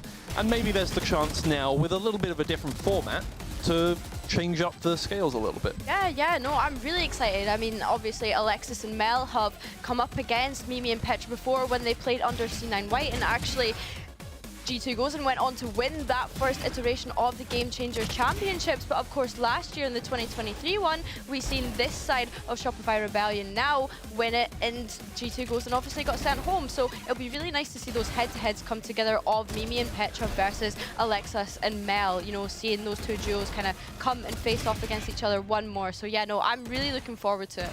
Yeah, I mean, closing out on this chapter of the day, there's been a little bit of silliness, and honestly, you need it. We had it yesterday. It was at the end of the day yesterday. Yeah. I think today, look, we've had our little break with our little bit of silliness with Instalock 1, 2, 3, 4, 5, 6, 7, 8, and 9, and 10. And we can end things off in an incredibly, hopefully action-filled final. Yeah, I mean, I'm sure the viewers appreciated it and enjoyed it at home, and it did get a little bit silly. I mean, it got a little bit silly on our last cast. We were casting Shopify last night, but all in all, it's been super fun, and yeah. Yeah. Super fun. Super fun is the words I would use to sum it up. Okay, great. Yeah, I mean, that's it for the Creator Showdown. Obviously, one map of that. We've got a best of 5 coming up next on that one. But right now, we do have an interview. Meg will be leading that one for us. I am joined by the one and only Talia Ma. Talia, how did you find that? Because I absolutely loved watching you pop off, first of all, with the Sheriff. Second of all, there were like a couple of rounds that I swear you won out. So like, you know, considering you've just come back into Valorant after a bit of time off, like how did you feel out there? Fear, pure fear, nothing but adrenaline and fear. No, after that 4K, I was like, right, guys, I'm out. My heart, I can feel every organ doing its thing, and I feel like you shouldn't be able to feel that. I was terrified. She said, I've done my job. The rest is up to you guys now. I can't do anymore. But you were consistent, like consistently throughout that whole game. Thanks. You were kind of definitely finding your ones and sort of carrying the team to that overtime victory. So, you know, very, very important rounds that you did win out. What were the vibes like over team comms? Were you kind of giving good comms, or was it just chaos? You know what, it's a bit of both. Like, there definitely were comms and we were trying, but there was also like, it's fun and we wanted it to be fun. And I think when they started catching up as well, I think that's when everyone started to be like, all right, let's play properly now. This is a bit scary. It's not over till it's over. We may be up, but yeah, no, it was definitely good fun. Was there somebody in particular that you found that you were struggling to play against on the enemy team? Like, was it the Phoenix? Because you were on Viper? Yeah, I was Viper. Sage popped my head a good few times, and I was like, okay, hang on a minute. I don't know who was playing Sage. Nor do we, because you were all called like Instalock 4, 5, 6, I didn't even know on my team. Like, I was like, Clove or like hello. So yeah, I think Sage. Yeah, and how did you find like running 3 duelists? Did you find it kind of like easier than the normal kind of comps that you were playing ranked, or was it? It was difficult? Nice not having like initiators. Really? It was actually quite nice, and like well, I guess they had a Sage, but like it was quite. I didn't really notice much of a difference, to be fair. So I was like, maybe this is the vibe. 2 controllers, and we're good. Bin them off. We don't need initiators anymore. Officially, Talia has confirmed. So yeah, we were having so much fun back here, sort of casting everything, and it did get a little bit silly at times. But was there sort of some kind of highlight or favorite moment that you had out on stage? Oh god, do you know what? It's probably Lexi, just Lexi in my ear. She's hilarious. Because I got her twice as well because she was next to me. So I got her real life and then her through the comms. So when she was beefing, I heard it twice. So that was great. And she was beefing. We did She was see. beefing, she was up. She was. She absolutely gave it her all. And I do feel bad because I definitely cyberbullied Lexi a little bit. I was letting them know that, you know, she's maybe not the best player on the team, but she was popping off as well. Yeah, round 1 as well. We were like, oh, okay, she's cleaning up. Her sense was wrong though. She's like, my sense is really high. I don't know what to do. Maybe that's what she needs to start like, doing. Keep it. It's working. Yeah, because I did say, because initially we didn't know who anyone was, and I was like, Raina's popping off, and then I found out it was Lexi. I was like, no. Lexi Marie. Very impressed, very impressed. But have you had fun? Because obviously events like this, they don't happen very often. They don't occur often. So, you know, what is it in your opinion that's so special and important about events like these? I mean, I just love highlighting female creators and like gamers, and I think like we're making a stamp in the space and it's about time. Girls get it done. And it's also just nice hanging out with everyone and like, because gamers, like everyone knows, you all play games watching, you spend so much time in your room. You speak to people on a microphone and not in real life. It's like, oh my God, you're all real. Yeah, I know, you see them in real life and you're like, what is this? I forgot what it's like. But thank you so much, Talia, for playing. I hope you enjoyed it. And we're gonna throw to a quick break now before we come back and we see Shopify take on G2 in the grand finals.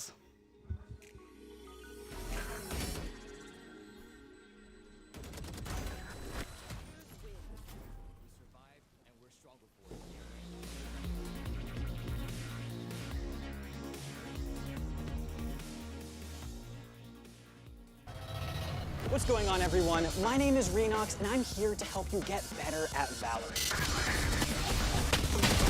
I hear you. You're already pretty solid, but have you ever wanted to get to Diamond? We can help. Now, as a member of Cloud9's Training Grounds coaching team, I'll be walking you through everything you need to know to get good at Riot Games' tactical shooter. This is Class in Session.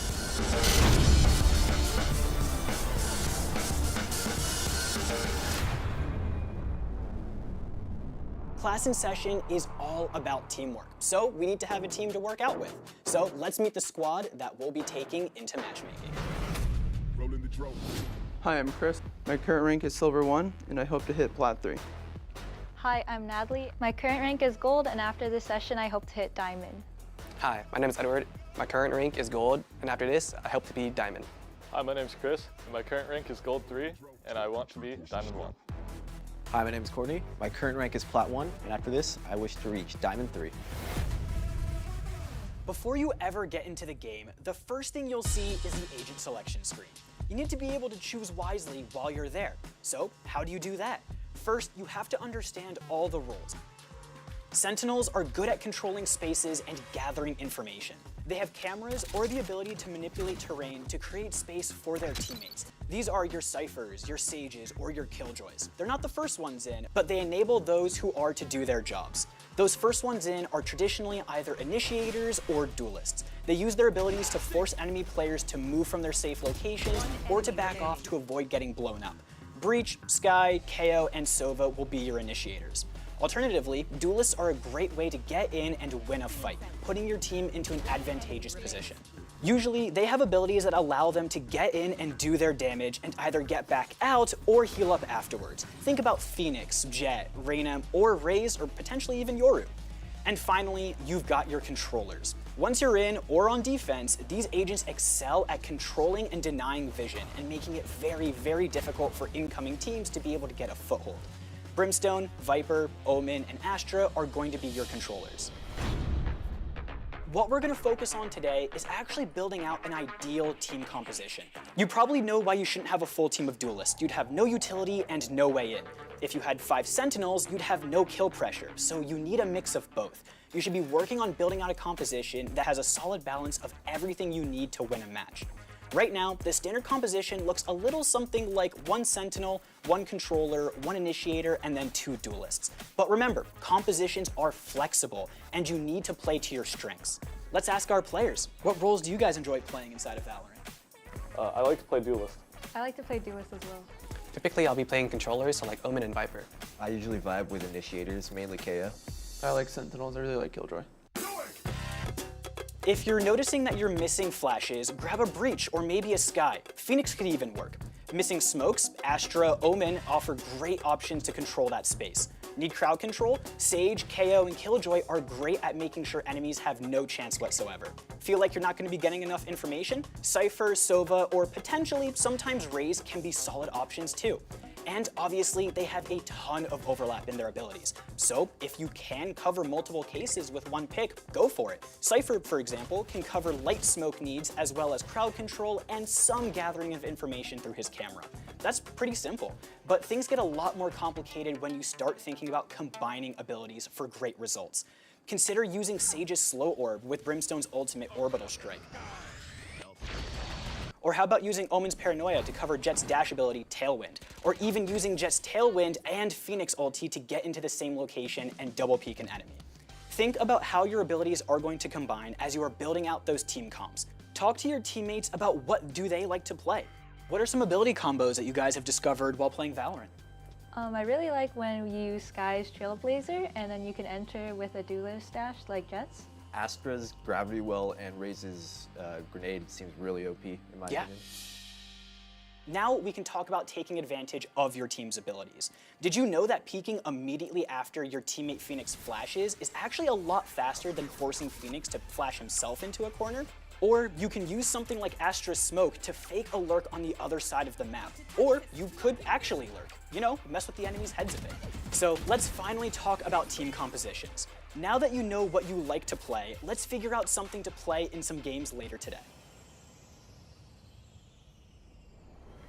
All right, I know that was a lot of words, so let's put some of this stuff that we've talked about into practice. We're gonna be hopping into a drill with 2 attackers versus 3 defenders. The attackers gotta do their best to push onto site with the utility that they have and make it there. The defenders, do your best to hold them back. We're gonna be on Ascent. The attackers are gonna be able to use A main and a catwalk in order to try and get onto site. Defenders, make sure you stop them. So got a good combination here. You guys are going to be able to do pretty well at making sure that you can get onto site and just helping prevent them from having too much control over some of those angles. Remember, you know where they have to attack, so you don't have to try and peek as much. You don't have to peek really at all, because you just have to wait for the information until that they're actually into site. I'm playing box. Also, don't forget that as KO, you have a lot of times where you can just toss a flash over the walls on the map like Ascent. You know, it doesn't have to be directly through corridors, it doesn't have to be through doorways. You can jump throw a bunch of stuff on this map. Dog on site. What do you think we should do about the turret, though? The turret you can honestly ignore, because essentially what Killjoy does with the turret is just to try to get you to shoot at it. Right, because she's trying to draw your crosshair away. It does very minimal damage. It's not going to kill you as long as you're not very low HP. Don't be afraid to smoke off angles and then just immediately push through them. That's what jet smokes are best for. Or potentially put a cloudburst down on site, tailwind into it. So that way, as you're finishing your animation of tailwind, you still have that smoke as cover. And instead of them being able to just like headshot you immediately, they kind of have to spray through the smoke. It allows you to close that distance, and it also allows you to be a little bit more aggressive in those situations. I think we are going to swap teams. So you two will be the attackers, and then 1, 2, 3 will be defenders. When you're putting down Sage or Viper Molly, pull it out behind cover, get the lineup ready, peek, put it down, swing immediately back into cover. Because that way you expose yourself for the least amount of time possible, and it won't allow you to get spammed like right there. That makes sense. All right. That was it for that one. We're going to go back real quick and do a replay of one of the rounds, just going over them. All right, the attackers may not have been able to win a round, but that being said, there were still a lot of interesting situations. So let's go take a look.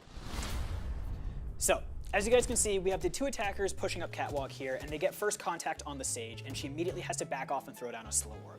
That shows the defenders that the attackers are pressuring over towards catwalk, and as the attackers are now rotating over towards A long, this gives them a lot of opportunity to use their flashes or to use their utility really effectively right here. For example, Phoenix can quite easily flash around this corner and then have his teammate peek off of it for a really easy way to convert a kill right here. The Sage ended up backing off, so that flash wouldn't have been effective if it had been put right there, but it's a really easy way to get control of that area. Viper wall goes up, splitting the site in half. Once that Sage wall goes down, the attackers can once again use that flash technique of Phoenix flashing through the smoke and then the teammate pushing in this case Viper, in order to take control of that space and force the enemies to fight the attackers while blinded. So you can see Phoenix goes for the flash, but Viper isn't quite there to assist him with it. Phoenix has to flash himself into the corner, which is slightly shorter than if Viper had been able to peek off of that flash right there. And then it ends up being that the defenders dodge the flash or are not able to get run down because of it, and it ends up going to 1v1 duels where, since the defenders have the man advantage, they're able to come out on top. All right, so I wouldn't be a great teacher if I let you go without some homework. Today, we focus a lot on the theory, but we can't forget about our mechanics. Hop into a third-party aim trainer or into the range on Valorant for even 15 to 20 minutes before you hop into your first ranked game of the day. Trust me, you'll thank me later. All right, so this all sounds great in theory, but it's time to put some of this into a real game. Let's not focus on winning. Let's try to make sure that we use our ability combos to the best that we can. Let's get into it. There you guys go. Oh. Ascent. Is there? Oh, give me Grease. Yes! Let's go, let's Grease! No way. I'll play Viper. I think Rain is good. Yeah, Ren is great on this map. Let's go! Oh. Oh, we're defending.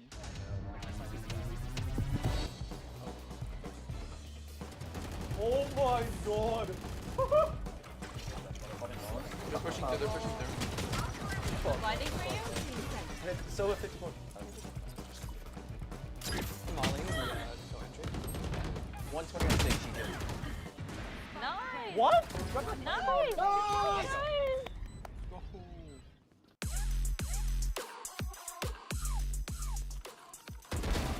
That's good. Nice, good pick, good pick. There's more. This overdarted, but I'm not spotted by it. I didn't see one mid window. Or B window, sorry. We're gonna rotate to A now. Yeah. I'll stay. I'm alling main. I'm gonna stay all then. I don't know, see anyone use. Where?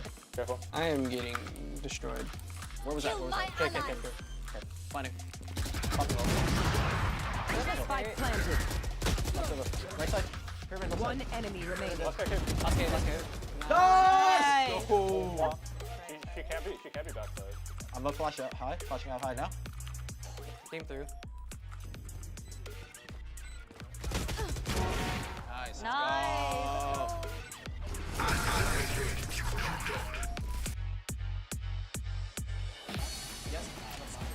Oh, yes, oh. Nice. Let's go.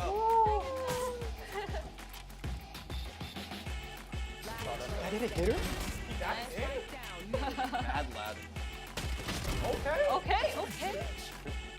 I'm flashing. I'm flashing through. Flashing. 3, 2, 1. Oh my god, right. We'll go again. Flashing. 3, 2, 1. No, box. Nice.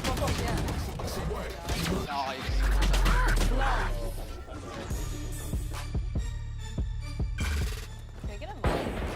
Yeah, I got it. Molly. One elbow. Spike down. Okay! Oh my god! Okay, They did that on purpose. Defenders win. That was a warm-up game. That was a warm-up. Warm-up, yeah. Of course. Freeze it. All right, everyone, I know there's a lot of things that we talked about today, but here are the main takeaways. 1, you don't want to have too many agents of the same role on your team. 2, you want to make sure everyone on the team is comfortable with the role that they've been given. And lastly, you want to make sure that everyone on the team is also comfortable with the positions that they'll be playing. Coming out today's session, I think I really got insight on how to contribute to my team and how to think about how to play around my team and try to get more rounds on the board. Renox's lecture today has been really helpful in teaching me how to use agents' abilities together with my team, and it's really shown me how exponentially stronger agents can become if they use their abilities in tandem. After today's class and session, I feel really good. I feel like I can make that improvement towards my end goal. I definitely call out my abilities so that I can combine them with my teammates. All right, everyone, thank you for attending class today, and I hope you all learned something new. Class in session, dismissed. Let's start with the basic movements. I know you all know how to press W, A, S, and D, but here's the thing. You have to press them in the right order. I want you to practice on working on your counter strafing and your jiggle peeking while we move through this map. I'm hiding, I'm full hiding. No time. Dragon. I'm running.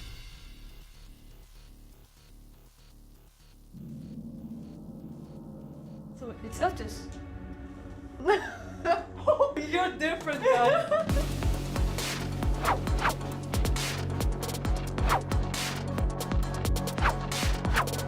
Oh, it was more difficult than I thought. Okay, wait. Oh, it's so much harder than I thought. Oh, wow. That's okay, we're on water. This is so hard. Is this split? No. Lotus would be better at this. Oh, you were quite familiar with this area. Lotus. Oh, wait. Oh, No, I was okay. gonna say. You felt this. You're like, I saw I'm swinging this every now and then. It's Lotus. Yay! This is very difficult. This is so difficult. It's Lotus. Oh, really? This is This is Did this give it away or what? I think you went for B. Did you notice that? I was like, okay, this is maybe, I don't know, sunset or something. Then I went B, I was like, there's no wall, so it's not Lotus. Oh, there's a wall, this is Lotus. It's Lotus. Yeah, and there's little, yeah. Man, Lexi, you didn't lie. This is hard. Yo, this map is not in the game. It's Sammy, it is. It's not 3 bomb site map, it's like 2 bomb site map. what? This is Ascent, no? Yeah. It's not Ascent, it's not... No, it's... Wait. Like the face is magical that he's doing. This is a map that never left the map proper. This Bro, is then so you hard. said it, bro. No. Said what? You said never left the map pool, bro. Yeah. It's Ascent then. Are you sure? Bro, it's the only map who that didn't left the map pool. No. No? No. No. What? Where do you want to go? B. Go Go B, B. Okay, I'm going B, going B. Oh, putting turret like here, over here. Oh, the smoke. Okay, I'm going here, I'm dashing. Okay, I'm dashing here and closing something up. I'm going. Oh, 10! Okay, bro. Okay. No, I had a feeling it was a 10. This is a Ascent. This is Ascent. This is like A Heaven? Yeah, you got it. Okay. Come here. Awesome, that's awesome. You think? I think so. It is a fan. Okay, where's CT? This is it. Here. There's a site on this map you almost exclusively play. Oh, is this bind? Yeah, never mind. 100% bind. Is that what you guys lying? We're lying. We're lying. We're lying. Three so hard. Okay, is this split? Yeah. Nice. Good job. This is so free. I'm looking at it right Yeah, now. I don't know why it seems so easy. It's a split. Oh, is it screen? That's heaven. That's heaven. Oh, it's heaven. Yeah. Split? Yeah. Yeah. Oh. This is the bottom of the map. Split. Oh, really? Yeah. Where do you put the camera? On the camera? Yeah. The camera is over there. This must be a record or something. There's no way this is not a record. B? Yeah. I think a C. First, we have ISO. D. D. Wait, it's D for Duelists. Woo! D. It's pretty useless. I actually agree with you. D. I would have said D. You cannot do anything. We have Neon. I would give it a B. B? B? Yeah. I think a C. Yeah, sure. Let's get it. Hold on. So like B or A? That's fine. It's just A or B? B, bro. Bro, no way it's the A. High up B. We can change it later. Yeah. B or A? B or A? B, right? Yeah. Like she's played on like boom maps. Raise, bro. Raise. Of course it's A, bro. A. Come on. A. Yeah. A. A. Damage and Roombot. Where you go? 3 against 1, so Whatever. this is surely the S tier. Like if we can only have one, this is the S tier. Full, the map's full I for guess so, grades. yeah. So based on vibes, yeah. We would put in A? Sure. I'm down to put it in. If you have a good Euro, Yeah. you will always get outplayed. You know, like it's like all. I would give Euro an A. Sure? Yeah. Yeah, we're good. Yeah. Do you think he's better than Neon? For sure. You think? Okay, so we can change it. It's Euro now, guys. It's time to decide. I feel like we can't put a character in S that pro teams don't even play. We can put him in A and put Raze in S. Yeah. We can put him in A for now. Now we have Phoenix. I think Neon is better than Phoenix though. I put him on C. I would also put Phoenix on C. So like, so you put Phoenix on C. I C. Yeah. I would do that. What? Bro, in the childish. B, bro. Yeah, B is fine. Yeah, not A. He doesn't create any space. I'll put him with C, sorry. Reject. S. That's probably the S tier. Yeah. You don't want it. I would put this on top, bro. What? Of Nah, course. there is nothing. Where is that? Jet. A. Yeah, for sure. Next up, Reina. We do that. Yeah. C or D. Can go. I would put Reyna on I mean, C, I think. Then I would put Phoenix on B and Reyna on C. Oh wow, now we can change Phoenix. Okay, like this. Yeah. Putting Reyna on C, I guess. I'll probably C. Really funny rank. More neutral than Okay. ISO at least. Yo. Guys, No, I'm sorry. You guys are tweaking. You guys are tweaking like I got the world.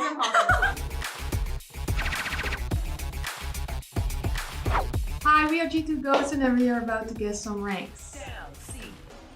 Now the enemy is, look, their enemy is not really good, bro. That's 3 stack, so it's not immortal. Yeah, I was honestly already gonna say like a diamond.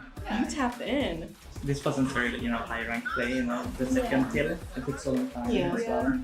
I'm going diamond. Ascendant 1. It has good aim, but it could be better. I'll go for diamond. I think gold. No, I feel like flat. It's flat. You can see that it's like not insane aim, but like they have movement. I've said gold 3. Gold 3. I see silver 3. No. Plat 1? Plat Plat 1. 1. Plat 1. Plat 1. Yeah. Like a diamond 1? Diamond 2, diamond 1. Or diamond 3. Diamond 3? Oh wow. I think like high diamond, low ascendant. I'm down with We all diamond. agree on diamond. Yeah, I think democracy. Wow. This is the state of VALORANT rank. Okay. Everyone is incredible. Oh. Okay. You had a good day. Okay, well. Good day to be a gold. Oh. I was bad. You have to listen to me. How do I go to the next one? Yeah. Oh. I've never used Mac before. Grandma's on the PC. Pretty Crosshair placement is on the board.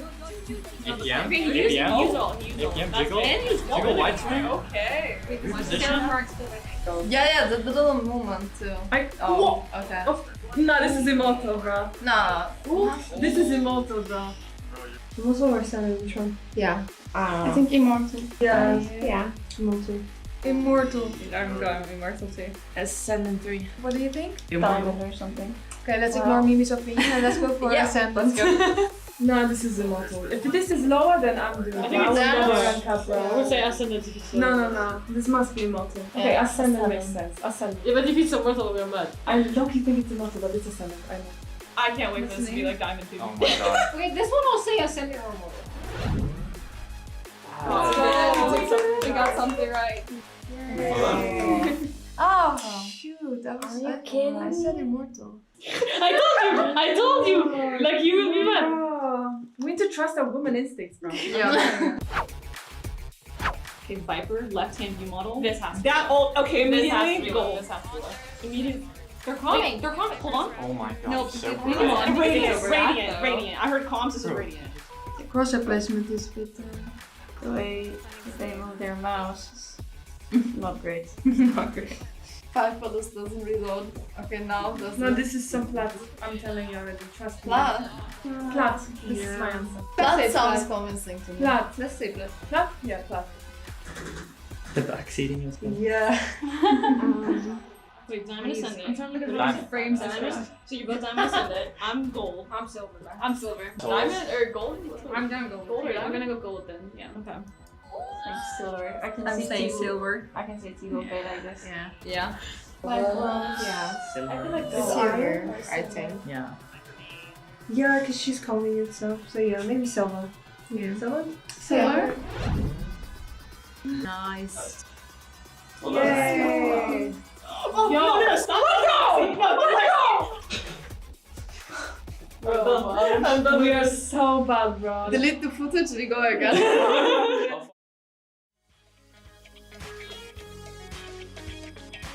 Welcome back to Red Bull Instalock. We are live from the Red Bull Gaming Sphere, and with the Grand Finals coming up very shortly, we thought we would put a fun twist on this one, but still maintaining the level of seriousness that you expect from both myself and Cairo. It's going to be the Instalocked Awards show. We have a couple of awards to dish out from players that we think have had notable performances so far this weekend, Cairo. Yeah, I mean, we've got the best of the best here in London, Hazza, so why not award them? You know, give them what they deserve, and that is some silverware to take home. Exactly. I mean, look, it's a guarantee for at least one of the two teams that we have in the grand final. Both G2 and Shopify already booking their slot. But one player who is fairly decorated anyway, I think you could say, joint most in EMEA, in fact, will be gaining another award here. And I think it's important that we give this one out. We've seen a lot of duelists, but they're nothing without their support. If you don't have that network behind you, you can't succeed. Yeah, it's like me with you. You know, I need you. There's no chalk without cheese. There's no, I don't know, like Celtic without Rangers, Norwich without Ipswich. I'm kind of going down on a bit of a tangent here,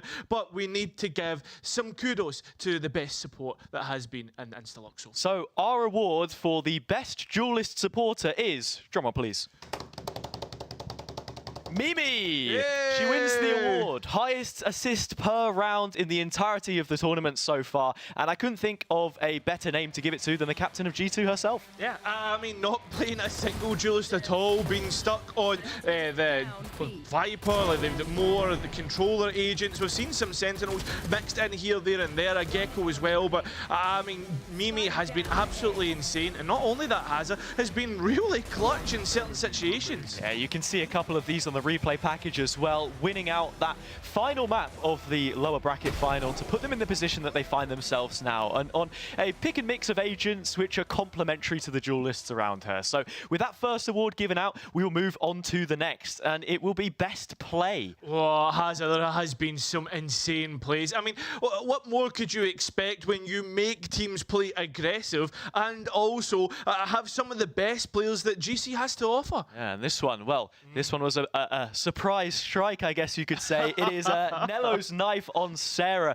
that we ended up seeing. That one was a little bit hectic, but again, it captured our hearts and the audiences all the same. Yeah, I mean, what is more BM than getting a knife kill in an important round? And not only that, against the Game Changers current champs, the holders so far. So yeah, it's respect. Very true. I think it showed you as well the spirit of Karmine Corp, that they were completely unperturbed by the situation that they found themselves in, despite whatever the enemy may be. But look, we can lean into that a little bit more when we get to the game coming up. For now, plenty more awards to dish out. And this one, again, I think could have been in contention for best play potentially, but it's Flashiest Ace. Flashiest Ace, but again, another one we've seen plenty of good plays, but in terms of the aces that we've seen come out, Flashiest is probably some of the best plays we've seen. Yeah, it was one that we got to cover, right? We saw it with our own two eyes and still very much found ourselves in disbelief when it came through. But the Flashiest Ace does go to Miori. It was a clutch 1 versus 5 against G2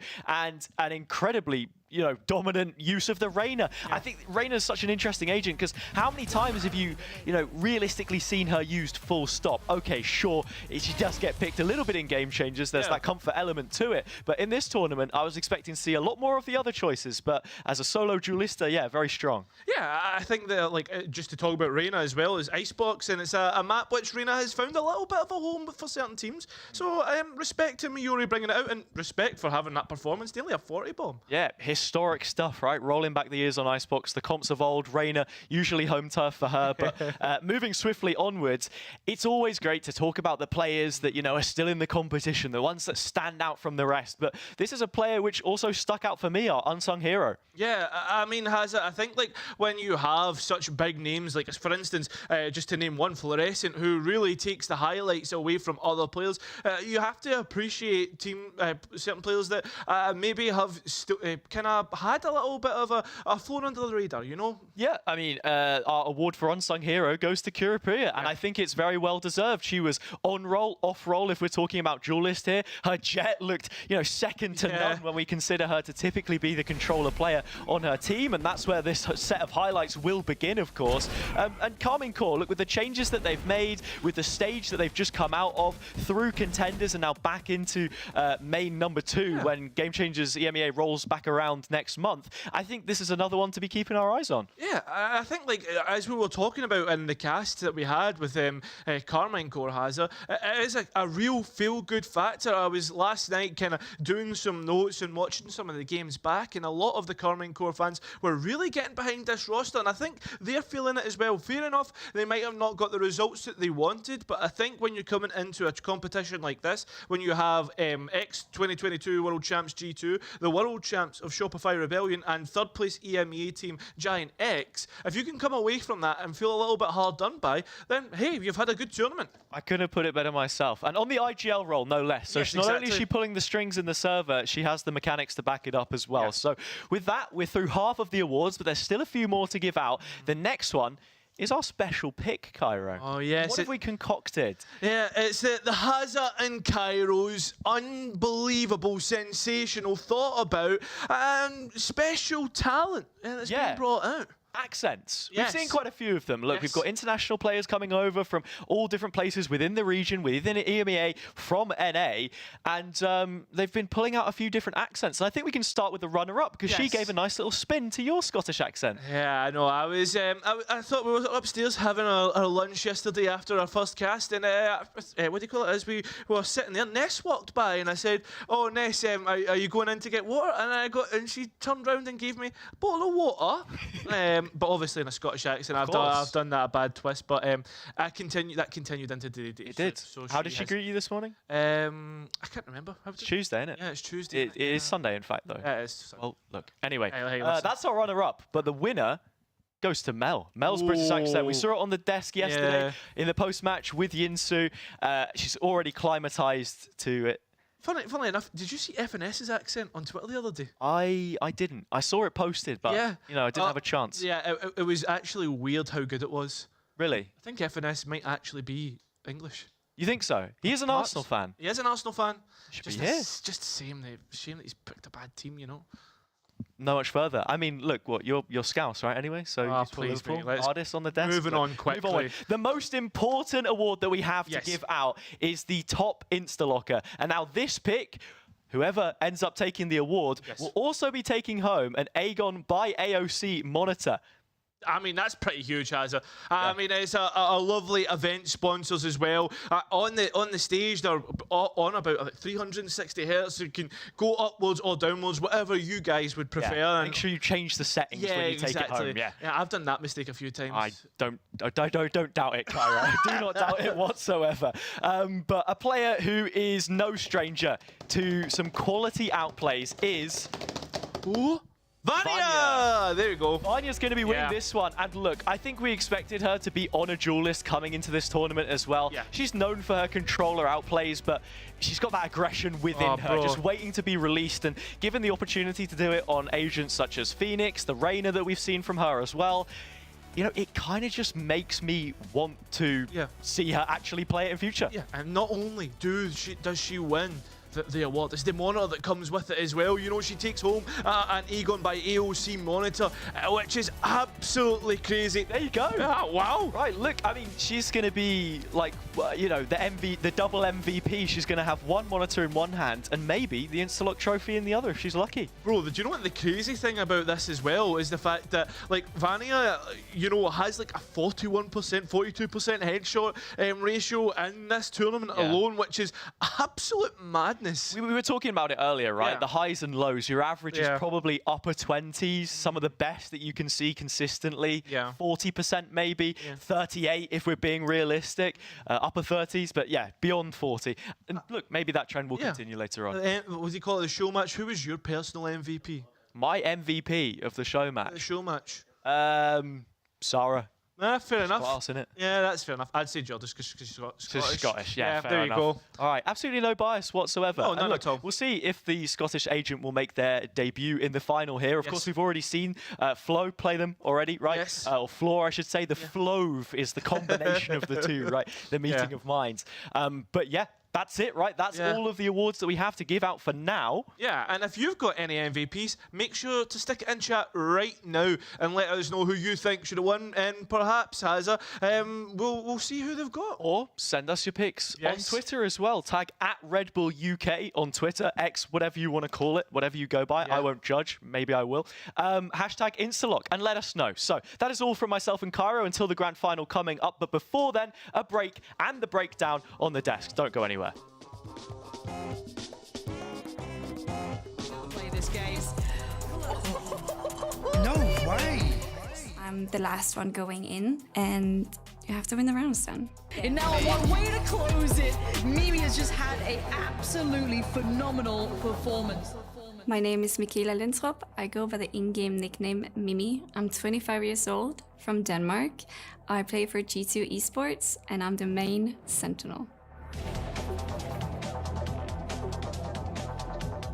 Just beyond impressed with that impact. Today I'm gonna break down my intense 1v3 clutch in this episode of In the Moment.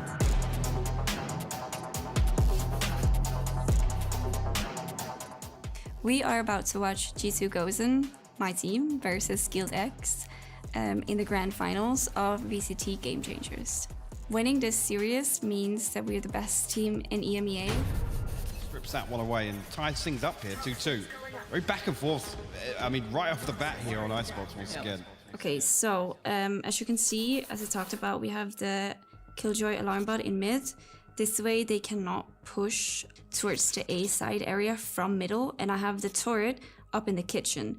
This way they cannot push from the tube or under the tube. We will have the early information for the people on B to know if they're splitting them. I can stack with the A guys in case they're pushing, doing a fast push towards A. We have the Viper wall across. You also see that I have a molly here towards the B side. A little motivation to hit this rotate, but Zaz will get punished there. As she got the pick on A side, they have the full side. Tried to throw it into the post plant. Now Swarm's going to get set up. This is an open plant, which means that you can see from here all the way to here. They're coming in, much of a chance to really deny this. Our goal is to gather up, make a plan, and push in together.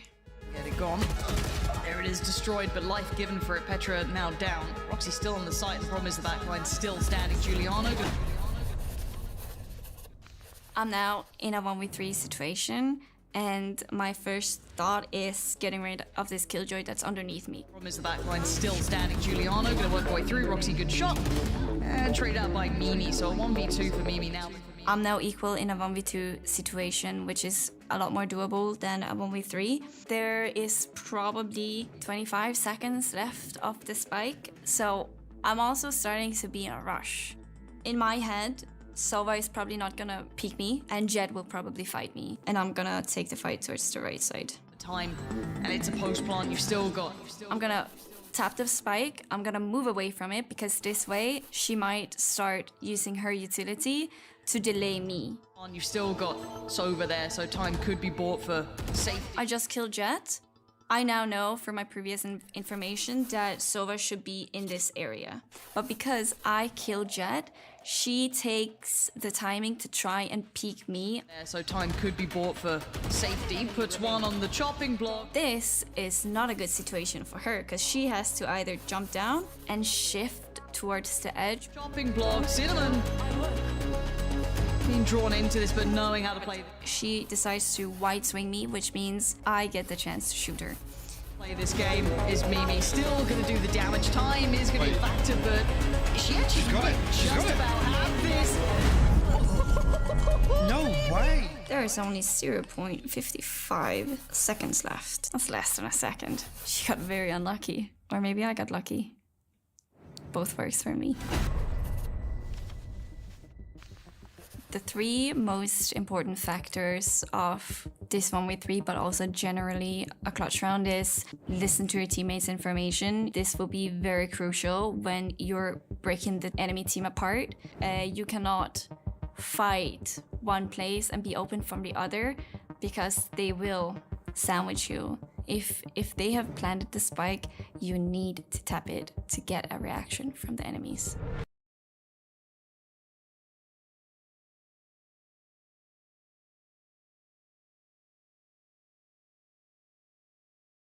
How much better is a pro Valorant player than your average rookie? Be honest, do I have a chance of beating you? No. Well, because of that, I've given myself a handicap, you fool. The handicap is we're playing gun game. We got 17 total guns.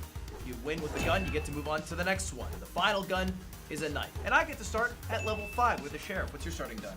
I'm on a classic. Pathetic, tiny, baby. All right, are you ready? I'm ready. All right, let's just run it. You nervous? I'm not nervous at all. Now, for everyone watching, we're playing Ascent mid only. I'm allowed to spawn top cat or cat. Oh, where you at? You all yet?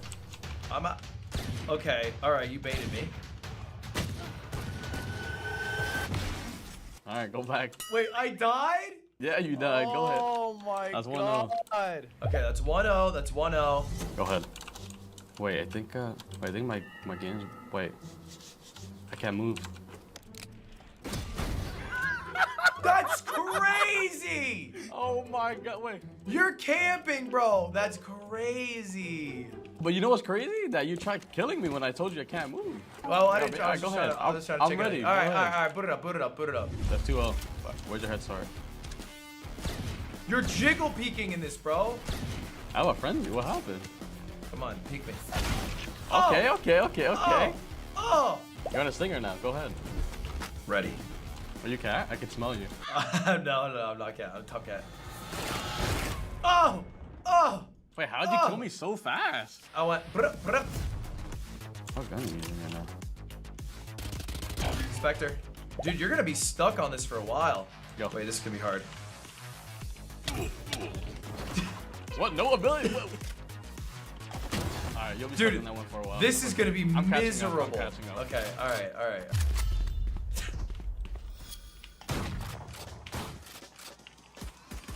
You gotta peek me at some point. Oh no. Oh. Yeah, baby. I'm ready. I'm also ready. Wow! Oh my god, you're cringe. Okay. I'm ready. Go ahead. Alright, go. Dude, this is impossible. This is actually stupid. This is a stupid game for stupid people. What am I supposed to do? I have a judge. Go. I thought you were. Oh my god, I'm so mad. I'm so mad. Wait, I thought you were like game sense was like immortal. What happened? Okay, alright. I'm ready. I'm also ready. Hold up, give me a second to spawn where I want to spawn. Alright, go. Sorry, hold up.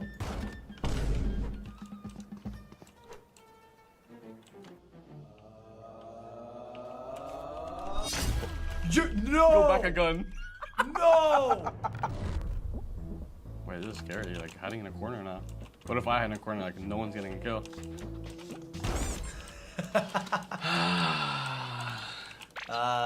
What do you on right now? I'm on a Spectre. You're on a Bulldog, okay. Let's do an honest aim fight. I'm in. Alright, done. Go.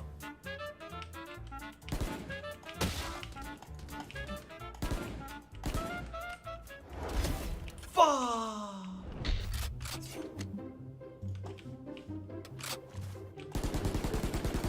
No! You're gonna be on this forever. Forever. It's GG. It's a wrap. That's not GG, though. I'm not moving, so good luck finding me. You're never gonna find me. We'll play hide and seek. I see you. You're in a corner right now, mid. Dude! You're. Oh my god, okay. You gotta, yeah, like, give me a fair fight, you know? Come on. Oh my god, I almost lost that. This is so bad. This is so bad. Here's the thing, I got nothing to lose. You got a lot to lose. You have to come chase me, man. Dude, wait, no! You started cat! You started tiles. Bro, you're crazy. You're crazy. You started cat. So you're on Bulldog now? I'm a Bulldog now. Dude, no, hold up. It's over. You have no chance. Pick me mid. Why are you cat? You're so lame. Bro, you're jiggling. Did you start cat? No, I cheated a bit. Oh, wow. Wow. Oh, wow.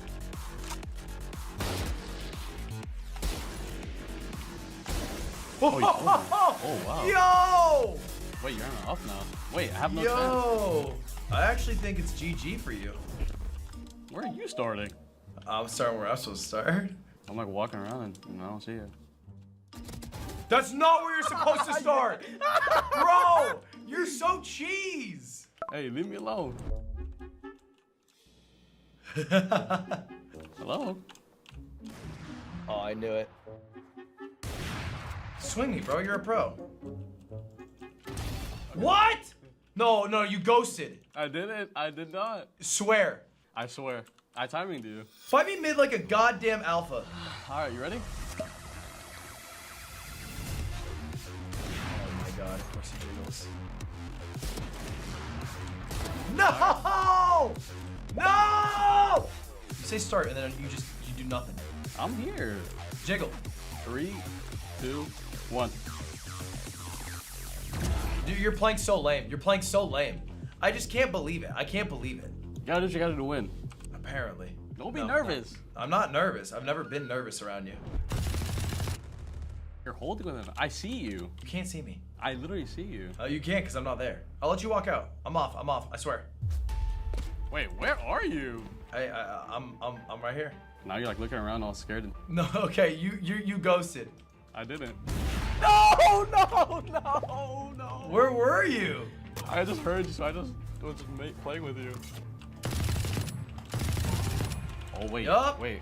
Yup. Wait, I think you won. Where are you? Oh, you're saying that you haven't peeked. I'm out mid. No! Wait, you're on Odin or knife? Odin. I forgot there's a knife. Don't waste our bullets now. Don't waste our bullets. Wow. All right, that means I have to knife kill you? All I'm saying is you're supposed to go back a gun because that knife dude. Ready? Hey, what is this? What is this? That's a knife kill where I'm from, kiddo.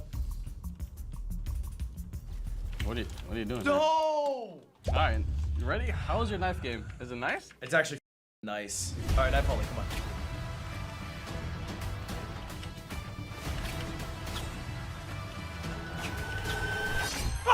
I'm lagging! Yeah! I'm lagging! Come on! Scoopy's ragging? Ruh-roh, baby. Come on, that's an easy win! I hope the people see this. Well, thank you all for watching. You too can beat a pro. All you have to do is play against them. That's it. They're just people who get paid to play the game. They're not like especially good or something. I only play 2 hours a day, guys, so if you guys can put more hours in that, you guys are gonna be better than me.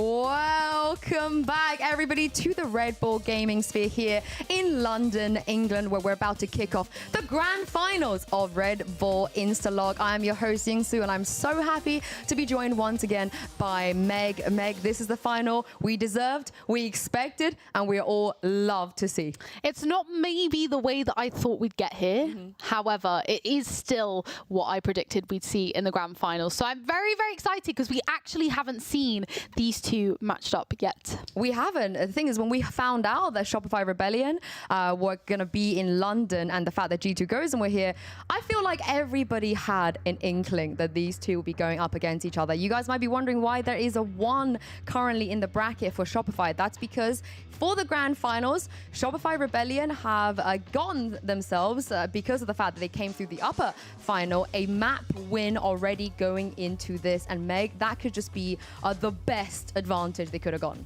I mean, it's the first time I've actually seen this. Like, I don't know whether I've just like not really witnessed this kind of thing before, because I think you said it was quite common in North NA. America. Yeah, but not in EMEA sort of tournaments. So I'm interested to see actually how much it affects things, because I think it's a massive advantage for Shopify Rebellion. I mean, this is the thing. They're no longer playing a best of five here with the 1 map. They're pretty much playing a best of 3. They just need 2 more to win the entire grand final. But on the other side, for G2, they did actually manage to get a ban. This means they will have a map ban coming into this. But like you said, Meg, they are playing 1-0 down already. But the thing is, we know this. When G2 are backed into a corner, they somehow just get stronger. Yeah, and I mean, having had that lower bracket run up to the grand finals, I think they're going to be okay kind of coming into this already on the back foot. You know, they've kind of definitely done this tournament the more difficult way in making their way to the grand final. So I think you never know. They could be okay with this. I mean, I've also seen, teams with the double ban even and still not manage to win a grand final.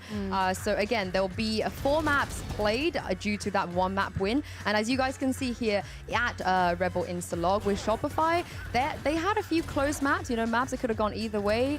But in the end, they still win, Meg. They still make their way all the way back into the grand final. Yeah, I do wonder, in my opinion, I feel like they've done a little bit of trolling, maybe not taken this super duper seriously. Of course, I'm sort of referring mostly to that clove pick from Fluorescent last minute on Ascent.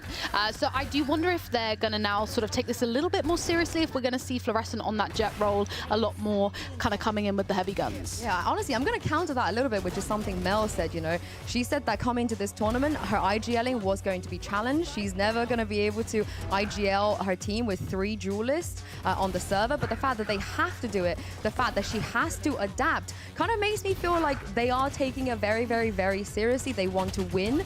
They've overcome a lot of challenges. They've been tested, and they've proven so far that they're still the best. There's still a reason why people expected them to be in the grand finals. But the scary thing is, as you said, Meg, they haven't reached their ceiling. This is where I feel like we're going to get the full strength of Shopify Rebellion. 100%. And as we know, this is my new favorite phrase, by the way, guys, is 100%. I've been trying to tally myself as I've been saying it. So I'm going to say 99%. Yeah. But you did mention earlier as well, Yinsu, like a title is a title for these guys. You know, they are world champions. Both of these guys have been world champions. So although this maybe is a new tournament, it still matters to them to have the win. I'm glad you mentioned the titles, because when you look at G2 Gozen with the core of Petra and Mimi, they have 7 total titles under their belt. But on the other side, with Mel and Alexis, through Magical, through Cloud9 White, through V1, and now Shopify, they're sitting on 12 titles between these two. And if they win today, this will be their 13th, which is absolutely crazy,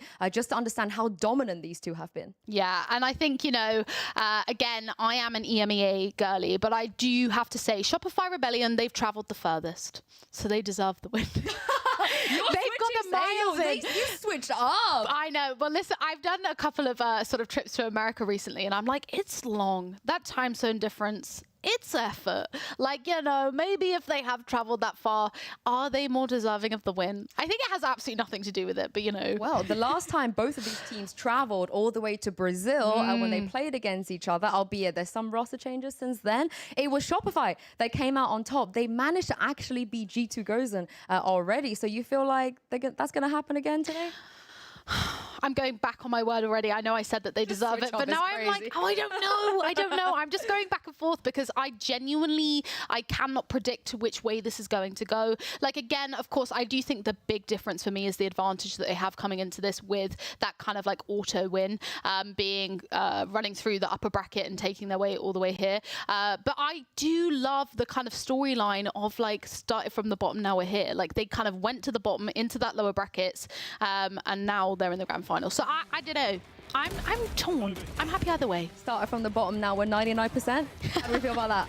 I like that. Yeah? I'm stealing that. Okay, you should. That's a freebie for you. But of course, G2 coming into this, like you said, they did drop into the lower bracket. But the thing for me, the shining star, the best insta-locker, as Hazza and Cairo so brilliantly put, has been Vanya. She has just been so consistent. She has been a thorn, I feel like, in every single team's side they've not been able to pick out. And I think if she has a good game today, maybe Fluorescent might finally meet her match. And I do think we've seen Vanya consistently doing well on that Phoenix role. And I do think that could maybe be Shopify Rebellion's weakness, is playing up against that Phoenix, especially with Vanya behind that monitor on them.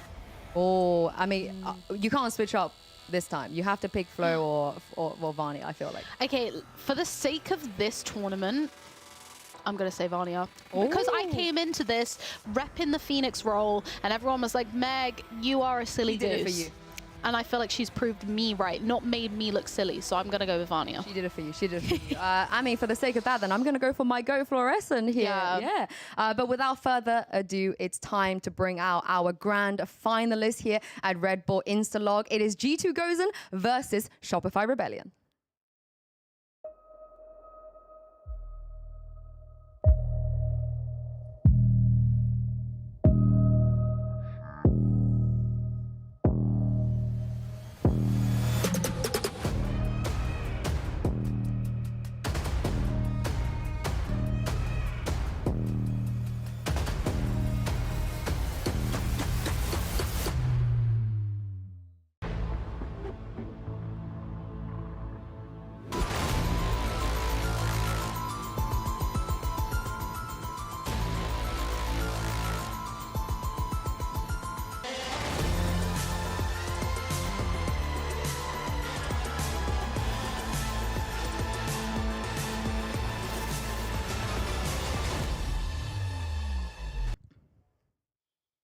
these aren't just two of the best teams we have in this tournament, but two of the best we have in North America and EMEA. There's a lot of pressure on this regional matchup. Of course, as we take a look at the map select, Bind has been an auto win awarded for Shopify Rebellion because they came through the upper bracket, which means the first map we will actually see will be Breeze. What do you make of this map, Vito? I'm really excited. I feel like both of these teams perform well on Breeze, and I'm really happy. I think, Yinsu, we can agree that we're not seeing that Ascent being played because, you know, it's an OG. We've seen it played many, many times, and I feel like we're really going to cook up some super exciting games on these maps. I'm so hyped. I'm so hyped to see that Lotus as well, and definitely knowing that that will 100% be played. Oh, I absolutely love that map as well. And also, the interesting about this Breeze is, of course, like you said, both teams are very good on it. G2, I feel like every iteration of G2 has been great on this map, but this is also the map where that Phoenix doesn't come out. That Phoenix isn't exactly viable. So maybe going towards picking Breeze right off the bat might not be the best choice. I feel Did like we not see Vanya on Breeze, or was it Icebox? We did see Vanya on Breeze, but not on the Phoenix. Yeah, that's what I mean. I thought it was the Phoenix. Also, really interesting. We haven't seen Split played once this whole weekend, so you know, I find that really interesting actually. A couple of the teams always permaban Split. Yeah, they're not a fan. Yeah, we're not going to see it. We're not going to see it. But we will see a Lotus, Icebox, and Sunset as well. Of course, Shopify. They just need to win two maps, and they will have this title. Do you feel like there's anywhere that maybe G2 can challenge them on in the first two?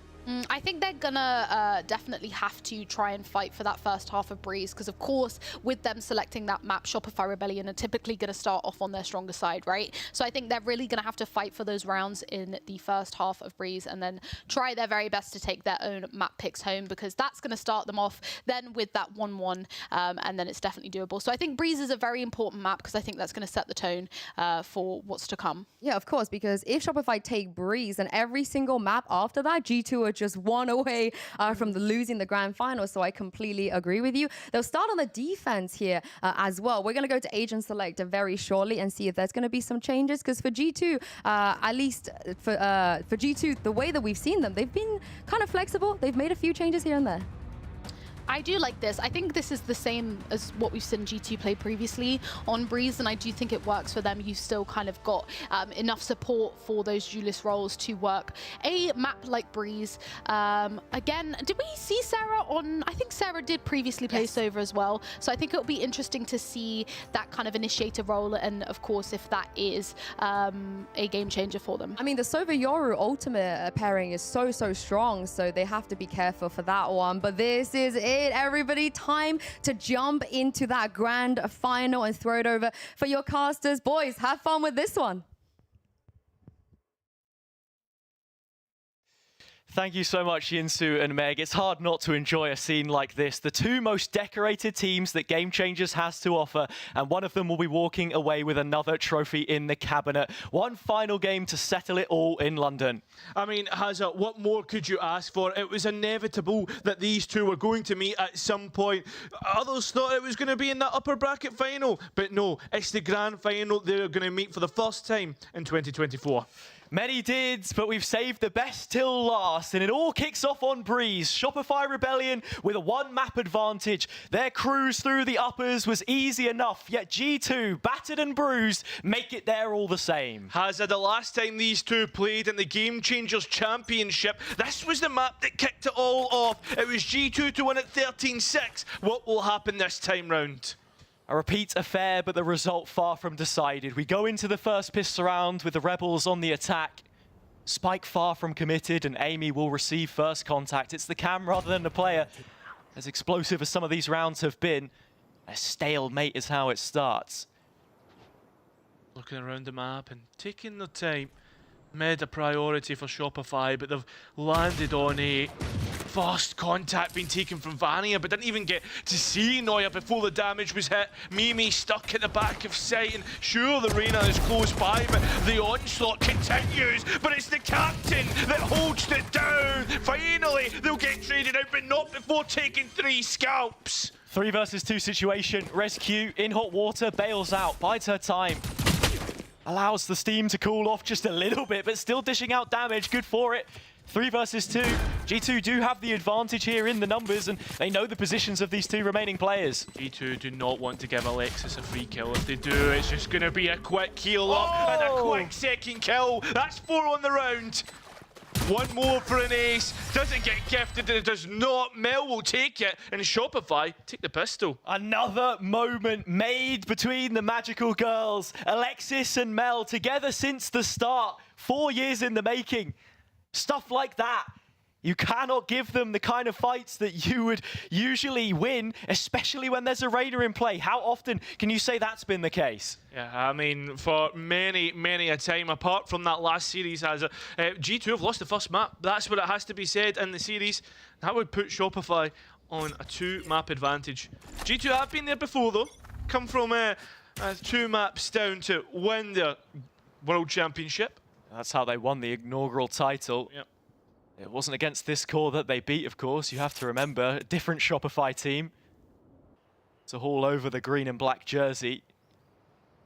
G2 come out in their droves on the A site already. You can see quite a lot of space being taken down tube, and Fluorescent spots the first, misses the second. In fact, no damage dealt. Ooh. Shopify want in on this. Yeah, they're going to try and brawl their way through. Obviously, knowing that G2 have the lesser of the weaponry buys. Still doesn't matter though, as the classics have got to work on Mimi's only, as it's still left up to Rescue all the way out, and it's a complete whitewash. Yeah, it's a shooting gallery for Fluorescent. She'll pull the strings and call for the rest of her team to support. Felt a little surplus to requirements. Shopify with such sharp shooting power themselves. Now coming into the next round, the first buy that we really get to see out of Gozen. And Petra is back on the Outlaw as we've seen previous, but there's only 1 set of light shields in play, and it's Noya with it. Petra's Outlaw doesn't really care about shields though, has he? You saw it on Icebox last time round that we were casting. Absolutely decimating the domes of players. Moving into the Cypher setup though. Could tee up Amy for 1 or 2 before getting out. First trap already gone. You see the TP in from Rescue, straight onto the scene, but unable to help out. Finally, Fluorescent traded, but they already had the positions to fully capitalize Shopify.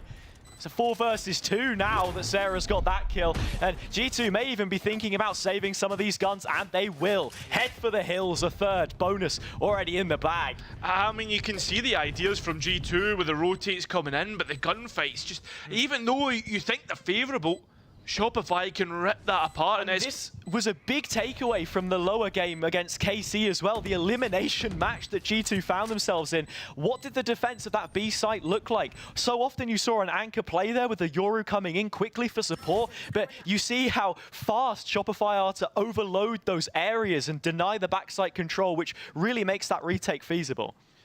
Well, there'll be a couple of rifles to move through in towards the next. G2 could probably force up and really challenge Shopify's buy, especially when you've still got Mel on a Marshall, for instance, has it. There's an opportunity for G2 to upset the next round's odds.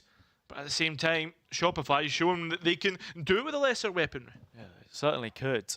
Into the next one here. I mean, what could you make out of those rifles? You can already see from the players' screens that they're starting to build around what it is exactly that they've got here to try and stop the momentum of the visitors. Rebellion, the only team to make it from a different region here, representing the entire of North America on their backs, but almost weightless, effortless how they operate. Early util combo, good use of the snakebite and shock dart to feed Fluorescent another orb, which brings online the Yoru. Dimensional Drift immediately being used as it comes online. We'll clear out the site and get the information that is needed for Shopify to move further. And look at the space that they've been able to take. Fluorescent so eager to take the next fight, but it's not going their way. Mimi will win that one out, and Shopify has her. They've retreated to main. They are starting to take a little bit of that control back now towards Tube. You can see Noya starting to fall into place. They've got snakebites to deny this, and that flank is well underway. Spike beginning to tick. G2 still not in the site just yet, and they need to fight main if they want this. Yeah, they need to tap the Spike, because you look at Shopify Rebellion, you've got Mel in mid, and you've got Noya at the back side. Sure, you're going to win out main, and maybe even back side. They're just held to Spike. Kaza. Shopify, they may have had a plan, but it's been completely annihilated. Yeah, G2 take that plan and rip it to shreds. Brilliant stuff from them. And Neuer had a bright idea, I should say, about causing some commotion on the flank, but the rest wasn't really there for them. The main players didn't hold up their end of the deal, and it all ends up falling through. Yeah, sometimes the most complicated plans aren't the most well-suited, has it? Timings of G2 just very quick on the uptake, even though you were thinking that they were a bit hesitant getting on that spike because of the lineups. It's a big difference from the previous round that we saw from them as well when they were struggling, now first on the board. Shopify Rebellion already starting to move up towards the A site, but this time it's the two players that strike first.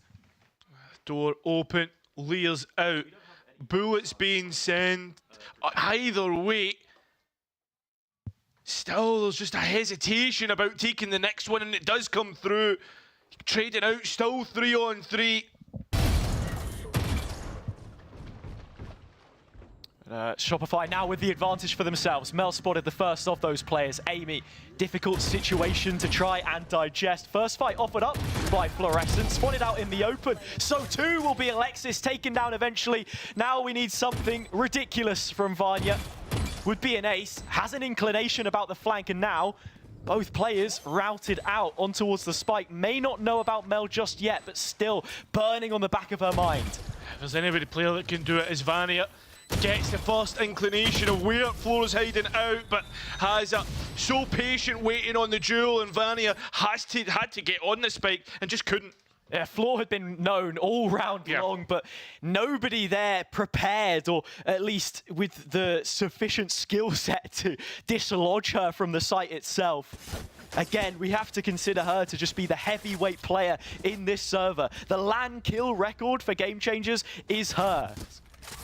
Yeah, something else to note. An introduction for this round as Petra's operator has it. It's going to be a big one for G2 holding down lanes, and when you've got that Cypher, it's going to be looking good, but it's the A site that's under siege first, and already a Viper's Pit being dropped by Mimi to hold this out. Recon has gone past it, not got the retrospective information required.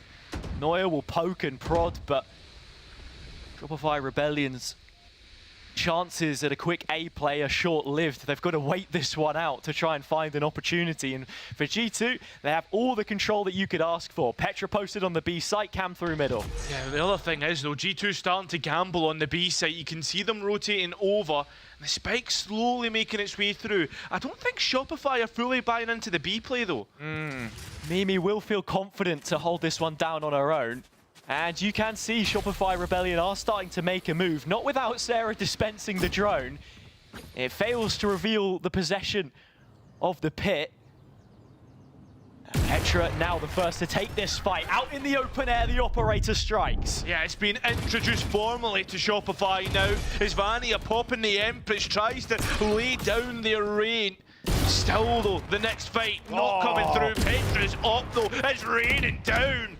Still the last two remaining players. Sarah only recently getting in towards B main. Alexis holding it down. The engagement's been given to them.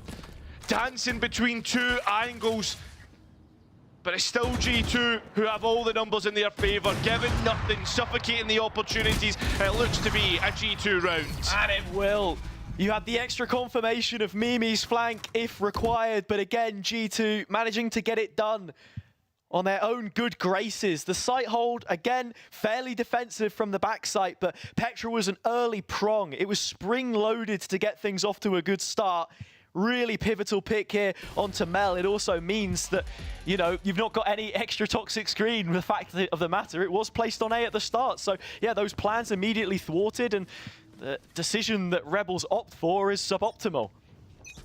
Shopify decide that they are going to keep with this A plate towards this side of the map, at least for the start of the round.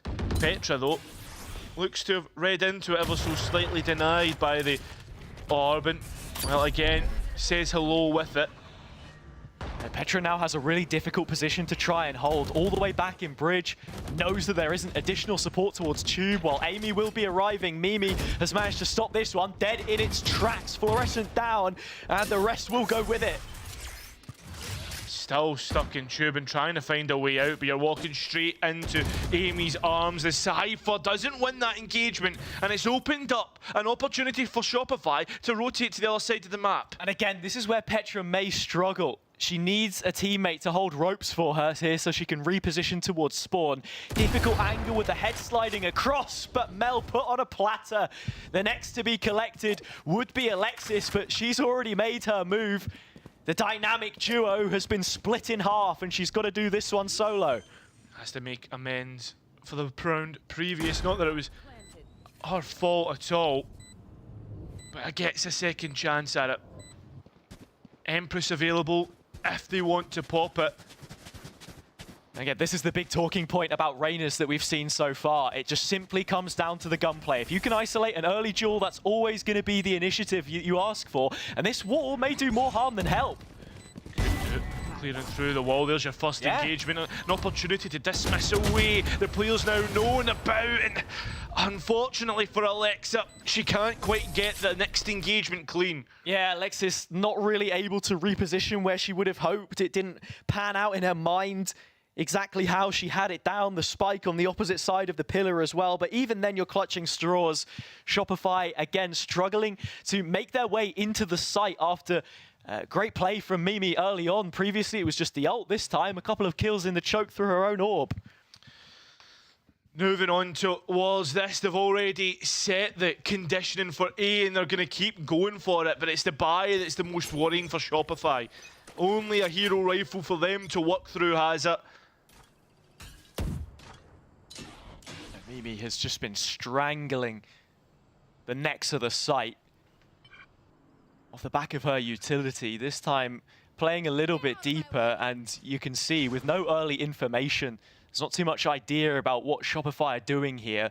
They've not chosen to be proactive. Petra still posted with her Sentinel. And again, while Sheriffs are in play, we have seen stranger things happening. And a bit of paranormal activity here. Rescue straight through the A site, A main, I should say. TP's out of harm's way back to spawn. But what do they do with this information, G2? Because we're yet to see a reaction. Yeah, well, the proactivity from them on the B side has it is to place a trip down on B main just to secure it a little bit more, and they're all looking now towards the mid aspect through the tunnel. And Mel's certainly thinking about it. Petra spots a carve round the corner as the jump spot comes through. Vanya up close and personal, side of the head, Neuer down, the dismiss easy enough. Yeah, back towards A. It's going to be Mel looking through mid as a late win condition if the spike can go down, but the players aren't even going to get the opportunity to do so. G2 wiping them completely out. Yeah, a flawless round is how it'll finish. 4th round on the board, and I tell you what, Cairo, it feels like Shopify, they're trying to look for a gap, but they just can't find it. G2 slammed the door in their face. I mean, yeah, and straight away off the back of that, it is going to be a timeout from Shopify, has it? The one to sit down and talk about exactly what G2 are doing to them.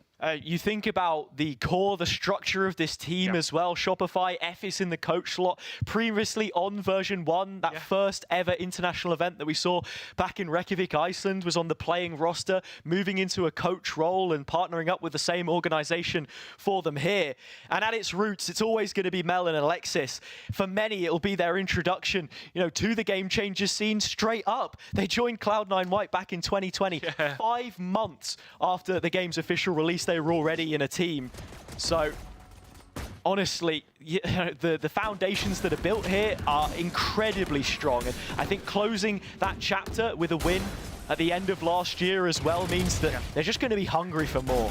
I mean, Hazard, they're going to be wanting to build a dynasty. I mean, it's the D word that gets brought around every international event, but for Shopify, it truly has to be the case. You think towards how everybody was feeling in that first Game Changers Championship. It was meant to be NA's crowning moment. It didn't happen. EMEA stole that crown. Now we move in towards the next event. Finally, Shopify get that validation that they were looking to be felt. Now we're here, Red Bull Instalock in London. A main flows felt the pressure and got straight out. Yeah, a couple of instances like that now where G2, with the hold that they had, they've just advanced it further forwards. Again, the cloud coverage is all the way over A, and in terms of blind spots, it's through middle where they lack any information. That's where Shopify plant their feet. It's cute. Hearing those gunshots outside of Nest. But even then, look how deep Amy is towards the B site, right? All the way back in the archives, just peering through the golden arches. Nobody yet to cross, and it's Petra who's tasked with the first fight. Missed shot, missed opportunity, and the Rebels think better of it. They're back to B. They do not want to go near Petra's up. They've already felt the hurt of that. And, well, Shopify just place a little seed in mid. Alexis going to be that player. Imagine Spike planted for them. Although Mel's going very, very deep. Yeah, I mean, Mimi has flanked through the whole of A, but the plan's always got to be retake G2 towards the B side of the map. Hunter's Fury available and in play, yet you can see Sarah's moved towards backside. So in terms of its investment, you've got to lay it all on the line, and she will. Does G2 have an inclination about what lies in mid? Well, Amy knows that they're going to be sent back, and while the engagements ensue, it's still G2 that come out ahead. There are the remaining players not getting a chance to take on floor. Mimi perhaps going to play spoiler themselves. Just on the spike, knows that Varia can hold, and Mimi knows about floor now. And a 1v1, it's Varia that's only going to win that one out and get straight on back onto the spike. The first time that they get to lock horns, it's Varnia which wins out against Fluorescent.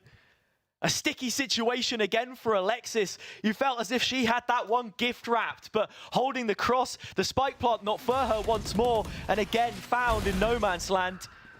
This ult was what got it started. Yes. The safety of the backside seemed to be enough, but the fights then after didn't go their way. I mean, what more could you ask for? Just when you see Alexis hanging in the wings, waiting for their chance, their opportunity, in the back of my head, Shopify had everything that they needed to win that one out. Look at the setup here now as well.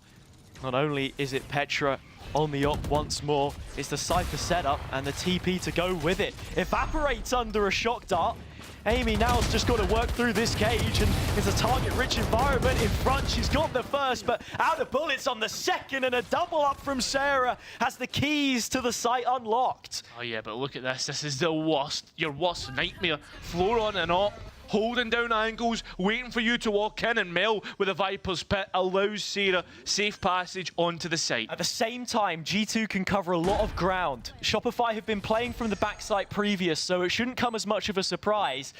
The toxic screen as well gets them into position. By the time this one comes up, and the Empress with Varnia is huge. No way to clear it out. It has to be clean gunfights. Misses the first shot. Oh my god, Shopify! You've allowed G2 in, but Mel's Pit still up. A 2 versus 1. All you need to do is trade off one another, but Mel's escaped. Just using the snake bites and ducking and diving away. There goes Varia, and there goes Mel! It's Mimi, the captain of G2, to upset that round and put G2 on 6. The two players, the two captains with the most accolades in their individual respective regions, but only one was going to win that battle in the clutch department. Mimi has come up queen in those situations time and time again this tournament. And even with the pit in play, it's not enough to dissuade her from dislodging another round, which should have been the Rebels. Best supportive player in this tournament so far, Hazza. Steps up to the plate when needed. That's what you need from your captain. A real leader in the server. The experience, again, we talk about it so many times, but it really shone through there.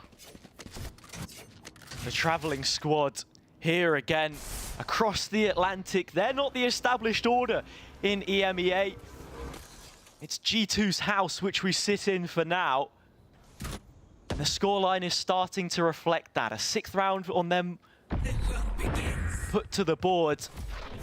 But the B play made once more. They're hitting their heads against the wall, but it's from a different direction this time. Rainy's at least got one before they're traded out. It's the Euro clone is actually giving away Amy's position, and well, they'll go down to a 2v2. The players fragging out all left, right and centre, and it's Petra's up that needs to be introduced. Noya keeps dancing away and has finally seen Petra. Both players will peek out as Petra's dash does not hit where it wants to. And it's easy enough for Shopify in the end. Well played by Shopify there in the 2 versus 1. They take the peak together. The only unchanged roster in this competition since last year. You look at the changes, the roster shuffle in February, everyone else in Instalock affected, but not them. And you see it play out in moments such as that. I mean, Hazza, why would you change up with such a dominant win in the World Championship, you know? And you can see the trust that they have in one another. I mean, that's the thing as well. It's a bunch which plays a variety of different compositions. They're happy to support and fill in the gaps wherever's necessary. A very different beast, the NA circuit, to what we have here. Mimi again, though, looking to steal the headlines with another A display into the smoke, blinded up, not taken down. No they way! cross paths and she capitalizes from it. 1 kill, bow drawn, second on the board, Sarah gone. Mimi still alive, still hanging about and still playing in the rest of her team. I can't believe that it took so long to take her out. Alexis now completely disconnected from their teammate of Fluorescent, and they need to somehow get something back in this round. The timing is perfect. And so is the same for Fluorescent to step up. Alexis first to make her mark. Now you look at what's left on the G2 side. Gozen stripped back down to the bare bones. But Amy making sure that she gets at least one. Trade is instant by Petra's op. She cracks the whip to collect a 7th. Hazza, that was a death match in the end. Spike was all the way out in main due to Mimi's position and the way that they played it. Shopify thought that the only way that they could get back to that Spike is by brawling their way out. And so there we have it. That is the first half concluding. Shopify now flipped over towards the defense. This tournament has been a troublesome one for them so far. Sure, they make it through the uppers, but it's these EMEA teams which maybe they're not used to facing in terms of a couple of players being exceptions, Ness, Smurfette, Glance. But other than that, plenty of unknown. They've gotten used to it. And against G2, there is no such familiar opponent that you would expect to face. From the streets of Berlin to the Sao Paulo cityscape, they know what it means, and already fight taken tube. Petra, not been seen yet, has popped her head in, or just popped their head out. All the way through main. That's what G2 are going to do as 5, as the wall allows them to get towards that site. Spike to go down, and still Shopify patient enough. Sarah maybe a bit too eager, but no, it's not the case. Not when Alexis is there to trade out. Still advantage with the defense here. Petra on an island has to be careful she doesn't get caught off guard, but Amy comes in with the support at just the right time. That nets the 3 versus 3, an equalizing kill. Yeah, look at the rest of Shopify though, Hazza. It's not through CT, it's through double doors. They are quite aggressive still here, G2. They will maintain that stalwart stance from the defense to the attack. They take the same kind of positions up, but Neuer's already found Petra, and this is where things could slowly spindle out of their control. Amy right in the midst of it. Caught in between 2 different angles. Mel walks straight past. She knows about the rest. First collected, but the second won't go with it. Now the defuse. Time of the essence. It's going to be incredibly close, but Mel will haul them over the line. Yeah, 0.58. What more could you ask in a pistol round to close that gap, Hazza? Massive stuff from Shopify, and gets them back on track on this defense. In terms of that round as well, Neuer's involvement so key. A player who started out in EMEA with her twin sister Mizzy, who still plays here, right? Plays second in the first ever Game Changers in 2021 in EMEA. She'd have the most appearances in the circuit out of any player had she qualified immediately after making the jump across the Atlantic. I mean, so many accolades, I imagine, adding that one to the board. And only 19 years of age to go with it as well, so experience well beyond her years. It's the Jet on the opposite side that will ignite this one, though, but quickly doused out of the round. Fluorescent 2 off the back of Alexis' opening kill, and it is a flawless site defense on B. The fact that they've denied the spike, they've denied even any opportunity at a kill. Unreal stuff. Again, it's something that we talked about previously. If you try and catch people off guard, give them 1v1s, they're going to completely hit you out the park. A home run for G2. For Shopify, apologies. Bias casters? Oh, jeez. Come on. 7-7 into the round. Well, we can be a little bit biased here because the guns certainly look good for Gozen. They have advantages in that sense. Shopify on the defense as well, just getting to grips with what that economy may look like. Petra's Outlaw has been a mainstay for how they functioned on either side, no matter the swap. And the shot, just as good. I mean, there you have it. I mean, Petra's Outlaw has been illegal, but Neuer's certainly looking to place some diplomacy, some sort of control here. Fluorescent trying to get in on the fight between the two rifles, and they'll completely obliterate it. Neuer, though, comes in to at least get the trade, and G2 will keep the advantage just momentarily. Yeah, 3-2, spike being planted, but we have to think about the flank now. Cypher player down, Amy out of the picture. Mel is a real possibility here, and while Rescue's lined up a TP behind her, it's Mimi that gets the first fight, and one that she cannot win. That's going to be really hurtful. Now G2 wondering about where the next player was. It was Neuer all the way up towards Nest. Rescue trying to take on Mel. Mel's not made her move, so they've got to know that she's baiting for someone. And finally, Neuer comes out into the open. Vanya strikes thrice in this round, and the advantage is back to G2. I guess that's only going to be a moment before Shopify come in with their own buy. You know what it's like, has the way that the rounds go. G2 need to be well aware, and I imagine they are. Neuer even bringing out the op here. Is Glass Cannon, though? That it is. The shots have got to be true. They have to land. Against Petra's Outlaw, you're outmatched. While both of them look to be the going rate in the previous round. In terms of setups here, in fact, it will be her that's tested first. Combination utility makes it difficult to get the angle that you'd like, and that's another orb collected. The fact you don't have that armor, you don't want to try and dance with that molly, you know, you just immediately have to dip off. And no more dash. Gambles on that being a fake, and it is. Fake out just sliding past the brakes. Yeah. A moonwalk to the side. That's the information that goes in tow. Look at the position that's been taken up by Mel in middle right now. Not quite within audible range, and you look at G2 having a rough idea that this could have happened. Mel's playstyle always just pushing the limits of what's possible. Yeah, you think of the information that Mel's getting. Fair enough, you've not got audibles, Hazza, but you've got the idea that no one's came back through mid. It has to either be A main or B, and you look at Neuer, the fact that they've taken up A main, they know it's B. Rotation already started. Floor, Sarah, everybody's here. A main gutted, like you say. It's all hands on deck to deal with the Gozen as they come in this time, and they don't get off to the best of starts. Alexis Fluorescent, a roll call of kills. Alexis finding her third before it's Mel yet again.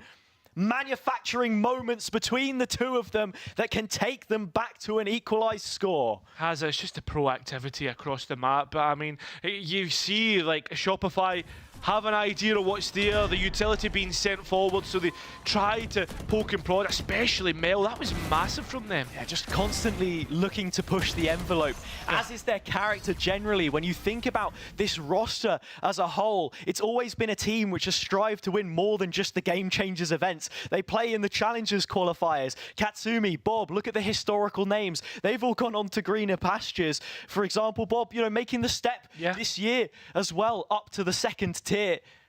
The ambition is always there, and it's reflected in the playstyle too. They're restless. And dare I say it, I feel as if Shopify should have had that tier 2 slot. I mean, you look at NA as a whole, and generally, like, there's so many players trying to get 8 slots, and the fact that Shopify missed out, I mean, it's so hard. A statistic as well that I can pull up for that. Fluorescent, right? Someone who many people think could be the one to bridge that gap, the promised player to do it.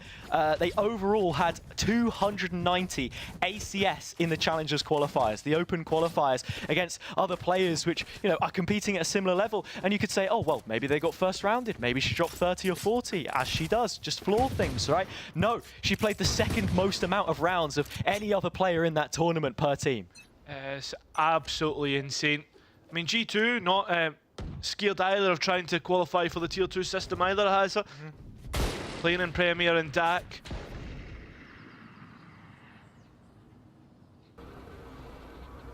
All goes quiet on this round. The timeout has been called, but Both teams requiring a breather. Not putting the feelers out just yet. You do have Vanya already crept up tube, holding the cross, looking for rotations. Shopify have been eager to call them. Not too much of that just yet. And again, when we speak of proactivity on their side of things, it is a very relaxed hold and quite an individualistic one too. You have a couple players playing contact on either extremity, but Sarah is alone in this endeavor where the nest has now been breached. Amy has picked up the spike. Well, Vanya picks up Sarah. Slowly they start to circle A as Noya tries to hold on. The dash has been popped, knows that has to try and find at least one kill with Floor, hides in bricks. In fact, it's just going to be them out next to B main. The neural theft giving them away, in fact. Oh my god, the flag! Floor, are you kidding me? G2 Amy will at least get rid of Hot for the time being. But the rest of Shopify, the last two remaining players, will have to rotate in. And the damage is done. Amy on a safe angle, the trap has her back. Alexis already making thundering steps through the sand. Not one of those players who was there in Sao Paulo, brought into the battle that's ongoing between some of the best. Alexis teaches her the ropes already, put down immediately, Empress available. If you want to use it, Petra's back on the AWP and Mel completely swatted away. That's the kill which ruins the 2 versus 2 because now they know all about Alexis. They reposition behind the pyramid. Yeah, dancing away, trying to deny Alexis the opportunity. Top of the spike, baits out the peak, and Petra takes the round for G2, a thrifty, and has that sight take. You can see it beginning slowly, methodically. And it all comes through those gaps in mid. They drive a stake straight through the center.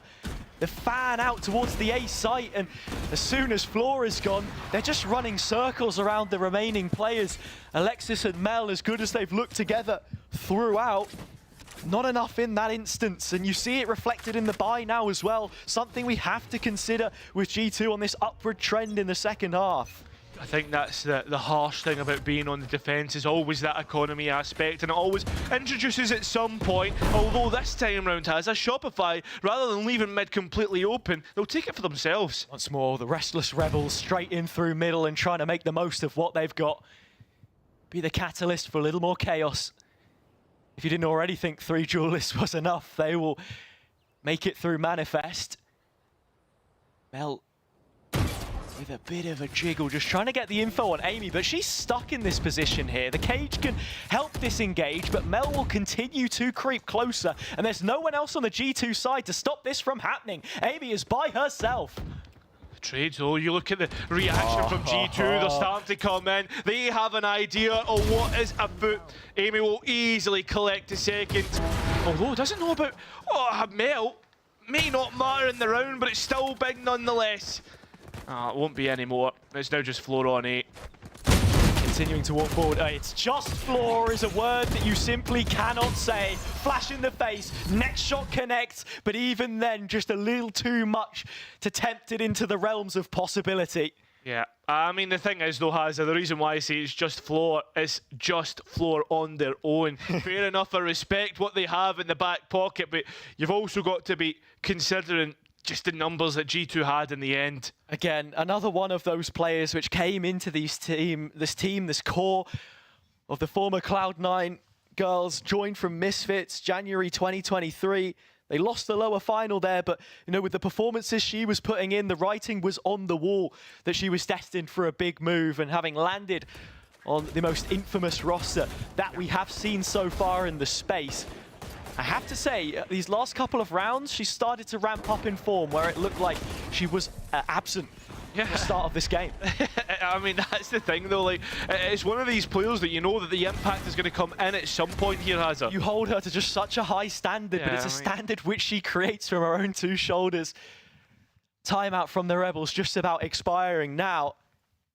But it also gives an opportunity for G2 to talk about what exactly they want to do to shore up their chances of taking this first map, where we have to remind you, if you've just tuned in, I don't know why you have, because it's been a great game so far, and the series promises that, but Shopify do have a map advantage from the upper bracket. Yeah, and so far, Hazza, in this tournament, G2 haven't actually lost a second map at all.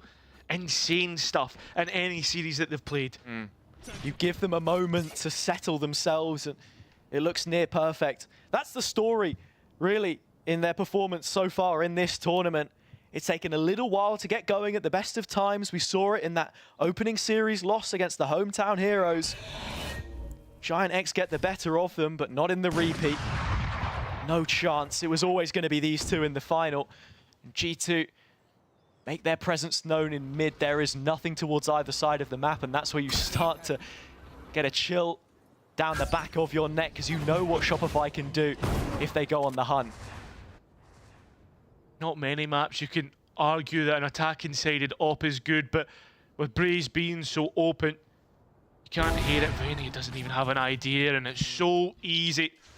Neuer's so quick off the angle. Petra chasing shadows with the attack-sided operator. Players in main starting to pop up behind the cage. Only one player on site to deal with this, though, but as Rescue comes in with the ult, it's one less body to throw at her. Yeah, Shopify beginning to rotate, and even a Hunter's Fury to dissuade G2 here. Petra already up in nest with the blades drawn. Needs to cut a hole in the defense right now, which is not showing any gaps, and Fluorescent plugs the vacuum. Mask onto the face of her own. No. Straight in through middle. Rescue getting the opening pick, but still, again, look how far the flood is. Nothing to stop the Rebels from getting on site. Mimi might, but the spike not planted, and little time left to do it. It's up against Floor though, Hazard. This is not who you want to be in a 1v1 against. Spike down, here we go. It is an op, the flash onto the angle. Rescue first shot moves away. Youngest player in the tournament, but no stranger to a situation such as this.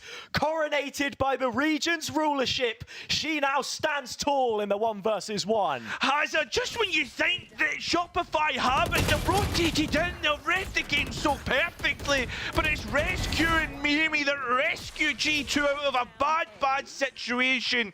They're 1 round off of 12, off of map point. Again, it felt like Shopify, they just read the map perfectly. They had bodies on the line wherever the situation demanded it, but Rescue threads the needle to find the all-important 11th round.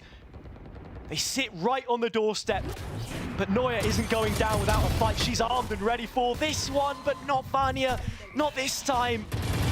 Precious cargo lost, and nearly a second player to make matters worse. I mean, this is not a player you want to fight with either. Another addition that G2 had. I mean, it's like adding nuclear weaponry to your arsenal. Gozen not too quick to support Vanya in this effort. Finally, they start to make their way over, but they don't want to remove the pressure already placed towards A. There's a pit up, and Mel doesn't want to be given an opportunity to go exploring elsewhere. Alexis is doing that for her, and now she could get put through the ring of the Raider. Doesn't even get the chance to dismiss out, doesn't even win the first fight. The rest of the players come in and see that, trying to pose a different threat. Couldn't get a second, and does so. Shopify with a somewhat decent chance. Little windows of opportunity, smoke and mirrors. It's the side of the cage where she strikes first. Mel's on a stinger here, a ranged weapon, but I tell you what, coming in to close the distance with the pit up could be pivotal. You have to still think about Petra's position, though, and how that could be a round-breaking one. Yes, it is a skull crusher for Mel. The head of the snake has been snipped straight off, and that takes them to 12. I mean, G2 would have been dying to get their opportunity at revenge from the World Championship as they were knocked out of that upper bracket by Shopify. It's time for them to put Shopify to the sword in this first map being played between the two. The circumstances may differ, but the storylines are the same. Neuer's op coming out once more, trying to get something done with it. Again, we've seen how she's quite comfortable to ignore the shields in that situation, that it is just that important of a component to how this defense is functioning. Just remember, the last time that these two faced in that championship, it was 13-6 to G2 on Breeze. More things change, the more they stay the same. And even then, this is almost a best of 3 for Shopify because they only need 2 maps to take it. Rescues found 2 kills, which could have just stolen the map, however, and that's more important in this moment. Spike collected, A site open. She'll roll out the red carpet. Rescue with a dimensional drift. Yep, clearing every nook and cranny on the site, making sure there's no traps or anything awaiting. G2 is the enter in, a TP out, and Shopify are really slow to head towards A. Rescue, so much space to repurpose. Fit for G2 to reclaim the throne that was lost, to tie us up in the series in effect with the first map played. Petra, another shot lands, a 2-on-5, and Shopify trail. Next flash out to try and get themselves onto the angles, but it's G2 every single time, and they'll knock them out the park flawlessly. Like it was in the last series, it is like that in this one. It will be the first map play going G2's way on Breeze. G2 goes and stand before Shopify Rebellion once more to close the chapter which they opened overseas. This story of the Instalock Duelists begins with a Breeze victory. I mean, what more could you ask of G2 coming in towards this one? Already at a map deficit, not through their own performance, through the format that they play. And I mean, you have to come in and take that first map, or else you're under real pressure because Shopify are on series point. This map felt like such a must-win for G2, and maybe we didn't chalk it up as such, but when you do take that advantage from the upper bracket with what the format looks like, people will have their opinions, but G2 have immediately dispelled all of that conversation. Now it does just go to a straight set scenario. There's 3 maps, potentially more to play. It's a best of 3. Whoever wins the most of them, only 2 more required for either, and the trophy will be taken home. The one thing to keep at the back of your head here, though, Hazza, is the next map will be Shopify's due to the way that the format and the map veto is played. Shopify automatically win the first map that they pick, so therefore moving forward, you think towards the next map. It will be Shopify's, and they should realistically be expected, Hazza, to win that one out.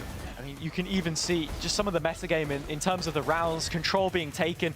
It's hard, really, to fully dissect what we're seeing because it's just so much feast or famine that you get with how mechanically gifted every single one of these girls is. And again, just as soon as G2 take this first map and you start to get excited, we have to remind you of the stat line. Shopify Rebellion are unbeaten in Game Changers since the final stage of NA last year. That was against EG, a team which crashed out of the competition come champions. Have they got what it takes to turn up here in the off-season event? Hazza, they're going to need to come back in towards this one. They've let the series go even. And as for G2, Hazza, again, as we've stated a few times, this is a revenge match, a grudge match, because obviously they're the ones that, Shopify are the ones that knocked G2 into that lower bracket where eventually G2 crashed out. Yeah, and look, it's already proved to us one thing, that gods can in fact bleed. Drawn blood by G2. That is the first map which Shopify Rebellion have lost so far in the competition, and there was no other name which you expected to be taking it from them. Gyro. Yeah, I mean, it's still one, the other Goliath across the pond that will face them to kind of do the business. What more can you ask of G2? Again, we've said this before, it's me, the captain, they got things started off all the way back in that clutch at the very beginning, and next thing you know, the floodgates just open for G2 on that defense. Some good cycling of ultimates from both teams as well there. I think we have to mention, especially seeing so much Yoru in play, Fluorescent in the old Breeze comp that Shopify Rebellion had, was quite used to this agent, but we haven't seen the full extent of her capabilities just yet. We'll have to hang on for a moment and find out if that will be the case or not. We certainly have one thing, though, and that is more maps. That will come after the break.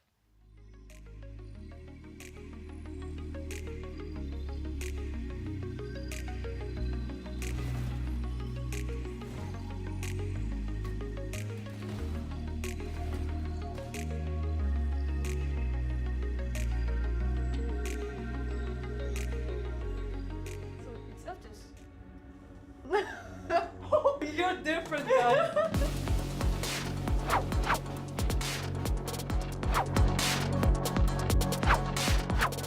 No, it was more difficult than I thought. Okay, wait. Oh, it's so much harder than I thought. Oh, wow. As I'm getting real water. This is so hard, bro. Is this split? No. Thought it would be better at this. Oh, you were quite familiar with this area. Lotus. Oh, wait. No, I was gonna say. You felt this. You're like, I saw it. I'm swinging this every now and then. It's Lotus. Yay! This is very difficult. This is so difficult. It's Lotus. Oh, really? This is This is Did this game it away or what? I think you went for B. Did you notice that? I was like, okay, this is maybe, I don't know, sunset or something. Then I went B, I was like, there's no wall, so it's not Lotus. Oh, there's a wall, this is Lotus. It's Lotus. Yeah, and there's little, yeah. Man, Lexi, you didn't lie. This hard. Yo, this map is not in the game, is it? Sadly it is. Map. It's not 3 bomb site map, it's like 2 bomb site map. What? This is Ascent, no? Yeah. It's not Ascent, it's not... No, it's... Wait. Wait. Like the face is magical that he's doing. This is a map that never left the map proper. This Bro, is then so you hard. said it, bro. No. Said what? You said never left the map, bro. Yeah. It's Ascent then. Are you sure? Bro, it's the only map that didn't left the map, bro. No. No? No. No. What? Where do you want to go? B. No. Go B. Okay, I'm going B, going B. Oh, bloody turret I hear. I hear out the smoke. Okay, I'm going here, I'm dashing. Okay, I'm dashing here and closing something up. I'm going Okay, bro. Okay. No, I had a feeling it was the 10th. This is Ascent, no? This is Ascent. This is like A Heaven? Yeah. Okay. Ascent, it's Ascent. You think? I think so. It is a fan. Okay, where's CT? This is it. Here. There's a site on this map you almost exclusively play. Oh, this bind? Yeah, it's fine. 100% fine. Is that what you guys lying? We're lying. We're lying. Three so hard. Okay, is this split? Yeah. Nice. Good job. This is so free. I'm looking at it right now. I don't know why it seems so easy. It's a split. Oh, is it screen? That's heaven. Oh, it's heaven. Yeah. Split? Yeah. Yeah. Oh. This is the bottom of the map. Split. Oh, really? Yeah. Where do you put the camera? On the camera? Yeah. The camera is over there. This must be a record or something. There's no way this is not a record. Guys, no, I'm sorry. You guys are tweaking. You guys are tweaking like this is impossible. Hi, we are G2 Gozen and we are about to get some ranks. No, the enemy is... look, their enemy is not really good, bro. That's 3 stacks, so it's not immortal. Yeah, I was honestly already gonna say like a Diamond. You tapped in. This wasn't very, high rank play, the second tier. It took so long time. Yeah. I'm going diamond. Ascendant 1. It has good aim, but it could be better. I'll go for diamond. I think gold. No, I feel like flat. It's flat. What? You can see that it's like not insane aim, but like they have movement. I've said gold 3. Gold 3. I see silver 3. No. Plat 1? Plat Plat 1. Plat 1. Yeah. Like a diamond 1? Diamond 2, diamond 1. Nah, bro, Diamond 3. Diamond 3? Oh wow. I think like high diamond, low ascendant. I'm down with We all diamond. agree on diamond. Yeah, I think democracy. Wow. This is the state of VALORANT rank. Everyone is incredible. Oh. Okay. You had a good day. Okay, well, so good day to be a gold. Oh. I was bad. You have to listen to me. How do I go to the next one? Yeah. Oh. I've never used Mac before. Grandma's on the PC. Pretty Crosshair placement is on the board. APM? Use all. Jiggle widescreen? Okay. Reposition? Yeah, the little moment too. Oh, okay. No, this is immortal, bro. Nah. This is immortal, bro. Immortal or Ascendant, which one? Yeah. I I think Immortal. Yeah. Immortal. Immortal. I'm going immortal too. Ascendant 3. What do you think? Diamond or something. Okay, let's ignore Mimi's opinion and let's go for Ascendant. No, this is immortal. If this is lower, then I'm doing it. think it's lower. I would say ascendant if it's lower. No. This must be immortal. Okay, ascendant makes sense. Ascendant. Yeah, but if it's immortal, we're mad. I lucky think it's immortal, but it's ascendant. I know. I can't wait for this to be like diamond 2. Oh my god. Okay, this one I'll say Ascendant or Immortal. Let's go! We got something right. Oh, shoot. That was Are you kidding I said immortal. I told you! Like, you will be mad. Oh, we need to trust our woman instincts, bro. Yeah. Okay, Viper, left-hand view model. This has to That be old, okay, This has to immediately be gold. This has to be Immediately. They're coming. They're coming. Hold on. Oh my god. No, so come cool. on. Radiant, Radiant, though. Radiant. I heard comms, this is Radiant. The crosshair placement is a bit... The way they move their mouse is not great. not great. 5 bullets doesn't reload. Okay, now doesn't. No, this is some plat. I'm telling you already. Trust me. Plat? Plat. This is my answer. Plat sounds convincing to me. Plat. Let's say plat. Plat? Yeah, plat. The backseating as well. Yeah. Wait, Diamond Ascendant. I'm trying to look at Diamond. the frames. Diamond. So you both Diamond Ascendant. I'm gold. I'm silver. I'm silver. Gold. Diamond or gold? I'm gonna go Gold or I'm gonna go gold then. Yeah. Okay. Like silver. I can I'm see saying T-Gold. silver. I can say T-Gold bait, I guess. Yeah. Yeah. Yeah. Silver. I feel like Silver, silver. I think. Yeah. Yeah, because she's calling it so. So yeah, maybe silver. Yeah. Silver? Silver? Nice. Yay! Oh, no, stop! No! We are so bad, bro. Delete the footage, we go again.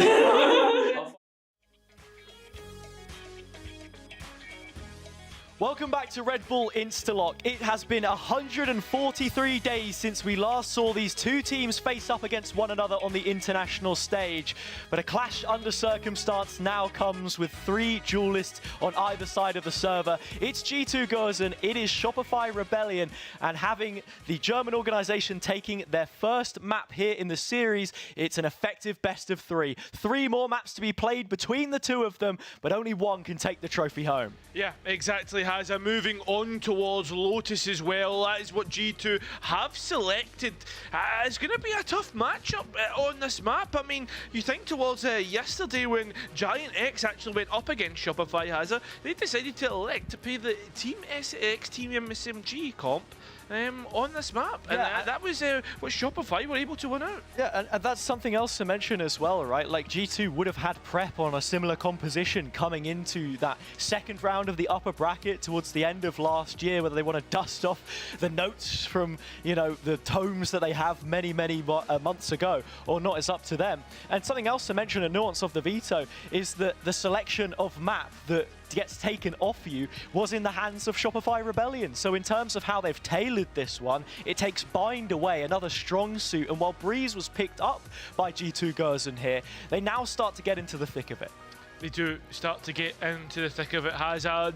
I mean, the 3-site map, this is not one that will favour Triple Duelists. Sure enough, we've seen 4 win out, but you've got to be thinking about how those lanes actually look. The fact that you have to be proactive, information agent, initiation may be missing key pieces for one of these rosters. Yeah, from the defender's side, sure, like you said before, I think you look at some of the compositional choices that teams throughout this tournament have made so far.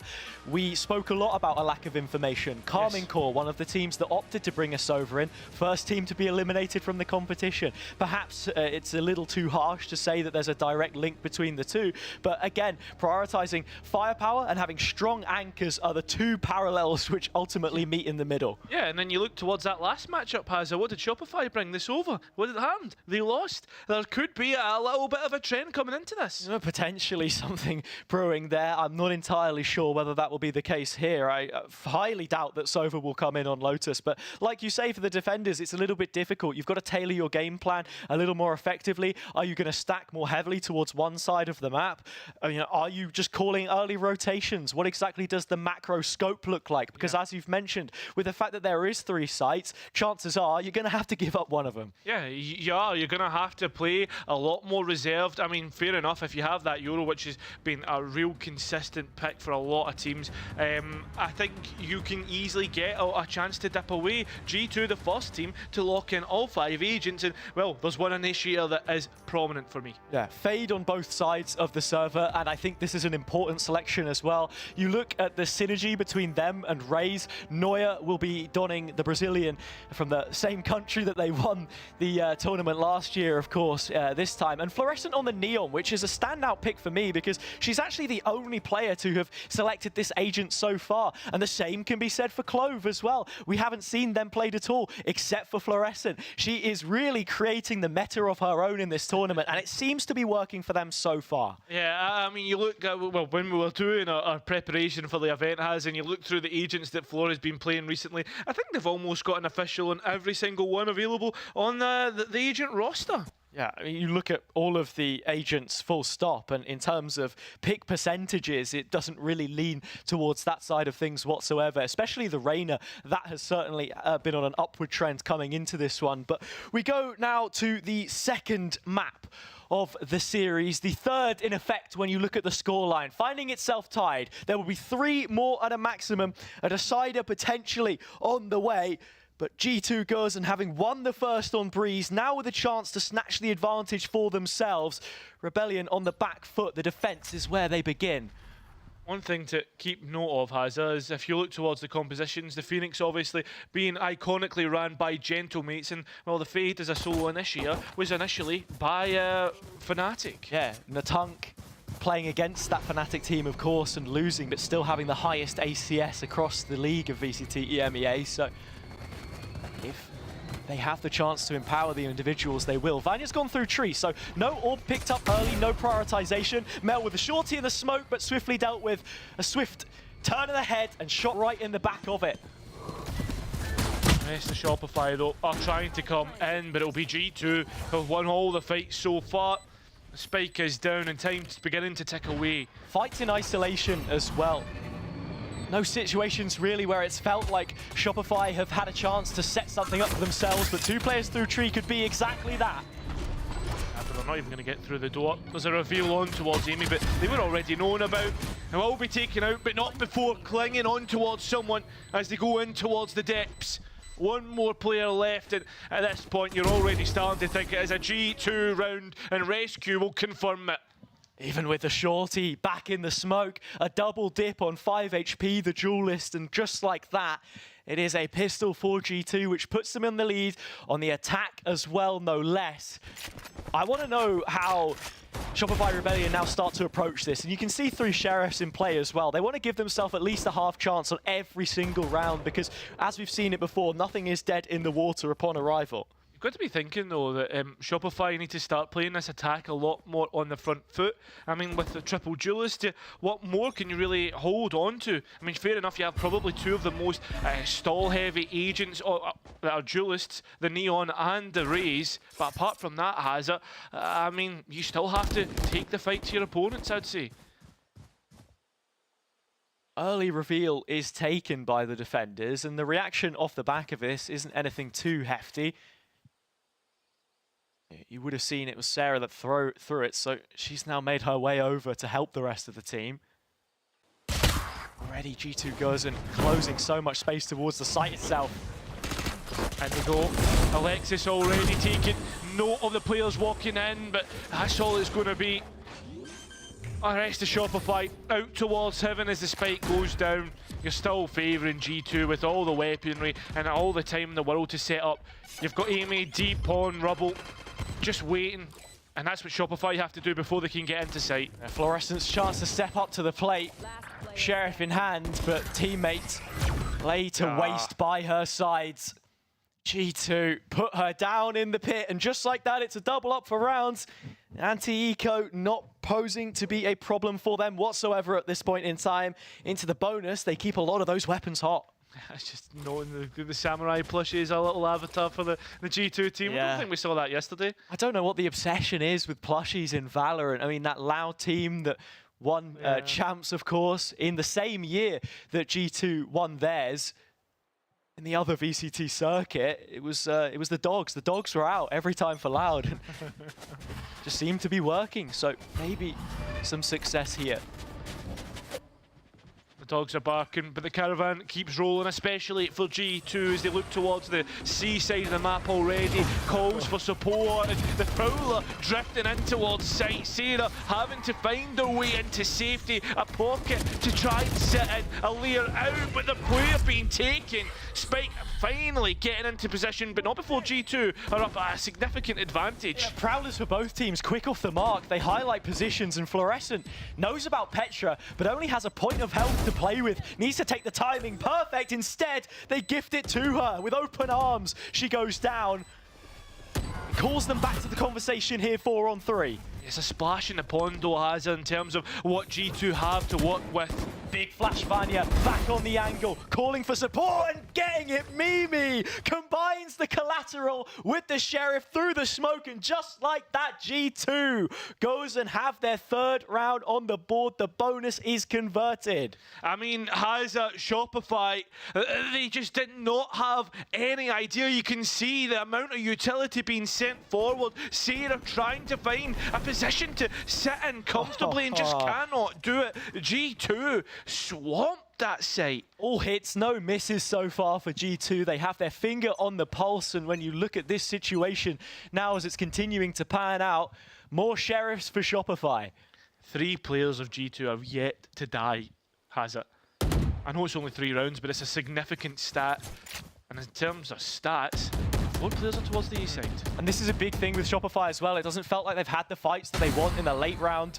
The calling so difficult on Lotus, but Mel, actions speak louder than words. The captain finds a quick shot to open things up, but Pandora's box has been opened with it. The door on a swivel tree, Fluorescent down behind the trunk. That's all it's going to be, though.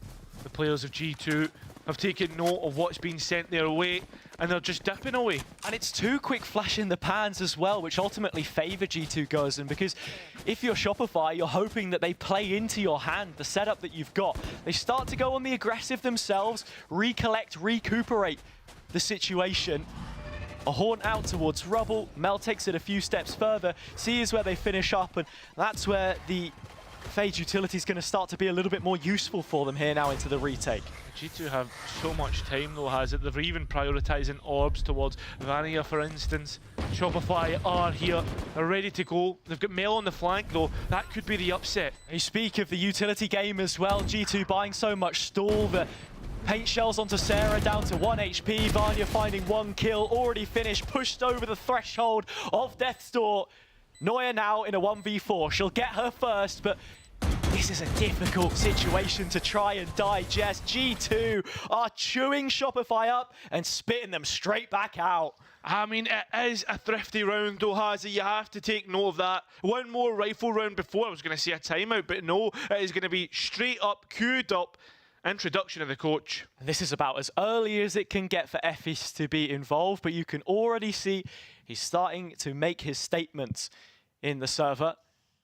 Everyone on the Shopify Rebellion side silent, hyper-fixated on the timeout screen, just waiting to hear what exactly it is they need to do to turn this one around. Mimi, again, just such a vocal player in these positions as well. It's not too often that you see Tebow changing up what the game plan looks like. She's very happy to play it on the fly if given the time and space to do so. But I think when you see that, like a leader like Mimi has, you've got to be thinking about all those years of FPS experience that they have. And I mean, no wonder that she takes the front row in that timeout. She takes the front row in terms of that statistic as well. Over a decade, 11 years in this environment. She's no stranger to that kind of situation.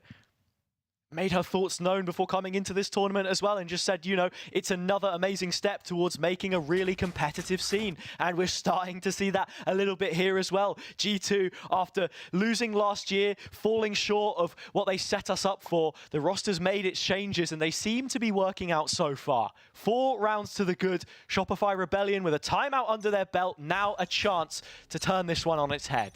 Speaking of Mimi, still yet to die, as well as Vania, just to keep that stat in the back of your head. The run it back is online, though, and this is something that G2 have done so in previous maps to really prioritise the orbs on that and get it ultimate online.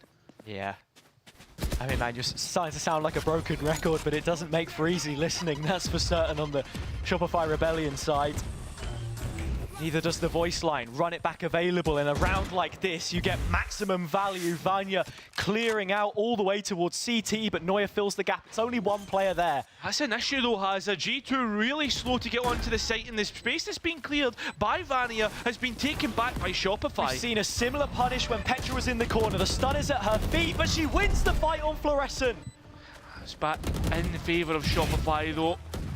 Dusting out, G2 fighting their way through. Still Shopify take their time. They're just walking into Amy's crosshair. They're just making it look easy. But so does Neuer. Just in the last chance, Amy swipes it away from Shopify Rebellion. 5-0. Still yet to have a retort. Oh, Neuer, you felt like that was her moment to make the difference, but the showstopper's fuse is short. Not long enough to get it done. And just like that, it is a 5th successive round that G2 will claim for themselves. So many isolated engagements, not able to get it as clean as they would have liked their Shopify. I mentioned again the post-plant positioning. They didn't get anyone locked in towards CT off the back of Vanya's ult, so it was Petra in the corner. Fluorescent seemed to have the correct stun lined up for it, but couldn't win the duel. Concentrated across the map, and Shopify are actually starting to head towards C. That's where Amy threw the horn. Shopify have bit down on the bait. And Mel's starting to go investigating. Pops her head up beyond the route. And now about to go onto the breach.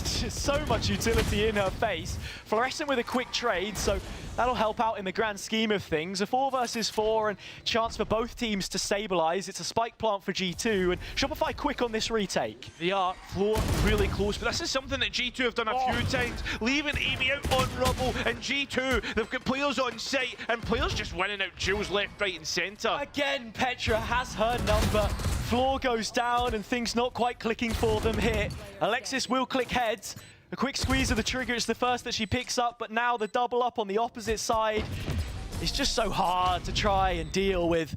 Mimi puts a dampener on it. It's a 6th successive round for G2 Gozen. The question is when does it stop, Hazza? When do we finally see Shopify win that round? They've already used out one timeout.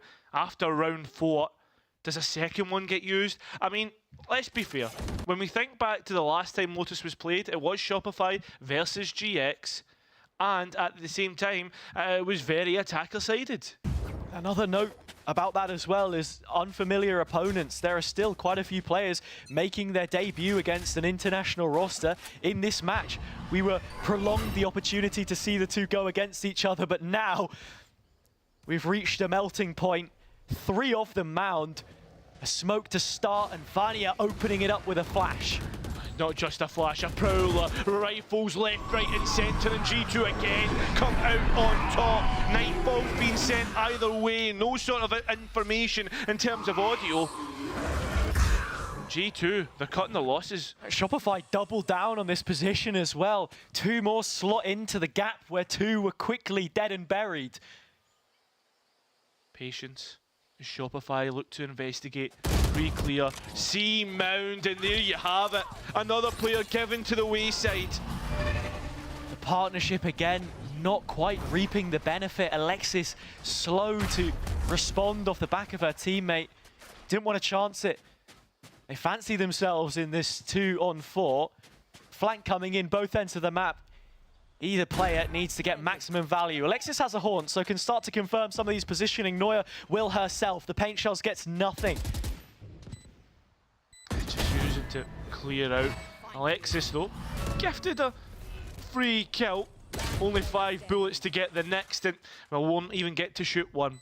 It's Neuer already perhaps thinking about saving this rifle, although will make their way in towards the site. All of G2 look, and even a headshot isn't good enough for Shopify, for Neuer to get that kill. Safety policy of the reveal as well. Every level of insurance on G2's side.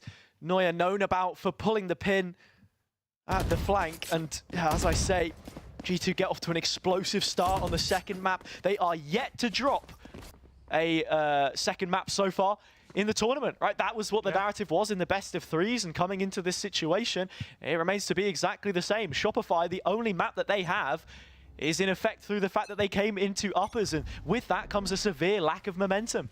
Yeah. pressure really being put on the American roster.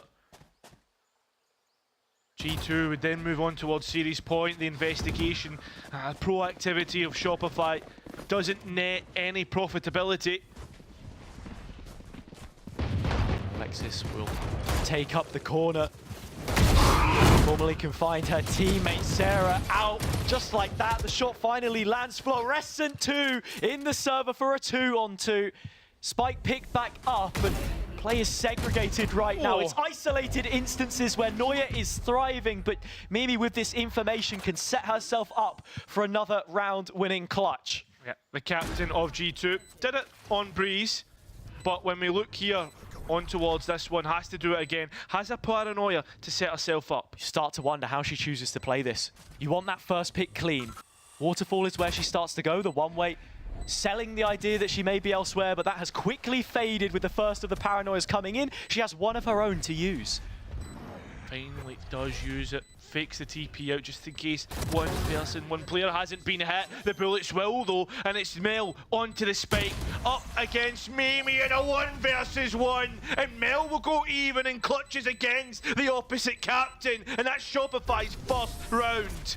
A big change of pace in map number 1 was when Mimi was able to get that win in the clutch against Mel. This time it's the opposite way around, and the entry point for the American roster into this grand final. They haven't quite found liftoff just yet, but it's moments like that which can make all the difference. Yeah, that's massive.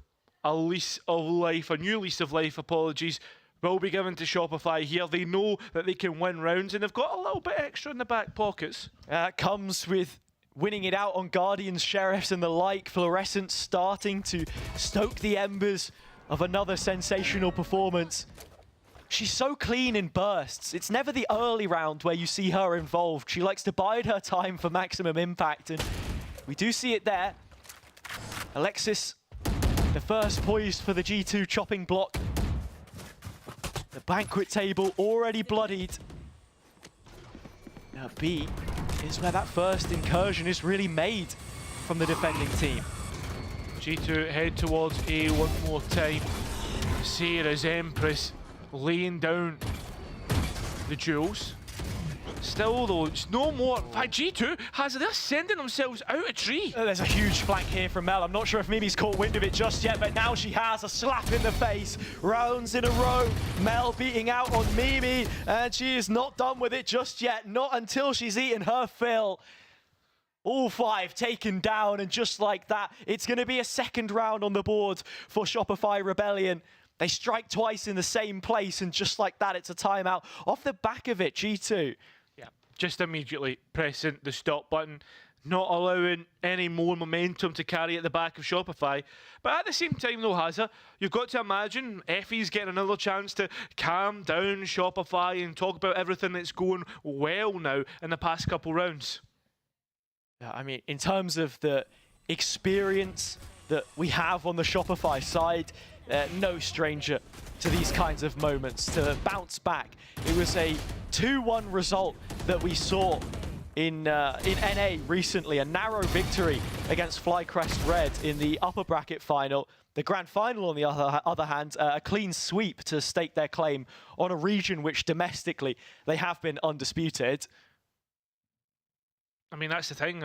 Both of these teams undisputed in their own right. I mean, the last time Shopify, or I guess Mel and Alexis, came to EMEA, they felt the wrath of G2. And the big difference between the two then, of course, is that overall experience. You think of G2 being this legacy roster, right down to the very roots of Mimi and Petra, but when you take that away, you only have a combined 24 main event appearances between the players. Shopify, 40 of those. Even on names such as Neuer that I already mentioned, cropping up with 9 of their own at only 19 years of age. But the same could be said for Amy though, Hazza. And it could. For Shopify on this round, it is through C Mound that we start to see them go. Both tit for tat. Thing is though, while all this is going on, G2 haven't really committed anything, and Amy looking out of C Mound gives you that notification. G2 begin to look towards that side of the map, and actually, so does Neuer. Maybe G2 Gozen want to try and play into this just a little bit, downplay the A presence, which has now started to become acutely aware for Alexis and Mel. They are taking the high road towards the C site. A one-way smoke put up in their own defense, a stun to supplement Neuer from the corner, the elbow, but Petro's got the elbows out. She's taken off the gloves, a double entry, but Mel can equally respond. TPing away, not given a chance for G2. Still though, they hold on towards the advantage in the player counts. Last two remaining players for Shopify out towards CT. That haunt perhaps giving away a few positions, but maybe just giving away Alexis's. At the same time though, Premier instigating utility, you have to expect players through spawn. The two reveals that they've found are huge, but it's the one that it's not spotted Mimi in an elevated position, which could be the cloak and dagger that they need. Taking their time to clear the angles. Rescue so deep and found out. Now Mimi from up on high isn't going to check their back and is easily picked off. It's up to Petra against Alexis. And again, Shopify come through when it's needed. The visitors have made their mark in these last 3 rounds. Individual brilliance across the board. Fluorescent, Mel, Alexis, every single one of them equally important in making it happen. And just like that, you start to worry for G2 in this situation because it's starting to get away from them now. The timeout was called, but not quite seen the result off the back of it, despite the fact they'd opened the site with a double entry. Yeah, I mean, as I would argue, though, that the ideas and the choices that they made was correct. It's just that final post plant that they let slip again. Something else that G2 had issues with at the start of this tournament. Exactly as you put it. Against GIANTX, on home soil, hallowed ground for them. They couldn't quite do it. This is the first time, though, that G2 have played Lotus in this tournament so far. Nightfall gains a whole load of information. 4 players noted for Shopify, but they've not reacted off the back of that information. Shopify starting to go back to some of the trends that were working for them when they did win out against GIANTX as well. Taking a much more aggressive stance towards B main, towards Mound, but not investing heavily in terms of player numbers there. The passivity on A is felt. G2 Gozen allowed to spread their wings just a little bit more, and Petra has to find an aerial assassination of sorts with the blades if the A site is to be opened, because there are 3 players that wait for it and they do not fancy their chances. Pivot straight on towards B, but it's Floor's judge that is the executioner here. The players begin to put the pressure back onto G2, but Vania finding Mel, not getting on towards Floor though, will allow the rest of Shopify to flood out into the site. Rescue left all on their lonesome. Shopify, they're within 1 round. The cavalry arrives right on time. The perfect read from Shopify Rebellion as they force G2 to walk the high road. 1 round left to play in the half, but as things stand, we have seen quite the resurgence from the Rebels, one which keeps them alive and keeps their stock healthy. Once the side swap comes through, 4 rounds is more than sufficient in my eyes. The first time we are going to get an operator for this map specifically. It is going to be Neuer once again, like we saw on Breeze. Did used to be a duelist player in the past, but with the names at her side, Sarah, Fluorescent, the first of which played a lot of it in those open qualifiers in NA. Oh, now's her chance, but it's the spam from Mel instead, straight through the smoke, 2 kills. Sarah still waiting in the wings, but when she gets her chance, she takes it with both hands. Again, it's Mel pushing the boundaries, just sees the head on the edge and gets gifted 1 more. A 2-for-1 deal. I guess that's the Shopify price. It certainly might be. And as I say with Sarah, in terms of taking her chances, so many appearances in Game Changers NA before landing on the roster of her dreams. Multiple splits with Immortals into V1, and here we are now, right at the crux of it. Mimi in the middle, 2 from her, but that's all she wrote. Neuer will close the half with a showstopper, a curtain-calling performance from Shopify Rebellion as they command the respect of Gozen by taking 5 in a row. Yeah, G2 winning 7, then Shopify winning 5. But can they do what G2 could not and win more than 7 as we start now, Hazza, on the pistol round, on the next half? It feels like both of these teams have popped up in patches. Not too used to winning rounds here and there. Instead, they come in flusters, in bursts. As I said before, into the pistol round, it could make all the difference. If Shopify Rebellion can find a way to carry that momentum on from the first half towards the tail end of it, with the fact of the matter that they couldn't get going on Breeze, that now this might be their chance to put them one map away and put the tournament away. It would be Sarah to start things off. G2 gambling on Shopify rotating elsewhere. Fair enough, that's where the spike is, but most importantly, Hazza, it's towards this side of the map where still seeing Shopify leave players to hang around and pose a threat.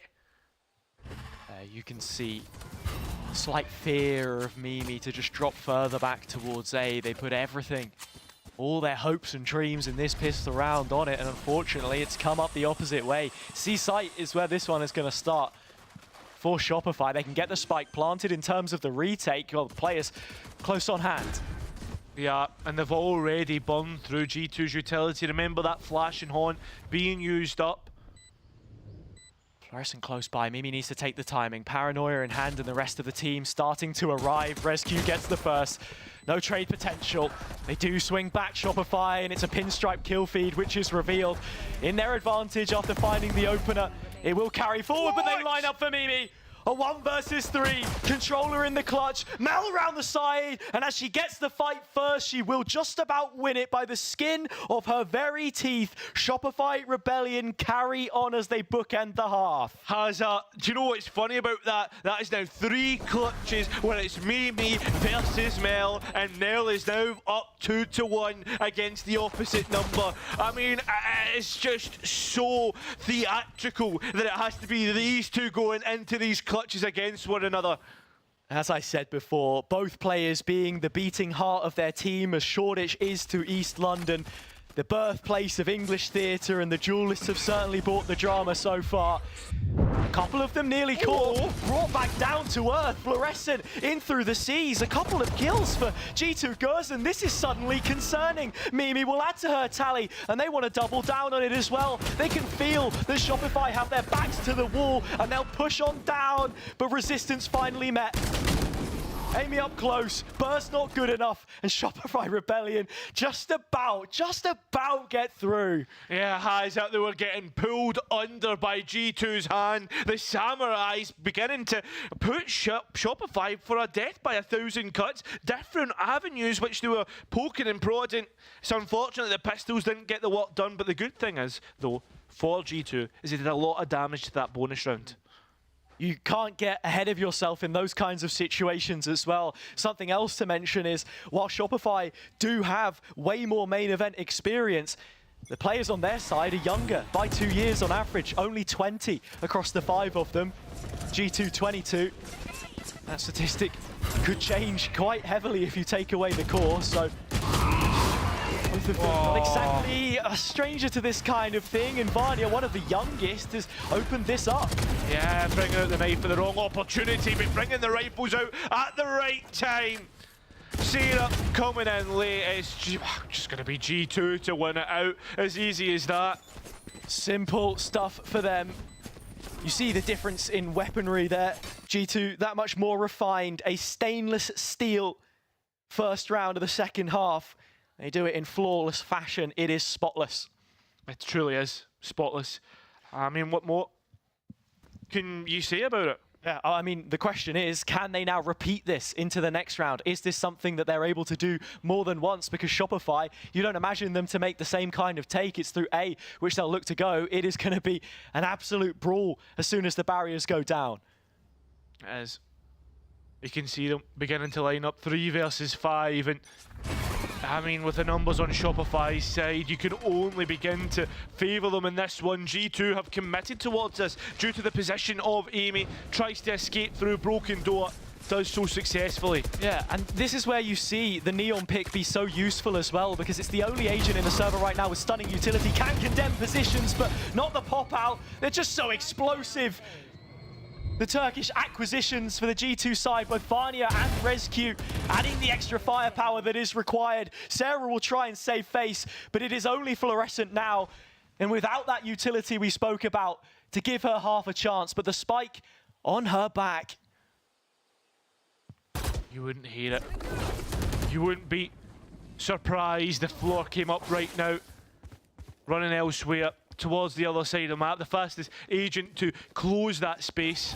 You have the high gear if she really wanted to. Sure, the Qs are given away, and with the spike plant short, but plenty of time to set up and start looking for these kills. Will plant towards CT has her, so you can imagine that Floor will go investigating, finding. The hunted becomes the hunter. Floor peeks out, but it's into a pack of players. A family photo on the G2 Gozen side, and they quickly put her in her place in a picture frame. That's the round that you would have wanted. A quick double up, and just like that, they're on and up to a 9th. The gap beginning to open once again from G2 to Shopify. No team able to win more than 7 in a row so far. I mean, they won't get the opportunity now, of course, due to the score count, but just something to note. Starting to maybe think about it just a little bit. These streaky rounds that both have shown. Shopify Rebellion into their second timeout, and this is something that we do have to mention as well, though, like you say, because it was 7 rounds to start things off for G2, they had to remove those first 30 seconds from their allowance, and unless we go to an overtime of sorts, this is the final chance that Effie's will be able to say his piece about what is to be done. And again, when you look at the dynamic from team to team, and I said it before in the previous map, the coach feels a lot more involved on the Shopify side, whereas for G2, it's more within the crop of players, I think it's fair to say. Yeah, I think with Mimi being that such a leader, you're obviously going to allow her to speak her mind, but there'll be ideas that the coach will have, and maybe just waiting. I mean, it's something that we saw from the KC side with Eng, like allows Magnum to really talk to the team and will time out when he feels that maybe they've got the wrong idea. I mean, even for a player like Magnum as well, that you said, who has the experience, but maybe not in a role such as that. For Mel, it's a stark contrast. She has led teams to trophies previously. It's in her catalogue. It's what she does. Yeah. And for now, what they need to do, Hazard, is get back on board, back in on the score count, up against rifles that are going to be relegated to poor buys, and Mimi's able to get a freebie without even being able to see their opponent. Brilliant shot there from Mimi. And like you say, it's straight through the fast lane. The neon wall. But not happy to just settle for a single kill. She gets the rest of her team in play and ready to set them up with a paranoia. Petra on the peak. Thinks about jumping up. Paranoia to set you up. Petra does get noted by the boom bot, but Shopify do not want to go into this. They know that the jig is up. They'll head towards the other side, or at least try and beat out that they are. And they can sense that something is in the water. With the smoke up on the G2 side, it keeps them guessing as to what is going on. Sure, there's proactive control towards the other side of the map. They will understand that A cannot be reached. Not within this kind of time frame. 40 seconds left, and as they start to go through the door, Vanya shows them out. Yeah, exactly the case. The players will send it in, and there's specters, but they're blinded up. It's Vanya's flashes, the curveballs that will send G2 to a home run, and their 10th. I mean, again, like I said, G2, EMEA's worst nightmare, Frankenstein's monster. They inject the young firepower for players such as Vanya, who burst onto the scene with BBL last year. They were their main rivals. And then, what's the phrase? If you can't beat them, join them. You connect 2 and 2 together, and it's a force to be reckoned with. You can see the team play that's coming through here as well. Double digits secured. The defense looking strong. The best that EMEA has to offer against NA's best as well, Hazard. That's exactly what Shopify did, or version 1 at the time last year, combining the best of the best. G2, though, are the ones that are coming out on top so far. G2 here threatening a similar play to what we saw in that second round, coming out of the pistol. But with the guns in their hand, it just looks even greater. The difference being, they take the 2 kills and they sit on it. They go quiet. And they let it marinate. Shopify Rebellion forced to find an answer by themselves. have split their resources as well. Mel will open the A door, and it has caught the attention of G2. So possibility for a post plant on C really starting to become more than just that reality. Get the spike down on C. You begin to take extra steps, and they've actually, by opening one door, have closed one for G2. The run it back being used up, and you can see Sarah will pop the Empress, look towards CT, and Noya's even got the prime plant spot to set up Mel. This is the thing, just as you soon expect for the spike to start ticking away, finally it goes down. The Empress called in early to try and find value. Sarah gone. G2 still thinking about a flank, which will not arrive. Shopify Rebellion are going to be fighting forwards here. Outside the ult is Noya with her own. Nightfall used up. I mean, that showstopper could be massive if players are bunching up, and you can see that on G2's side. Mel all the way out, just outside of the Omen. And look at this, we've seen a player straight onto the spike. They'll deny just before the half. Noya gone, not even got a chance to use the showstopper, and neither does Mel get a chance to deny anybody else on the spike. G2 will be able to prioritize orbs. That's how much time that they had in the end. They are one round off map point. Yeah, we're nowhere near reaching the last grains of sand at the bottom of the hourglass there. G2 give it a quick shake up themselves and get it done. Sarah wanted to be the difference maker by going on the aggressive and getting something for them. It's how you've got to try and play it. The hungry dog back to the wall will always bite hardest. But G2 so cognizant of it. Petra bringing their op in for the first time in this defensive half for G2 on Lotus. We saw it again on Breeze, just like we saw Noya's. And Petra, we know how good they can be up on a high position. And the players, they're just totally respecting what the pressure they're putting on, and they're going to rotate into it. Pressure towards B as well, but still nothing done by Shopify Rebellion. They will be walking into the op of Petra. She labeled them as their biggest rivals coming into the competition, but didn't give too much away in terms of what she thought the chances were. The player that has shifted the scales here, though, is her. Yeah, but you look at this. Shopify have left a player on B main. This is a real notification for us as casters and viewers that this is going to be a B split through Hobbit door. Could be one way to do it. Not unless they get the big! That is audacious from Petra, and the spin around is even crazier. The follow-up, fantastic, and everyone else there as well. Signed and delivered. You can cross the T's, but you need to dot the I of Alexis. It does reveal the position of Mimi, but she is unperturbed by the situation. G2 take it to 12. Nothing short of audacious from Petra. No right, absolutely no right to win out that fight against Noya. I mean, what more can you ask? The ultimate's being expended by Shopify. That feels like their last stands for this map. So much lost in the process. And with no zoom, the op at her side, Petra has made it all happen for them. 5 chances for Shopify Rebellion to bring this one back. And what have they got to do it with? Guardian in the hands of the Alexis. Players at her support. Sarah just watching the possibility of a B split, but look how quickly G2 Gozen have read this. Players on site and none of them caught by the ultimate. That's going to be a disaster. At least the paranoia can get the players that have missed out, but that effect has gone. Oh, Noya had closed the gap. Her chance was there to try and take a fight, but it's swiftly gone. It's all G2 Gozen on the site right now. They are ever present and omnipotent.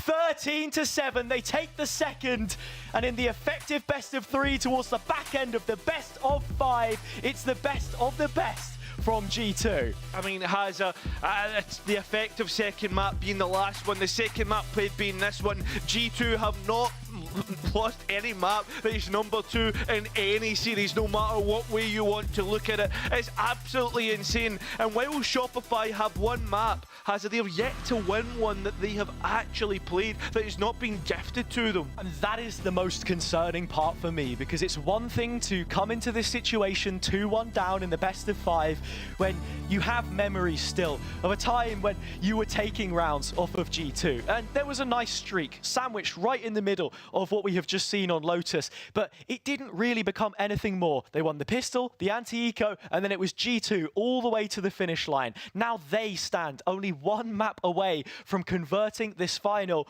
when they came in without the advantage from the lower bracket into the rematch that we never got in Sao Paulo. And when it has come to fruition, I mean, G2 have stepped up to the mark so far. Yeah, I mean, a phrase that we've used a few times in other broadcasts is noisy neighbours, and that's what it feels like for Shopify, because they've yet to really create anything that is a real nuisance to G2. I mean, 13-7, 13-8, that's the way the last two maps have went, and now moving on towards the third and potentially final map, for Shopify, they really need to get their act together. You look back to 2022. Again, I know, we mentioned the title that G2 won. Undefeated in EMEA international lands. It was a reverse sweep that they were able to find. And that's pretty much what the stakes are here for Shopify. You talk about being champions, you talk about making the next step up and fitting that mold. That is exactly what champions are made of. If they can find the next couple, or at least just one here, to push us to a fifth, to a decider, to a fourth map in effect, then that's the kind of character that needs to be shown, because they've had their moments, but it's just not been consistent enough. I think that's the best way to put it, Hazza. I mean, when your back's against the wall, finding a way to win, I mean, what more can be said? I mean, when you look towards G2, they found a way to win. That's why you could call them champions, but the going is getting tough for Shopify. It's crunch time, it's do or die. We need to see them turn up in this next map, or it's all done. Again, looking at the highlight reel as well, something you can say, individual moments, certainly making the most. Multiple flag bearers for the G2 banner on their side of the server. But even in the clutches, Mel besting out Mimi on more than one occasion, yet still it wasn't quite able to make the difference. You lose the first 7 rounds, you're chasing shadows, they get back to a point of contention, they level up the scoreline, but nothing more to show for it. And that's the part which is so disappointing for me, because again, you want to see this roster come over the seas, visit, London, come to a tournament like this, even with a fun twist, but be that much more competitive. And having not lost a single map, coming into a grand final to then crash out in this kind of fashion, it leaves a sad note on the end of what was otherwise a very strong run. Yeah, exactly. And I think on top of that, a lot of viewers will be saying like, oh, that sure there's a fun twist. These teams may not be trying as much, or it's a show match tournament. These guys are competitors, and I can guarantee you, like, being in and around the venue, how loud these teams are being. G2, especially after winning that second map, this is a grudge map. A grudge match between these two. It's not that they hate each other, but they know that they are rivals. They know that they are the two best teams and game changers, period. Yeah, and look, there will be plenty of people fighting on both fronts that enjoy each of them, or maybe both the same. But like we say before, this in many ways is also a celebration, but not one that we want to cut short in a situation such as this. Both of them put through their paces, and coming into this one from very different situations as well. G2, the run through the lowers, it wasn't easy. And the same for Shopify. They had to adapt. They didn't exactly hit the water swimming against some teams that they've never played before. GIANTX, KC, both causing them problems. I think that's fair to say. However, it's about whether you can make that next step up in the game, which is going to be counting for all of the marbles. The big marble, the Instalock trophy. We have the potential for one of these teams to be lifting that after the break. If things don't change, we'll catch you then. Don't go anywhere.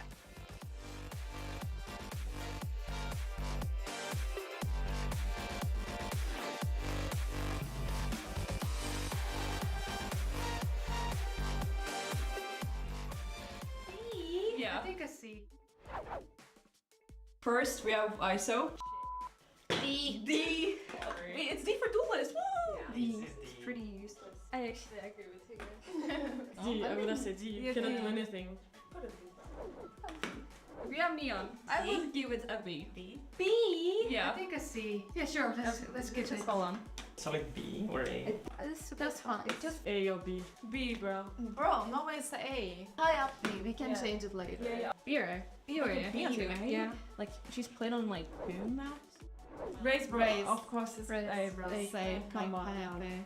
A. Yeah. A. Damage and Roombot for info. 3 against 1, so Whatever. This is surely the S tier. Like if we can only have one, this is the S tier. The maps both work So, raise. yeah.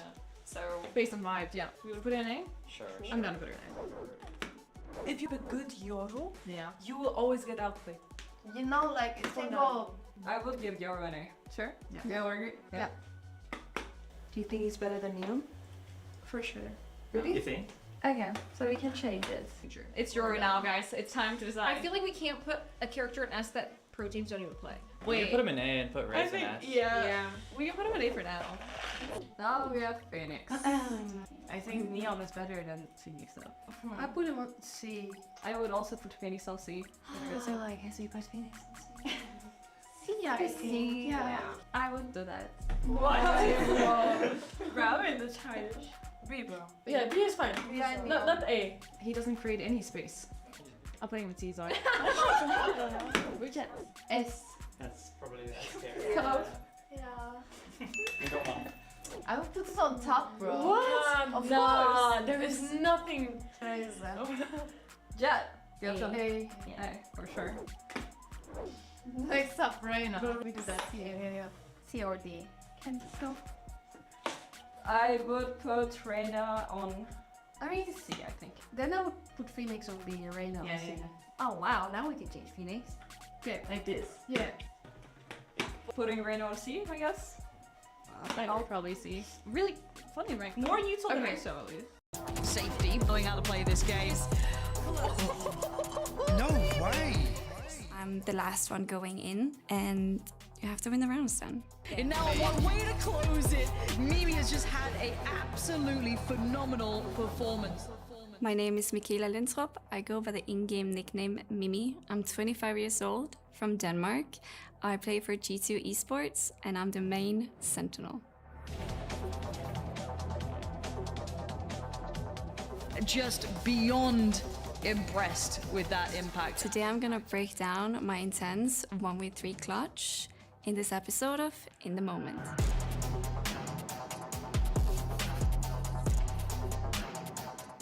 We are about to watch G2 Gozen, my team, versus GIANTX in the grand finals of VCT Game Changers. Winning this series means that we're the best team in EMEA. Rips that one away and ties things up here, 2-2. Very back and forth. I mean, right off the bat here on Icebox once again. Okay, so as you can see, as I talked about, we have the Killjoy alarm bot in mid.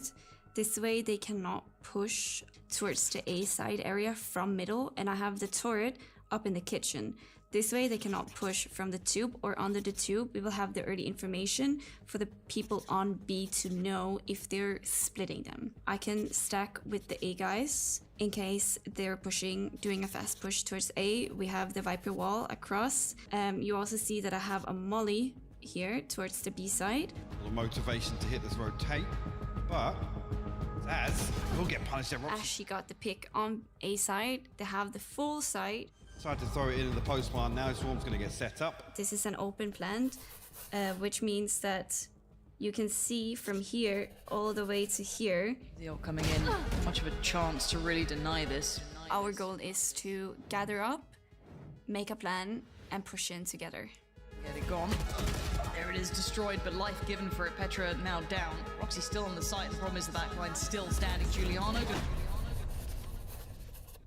I'm now in a 1v3 situation, and my first thought is getting rid of this Killjoy that's underneath me. Problem is the backline still standing. Giuliano gonna work her way through. Roxy, good shot. And trade out by Mimi, so a 1v2 for Mimi now. I'm now equal in a 1v2 situation, which is a lot more doable than a 1v3. There is probably 25 seconds left of the spike, so I'm also starting to be in a rush. In my head, Sova is probably not gonna peek me, and Jed will probably fight me, and I'm gonna take the fight towards the right side. Time, and it's a post plant. You've still got. I'm gonna tap the spike. I'm gonna move away from it because this way she might start using her utility to delay me. You've still got Sova there, so time could be bought for safety. I just killed Jet. I now know from my previous information that Sova should be in this area, but because I killed Jet, she takes the timing to try and peek me. So time could be bought for safety. Puts one on the chopping block. This is not a good situation for her because she has to either jump down and shift towards the edge. Chopping block, Cinnamon being drawn into this, but knowing how to play. She decides to wide swing me, which means I get the chance to shoot her. Play this game is Mimi still going to do the damage. Time is going to be a factor, but she actually got it. She's just got it. about have this. No way. There is only 0.55 seconds left. That's less than a second. She got very unlucky. Or maybe I got lucky. Both works for me.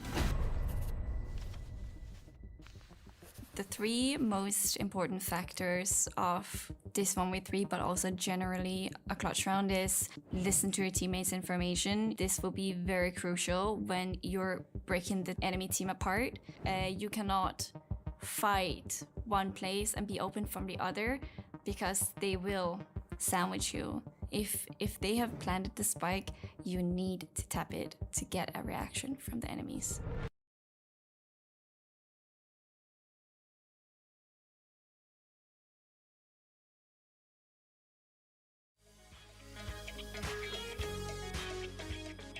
Welcome back to Red Bull Instalocked. It was another drive through the lower bracket for G2, but this one may not end in heartbreak. They got the rematch that they were looking for, and they are now only one map away from taking it over the line against age-old opponents and rivals, Shopify Rebellion. Yep, you saw the trophy on your screens. We are one map away from crowning our victors, if it is going to be G2. But if Shopify can finally come back in this series, Hazza, well, you've only got to be thinking about what that last map looks like. As for now, though, we are heading to Icebox. That's going to be a big map for G2. That's what they picked. Shopify will be starting on the attack. It's moments like this which make champions. As we said before, for Shopify, their sovereignty starts to be doubted a little bit more if G2 can take a tournament such as this. Sure, perhaps it doesn't sit within the mainstay of the Game Changers circuit. It's on the DVD extras in the feature-length film between the two. But certainly, a win is a win. And against an opponent such as this, they don't come for free. Yeah, we've got to be thinking about the agent select coming up as well. We've seen G2 a few times being playing on Icebox, and their implementation of the Duelists, the Phoenix, for instance, which we saw in the last map from Vania. I mean, Hazza, the way that they're building up the run it back, prioritising that ultimate, that is a core piece of a game plan for G2 and how they view their best plan to win out the map. And as we come back from the break as well, you'll see all of the players back in their seats. But something to mention, G2, Shopify, both of them got up, had a chance to walk around the lobby as well. Shopify went all the way out of the venue. For those who don't know, the gaming sphere is below ground, but they went up for fresh air to think about it. You could still hear their voices echoing down the stairs, through the halls. Moments like that, again, as I say, where you need to recollect yourself, where you need that professionalism about you. All hands on deck now to recover the situation, but you can see still smiles on their faces. Yeah, I mean, the core of their 5 friends who compete at the highest level and that's the thing though, they always have a good time. Like, for instance, yesterday when GIANTX won their, or was playing the SMG comp, all 5 of them stood up and clapped them, you know what I mean? So... yeah, is that Mel saying 3-0, 3-1? I'm not really too sure. If you look at the scoreline now, though, G2 already have 2 maps, so that's not a possibility. I have to see what exactly it is that she can pull out of that hat here. Throwing up numbers as well, something interesting about Mel. The tweet that she posted after the Game Changers Championship last year, she ate 4 bananas during the grand finals. At least that's what she said. There were 5 peels on the desk. So the question is, where did it go? What do you mean, where the 5th banana went? Yeah, the 5th banana. I don't think she even knew. She said, you know, after the 4th map, I was sweating. The potassium, you know, it's good for your mind. It helps you make those decisions. Yeah.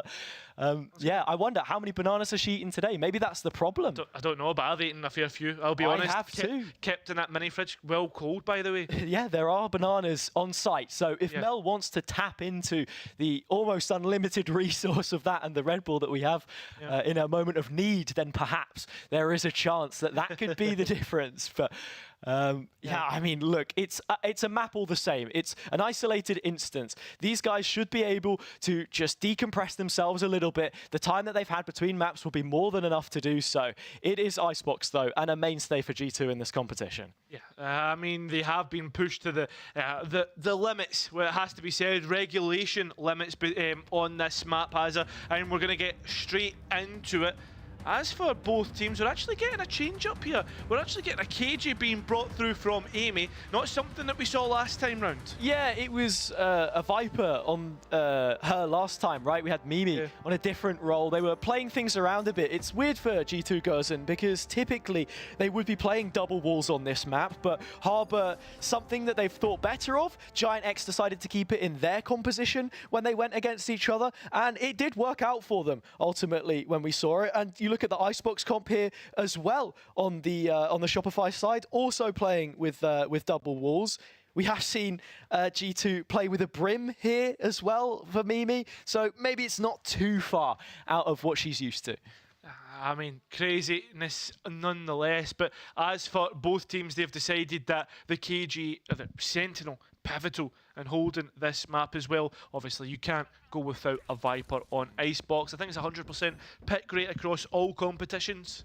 It is on this map, right? Yes. You know, for most competitions that we end up seeing, there are some that we won't name that decide to go without it, but typically the statistics tend to say that you're not winning those. So into this one now, you would have caught one final glimpse of the trophy there as we come into what could be the final map. All eyes on the prize for G2 Gozen.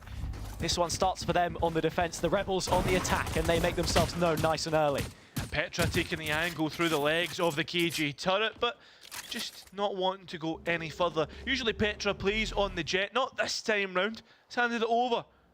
G2 Gozen being proactive down B long as well. They're not going to quite catch sight of Shopify before they head towards A, but that's the big thing about the Killjoy pick as well. When you're not using it towards middle, there are gaps that can be made, and you've seen Shopify trying to exploit that. Always want to be a little bit more site heavy in this format because you just don't have the utility to hold. No, you're just taking note of what is in their spawn. As for what's on the site already, the Nano Swarm being popped. See, the head's being popped as well. Amy taking Sarah clean out.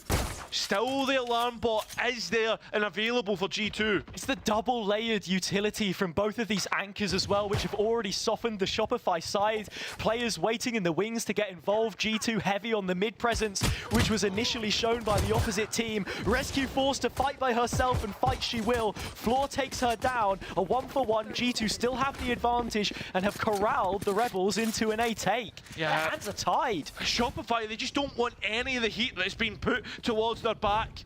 Now forced in towards A. G2 have corralled their forces this time as and well, Shopify completely stopped in their tracks. You shall not pass. Mel, 8 seconds and 1 player left. Just as you begin to wind down, Mel winds up. It's chasing cat and mouse stuff as the clock will tick out. That is insane, but it's still a G2 round. And still left speechless once it finishes. Kill does get picked up. Vanya does close. The time had already done that for them. The 6th player on the G2 side of the server. But you can't say that it doesn't come from what we already saw in the early stages of the round. Talk about Shopify being under the heat. Will they bend? Will they break? Mel certainly seems to think that there's still a chance in the dying embers. Hey, that is just mental. Absolutely. Petra pushing the limits. We've seen this before. Talk about needing a moment between maps. They'll barely get a second here. Sarah straight at it.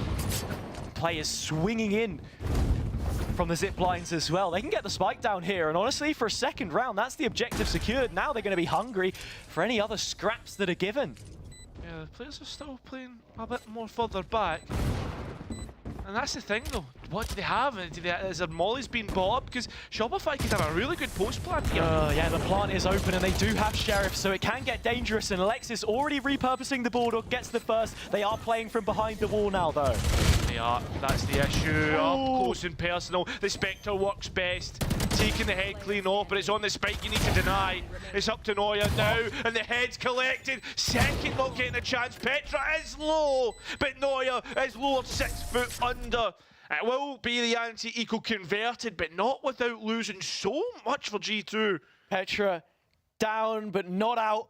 And G2 carry on to find another round. The cost of that is, though, they've conceded a spike plant. Shopify are going to get all of the purchases that they could possibly dream of in a third round such as this. And whereas G2 were able to snowball things forward, the same cannot be expected of Icebox. Pings towards middle.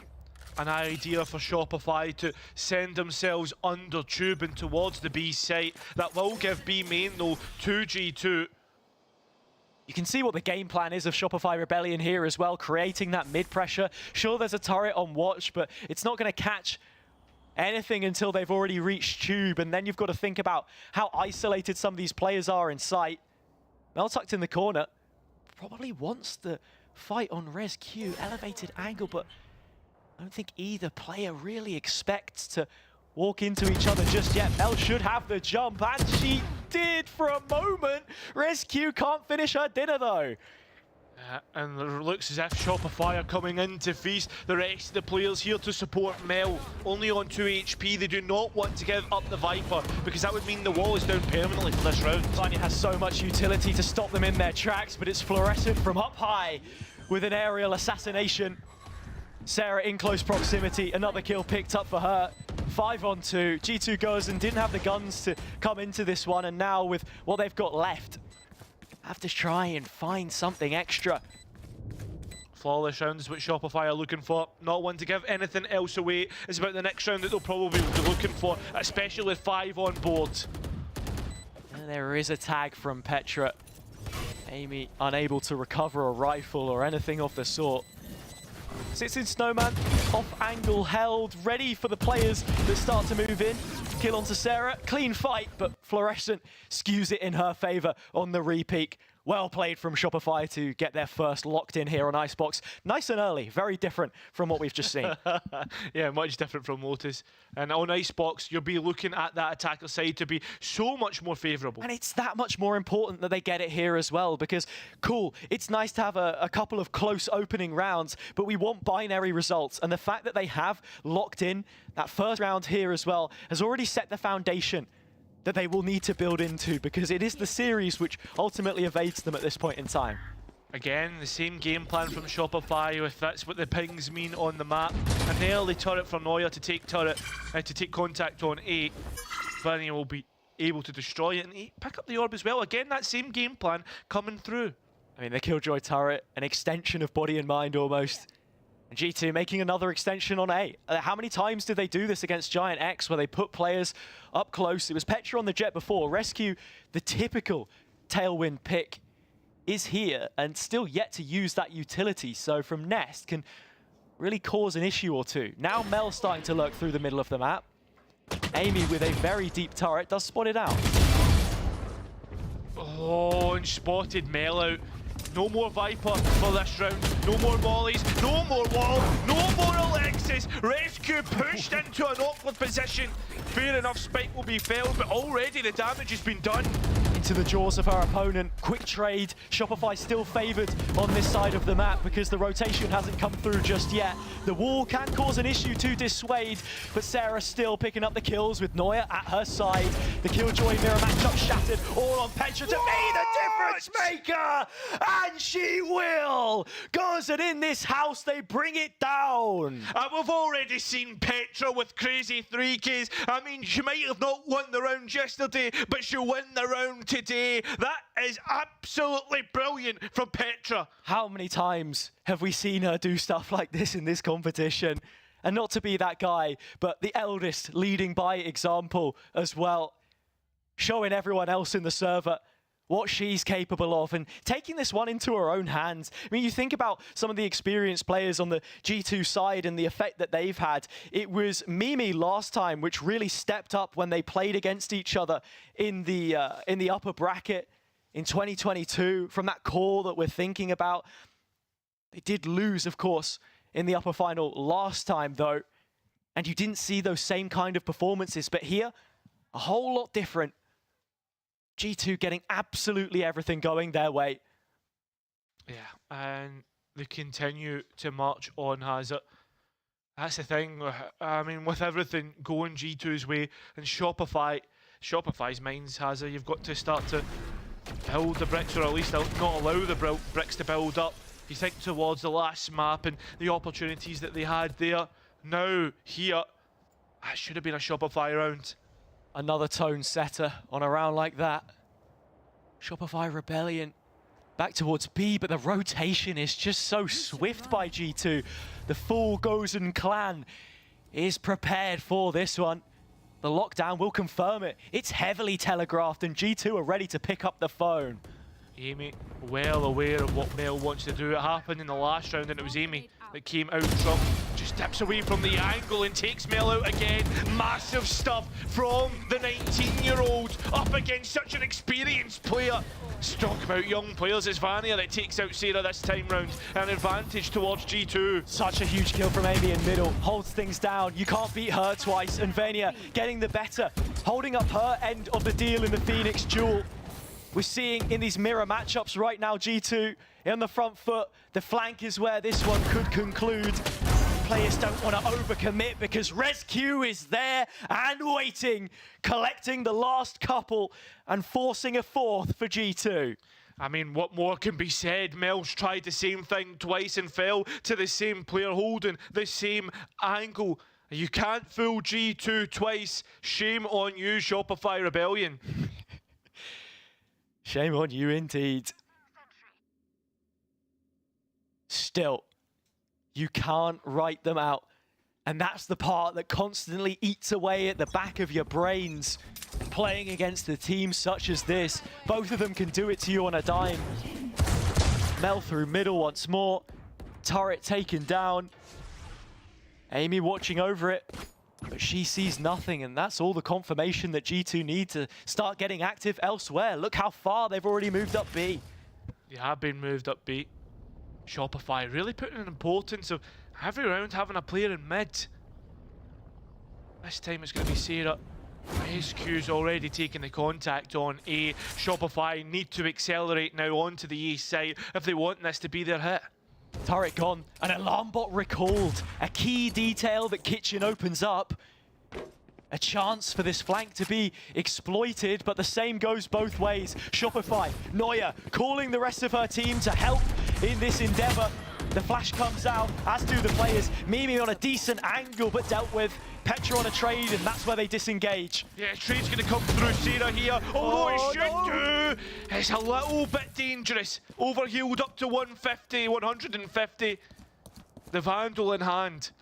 Rough around the edges, but still not quite onto the B site. Sarah needed to survive a little longer because the rest of the team now may struggle to make their reprisal. Wall up, pit available, and a run it back if they want to chase a fight, which they might need. The lockdown's in play. There are some big ults. This counts for so much. Yeah, but look at the time, Hazard. The spike needs to be committed, and it is. Shopify Rebellion will be pushed far off, all the way to yellow. They can't hold on to the spike just yet. In terms of the pit, it hasn't yet been committed. Mel waiting to take her time, and it comes in at the opportune moment. Fluorescent, blades drawn, everything put on the line. When the chips are down, G2 have looked to step up so far, but this one may be out of their control. Alexis has got it under wraps. That's her first. ResQ dropping in, however, has made all the difference, given the numbers to the G2 side. Mel, at a snail's pace, slows it down. A clutch for control from the controller, the captain, creating something for Shopify here. Listen, Melgaib, if you're going to put it on anybody's hands, it has to be the leader. It has to be the Oracle, the Prophet from NA. I mean, a majestic clutch from them. The spike ticking away. I mean, you can see the decisive moments to invest in the pit after the lockdown's gone, knowing that you can get it further forward to cover that spike. Really well read, and bringing them down into a situation where she is favored. That's Shopify territory. She's used to the rules it brings. Still, not the most perilous of situations. Shopify Rebellion can still recover. G2, a lot more prerogative put on mid this time around, and Amy forced to give up her sight and wait for the rest of the team for the take back. Look where the spike's planted, elevated. This is for the lineups, and already you can see the orb, but it's not hit the way that it should do. G2 in, Rescue takes out the opposite number. There goes Floor. Alexis now trying to take more than what is necessary, and is punished for it, Hazza. That's where the numbers come in for Gozen. The Samurai on the charge, right at the front of it. Is going to be Vanya, but she's lost to the wind. Mel and Neuer both getting involved, and it all falls apart around them. Neuer dishing out damage the Dane, while Mimi may have been the first Danish player to win a Game Changers Championship. She's not the last. That is Neuer, and she makes her mark. Yeah, I mean, the Danish duel will not finish here, has it? Still plenty of more rounds, 4-3, and the game will have a short momentary pause as we look to, I think it's Petra that's actually having issues here. You can see on your screens. Yeah. Plenty of rounds that we've seen from her be the difference maker. So I think it's important, of course, that all of the gear is working. That goes without saying, but just to rein it back in for a second here. Yeah, I mean, one thing that I wanted to talk about has us Fluorescent back on the jet. Not something that we have seen so much in this tournament, but is such an iconic pick for Floor. It's starting to look like vintage stuff from her as well, because you look at the Duelists which she has played across the board, you have to be dialing in some of that comfortability in the crisis they find themselves in a couple maps down. Look at the statistics, 52% is when Jet's coming in, but for the maps that they've played, not really the case. She's been, on the Flove, the floor clove as we've seen before. Yeah.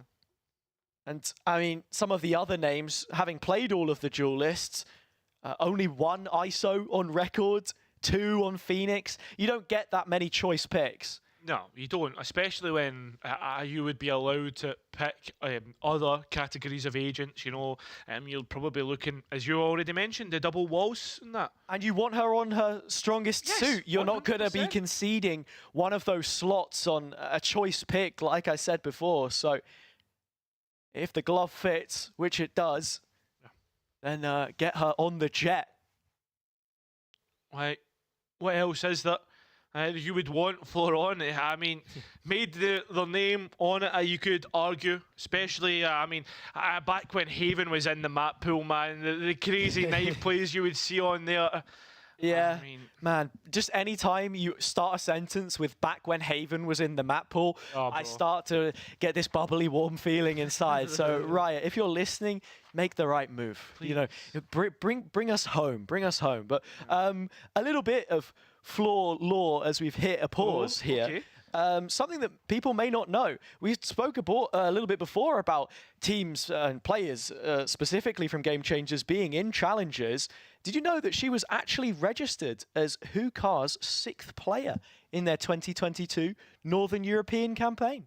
There you go. I mean, of course, it had to be Bodok, Yep, there we go. Bodok gets his mention. And hey, look, as a substitute player on 100 MS, I still don't doubt that she would be popping heads. And it's good that we're starting to see a little bit more of that now. But everything aside, there are 9 other players in the server and rounds to be played. G2 with a monopoly on ult into this, and already you start to see them invested. The A site must be defumigated if Shopify Rebellion fancy their chances. G2 are stinking up the gaff. Shopify do not want to go anywhere near it.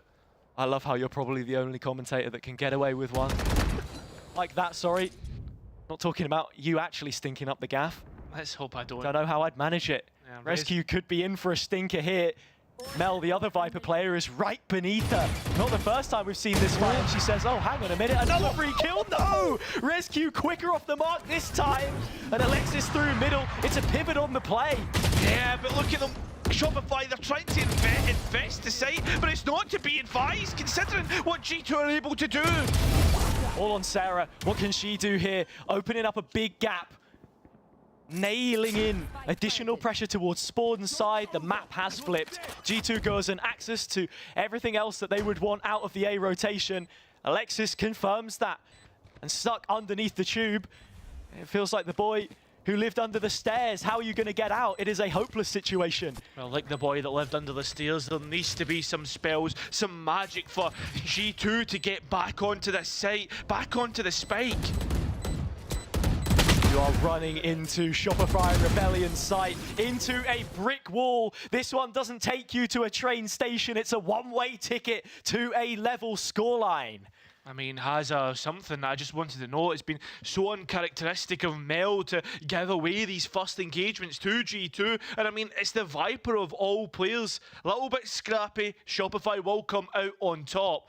But still, one to keep a note on. If the Viper keeps going down on the attack, that one, that's going to stop the angles being diced up when you're facing G2. Noya getting close to a lockdown of her own. Amy slowly building towards it. Shopify Rebellion now feeling a lot better about the A play, but G2 want numbers here. They're putting bodies on the line and they're dropping them in their way. Petra, Rescue, both combining, but still not done. Still, they got the advantage and dipped away, not allowing Shopify the chance to come back into this one. But at the same time, Mimi is trying to introduce themselves on the flank. While the lockdown ticks away, Mimi gets closer and closer to this A site. At the same time, though, the lockdown means that Shopify Rebellion are expecting players to be pushing those backlines a little bit more, right? There's only so far that you can possibly get, and she's been halted in her tracks. There's a turret watching the flank. The players through spawn, CT side, need to get to work before this has any relevance in what's going on. But finally she becomes pertinent, and with the Killjoy gone, the floodgates are open. Yeah, you're going to start to panic on the site, but Shopify Rebellion, they will not. And a 2 versus 1, of course it has to be Mel. Has to be the captain, the leader. This needs to be legendary with only 25 points of HP. Using the second molly up the delay, not going to be working in their favour. The spike being halved and Rescue just holds on towards rafters. Well read and well won. Unbelievable stuff from G2 in the 1v2. 26 points of health between the two of them. And it's Mimi, which eats up most of hers to get on towards the spike to really increase the threat levels there, and Rescue will finish off the job. So, you know, it felt like maybe the spawn side of the retake hadn't held up their end of the bargain, but everything coming up trumps for G2 in the end. Rescue with the operator again. That was something that was used to hold down B. This time it's on the A side. A different... The triad of the first 3 duelists that come into Valorant are the first 3 that want the fight. It's Rescue with the operator that lands the first blow, and that's more than enough. They are happy to disengage, to fall back to a deeper sight hold, double up on the angle. No, Vanya's gone walkabout and punished for her curiosity. Oh, but look at Alexis and Sarah trying to take more space. Mimi is going to come in at the right time with a swivel round. Petra collects. Almost guaranteed an advantage, but they'll be guaranteed even on the next half. Oh, that's a round which, again, just makes you scratch your head just a little bit by both teams. Sure, G2, they get the early pick. It looks really good. They drop back to the site. Vanya goes by herself. Shopify carry on moving forward. Wasn't expecting it, but straight through the setup, they get eaten alive. And with G2 having already found 6 rounds, up against a mixed buy here, you've got to be favoring them to maximize their advantages. Of course.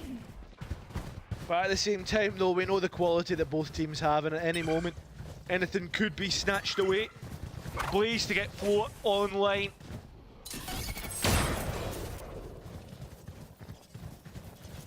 Sarah first in. As I said before, Curiosity killed the cat, but Sarah Cat trying to see what she can dig her claws into. Fluorescent has drawn blades and is towards the top site here as well, but that position is short-lived.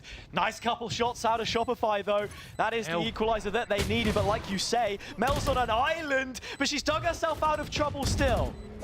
It's big. Petra, though, getting rid of the run it back. Alexis is still alive and available. While the Blaze looks to dice up the angles, it's the players that are being diced up themselves. Vanya now running it back them into be long. Alexis taken out by Petra, and now Vania can just hold down on the spike. Neuer trying to delay, deny, use the nano swarms, use your utility, but it's the Sheriff that they need to get to work. Shorty up close and personal. Petra gets rid of them. Perfection from Petra. She played it just exactly as you had to, because Vanya had no time on her side, no health, nothing to go with it, and even down to her final few bullets, the Dutch duelist gets it done. Round the corner with a shorty to stop it out, to stab the dying embers. A 7th locked in, and sure, against choice weaponry on the Shopify side, they will retaliate with rifles. They have to. But this is the last hurrah for this half, has it? Shopify could soon find themselves one half away from their first loss in Game Changers since the end of last year. Mimi looking to get another win against her fabled opponents, but goes down immediately, and with that, the B site collapses. Big loss, Mimi going off the board, because again, just to talk about agents, Hazza, that's the Viper gone. And as we said before, it's not just the duelists, but those around them. Rescue demands the attention for herself, however. The Blades here to dissect for the defense, and she will. Damage dealt on Sarah. Shut down, 4 versus 2, lockdown available, and Amy ready to invest. Easily. And now trying to Mel get the numbers back on their side, and does so. Vania gets the trade easily enough, but tees up Neuer for a chance to win out, a chance to clutch, and here it is. There goes one, but the spike being half. Nano swarms straight on, and Vania trying to find the fight. 1 versus 1. Tuck versus Dane, and it's Vania that wins it out this time. 8-4, G2. They're lead by 4 rounds. 2 clutches back-to-back, which Neuer finds herself in, and well, maybe she was dealt a bad hand in the first. Every chance there to lock in a 5th, which feels like a minimum for Shopify. Now onto their defense. They've got to bring the brawl to their opponents, to the former world champs who are looking to usurp the throne from them. I mean, if you're going to bring a Rebellion to EMEA, you have to be better than the Monarchs that hold it. G2 have been so good since they've dropped into this lower bracket. Immediately, they are ready to set the pace, to draw the sword and the blood that goes with it. You can wash away the blood, Shopify, but if you don't seal the wounds, you will continue to bleed. Nothing yet stemmed. Mel knows about it though. The alarm bot will confirm it. Players in her wake, and the utility can shut it down for now. Delay coming through from Shopify to allow everyone to get into position, but Amy denying that opportunity. There goes Sarah. A kill on the backline's costly. Shopify Rebellion, advanced positions, but a headshot onto Alexis. She's got to use her molly to heal back up if she doesn't want to use it as another component of how this defense is going to function. They are running through the utility here, G2. Yeah, they used the Lear to bait out that they were going towards A, but as Shopify begin to gamble on the B site, everyone being called over. Mel all on the lonesome in the orb, and actually just investigating. And this is where the penny will drop. Alexis is on the flank, spotted out. Mel taking Jules by herself, but can't do it. Vanya carrying this one forward. G2 setting the tone with another pistol. A 3-on-2 situation which they could convert. Spike, a little precarious, but it goes down nevertheless, and the post plant can get comfortable as Alexis's flank has come back around. On towards the spike attack. Oh, did he bait out the peaks, but they're being baked themselves, has it? And the pistol round is going to be pivotal for G2 as they continue to push the boat out more and more. And when does Shopify Rebellion find themselves ashore back across the Atlantic Ocean empty-handed? That's looking like the situation that we're going to be in sooner rather than later. Sheriffs again, no force. Nothing to facilitate it on the defender's side. A set of bad options put in front of them. You min-max what you can get, but still difficult to do.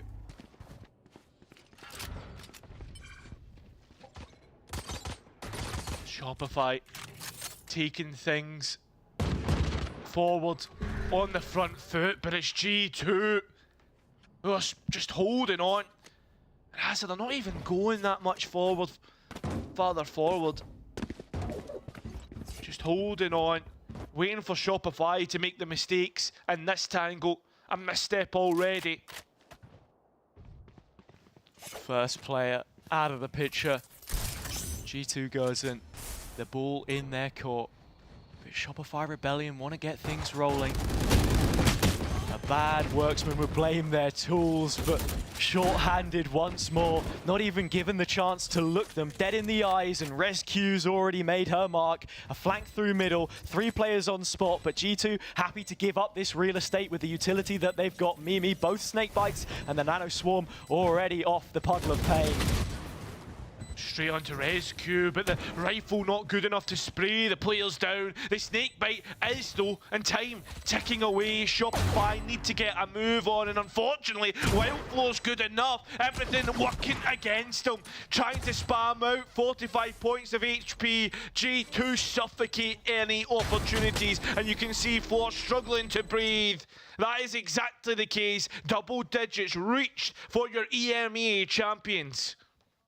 And on the NA side of things, it is looking bleak, but that glimmer of hope can begin now. Rifles in play, but as I say, this one could very much live and die on round number 15. You concede an 11th, you go into that with map series and championship points staring you in the face. Petra on a pistol, but other than that, G2 have everything they'd ask for. And more. Run it back available if Vania wants to use it. And surely you just tailor this push around it, I should say. She will be pathing through belt, so slightly different than the usual. And there are players to fight her, but Petra goes first. Jumps ahead in the queue. Can't wait to seize some silverware. And Petra, again, will not stop. That's 2 kills for her on the opener. And she's got the players of Shopify are trying to roll their way back into this round, but it's up to Mel, and she doesn't have a chance. 11, we are getting closer and closer to map and series point. G2 on the warpath, and like you say, for a player such as Mel, you still have your reasons to want to win a tournament such as this. She's doing her best that she possibly can. You remember, the Game Changers Championship had to watch her team hoist their first major trophy from the other side of the screen. This is her opportunity to get in on the act, to chance the celebrations. But that feels like a world away, as G2 have carried on where they left off from map to map. We've seen nothing from Shopify, just the one that they got from the uppers. Only one singular player here for Shopify on the A side of the map. It's Noya. There is reinforcements coming. They're gambling on this A side. Petra on the prowl. From belt, she beckons the rest of her squad. But G2, not over-eager in a round such as this. They know the stakes. A low purchase and Fluorescent on the blades. No bigger raid boss to try and go up against, but already they're making inroads to the site, and a lot of ground has been covered. Finally, the fight is there, and Fluorescent is down. Yeah, but there is a trade back forth.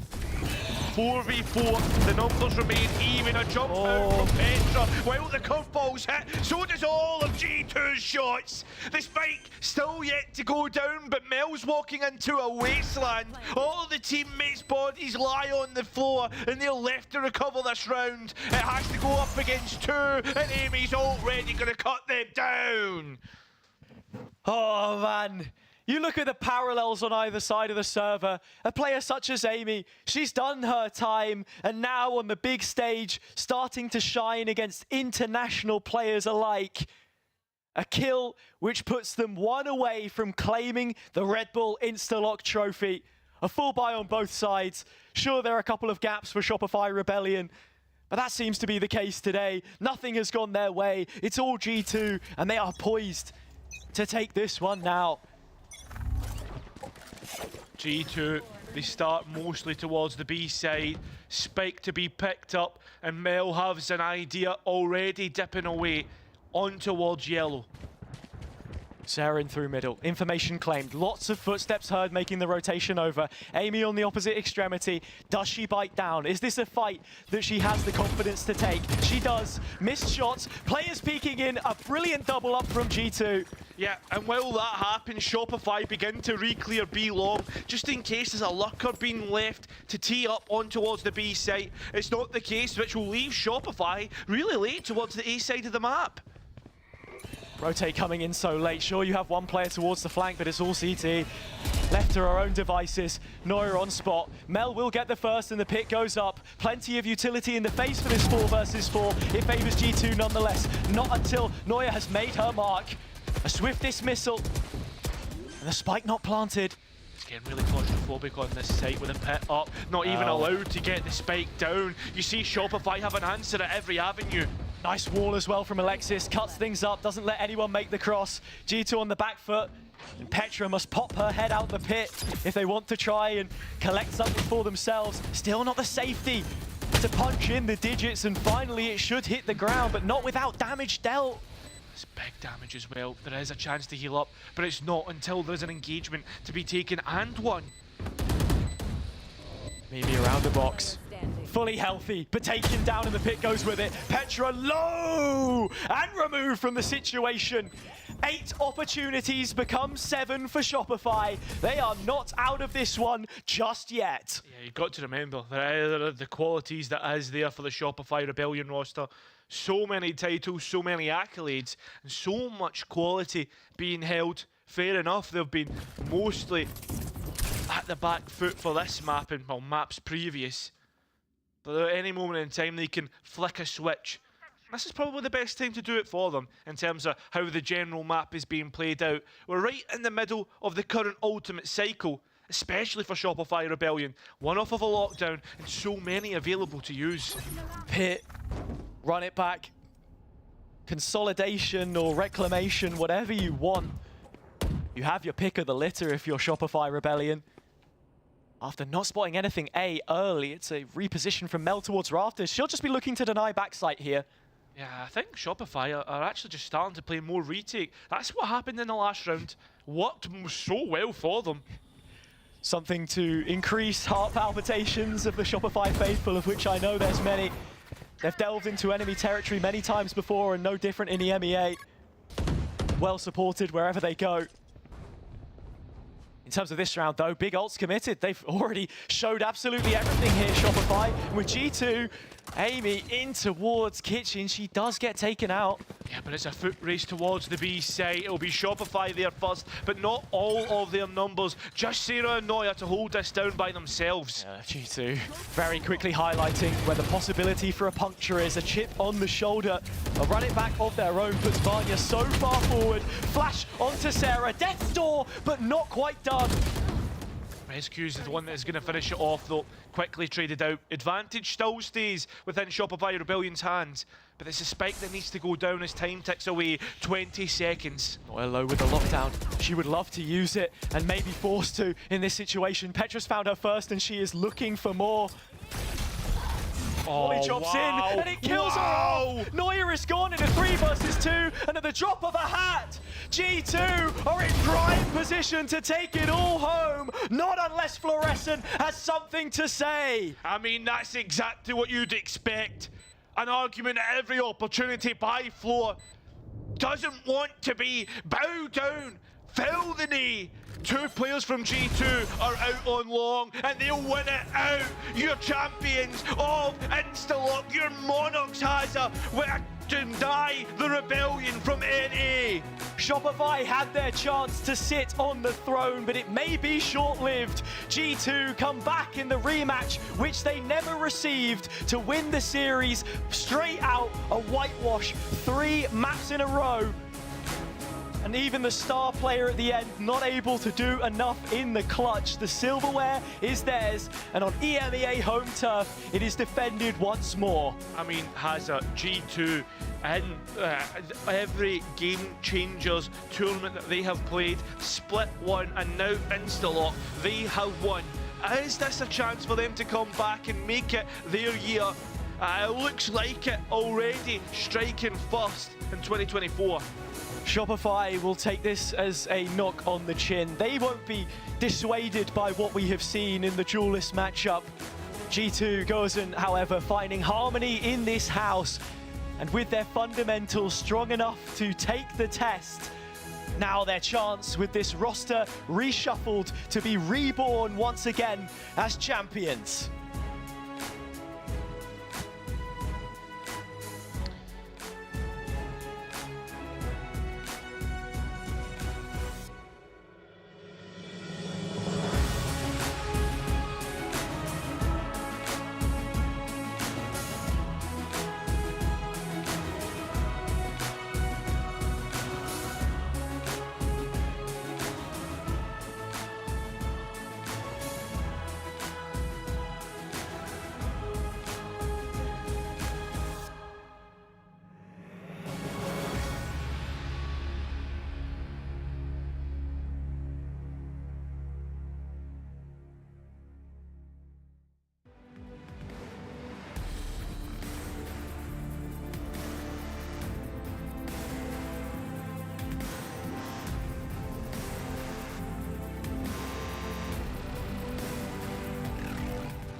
I'm gonna get you over here to try and ask you some questions.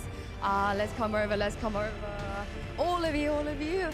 Congratulations, girls. You are the first Red Bull Instalock champions. I'm gonna start with you, Petra, since you got the mic.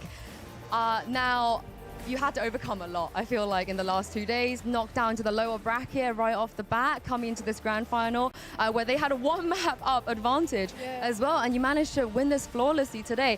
My question is, you do this over and over again. This is not the first time we've seen you guys kind of overcome a lot of hardship. How do you do it, Petra? How is it that you always win? I don't know, we just keep our mental strong, and the energy is always super good in the team. And yeah, we have a great IGL. She has an answer to basically everything. So yeah, it's really teamwork. What were your thoughts when you saw that? Obviously, they had that one map already. It was the bind. You guys have been looking good on it too. What was the game plan after that? The game plan was go together. Maybe the coach can read his notes because he was saying the same things over and over. Here. No flanking, rotate together. Oh, yeah, that was it. That's great advice. I'm glad you mentioned Mimi. If we pass the mic down to Mimi, I got a question for you as well. Congratulations, by the way, on you and Petra's 8th title in Valorant. You've won a few. You have won a few. But you've never done it as the IGL where you had to IGL every single map with 3 duelists. It doesn't seem like an easy thing. So what did you learn from this experience? Oh my God, we learned so much. How much people can be not disciplined when playing something so chaotic. Like, it's just chaos. I feel like the only thing that made us win was to chill a little bit at the end, and not just rush, because when we did a lot of rushing, it was not great. I felt like you were one of the more disciplined teams. You were winning so many 4v5s. It was actually insane. Yeah, especially the last series. I think we had like 8 entries and died first like 56 times or something, so I have no idea how we did that. Can we expect maybe a triple duelist, a quadruple duelist? You try that as well for next split? Yeah. Definitely have. No, 5. 4 is not enough. No, I will never go duelist. I don't like that. I don't like that. Okay, well, speaking of the player that could see duelist, we see on duelist for the next split, Vanya, I want you to take the mic because Vanya, we know what you can do. I think for the longest time, you know, we've praised you for having probably one of the best aim we've ever seen in this game. So how does it feel to finally be unleashed? You don't have to worry about smokes. You can just go kill. Actually, I don't agree with aim, but I learned Phoenix and this tournament. It was very funny.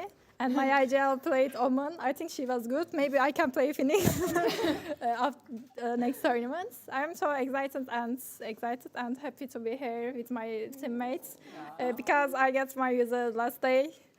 Yeah, it was a surprise for me, and I'm so happy. Yeah, that's all. Yeah, it's great to have you here as well. So does it make you, want to scratch an itch? Like, I could do the Duelist thing, I could step in? Yeah, I think I can.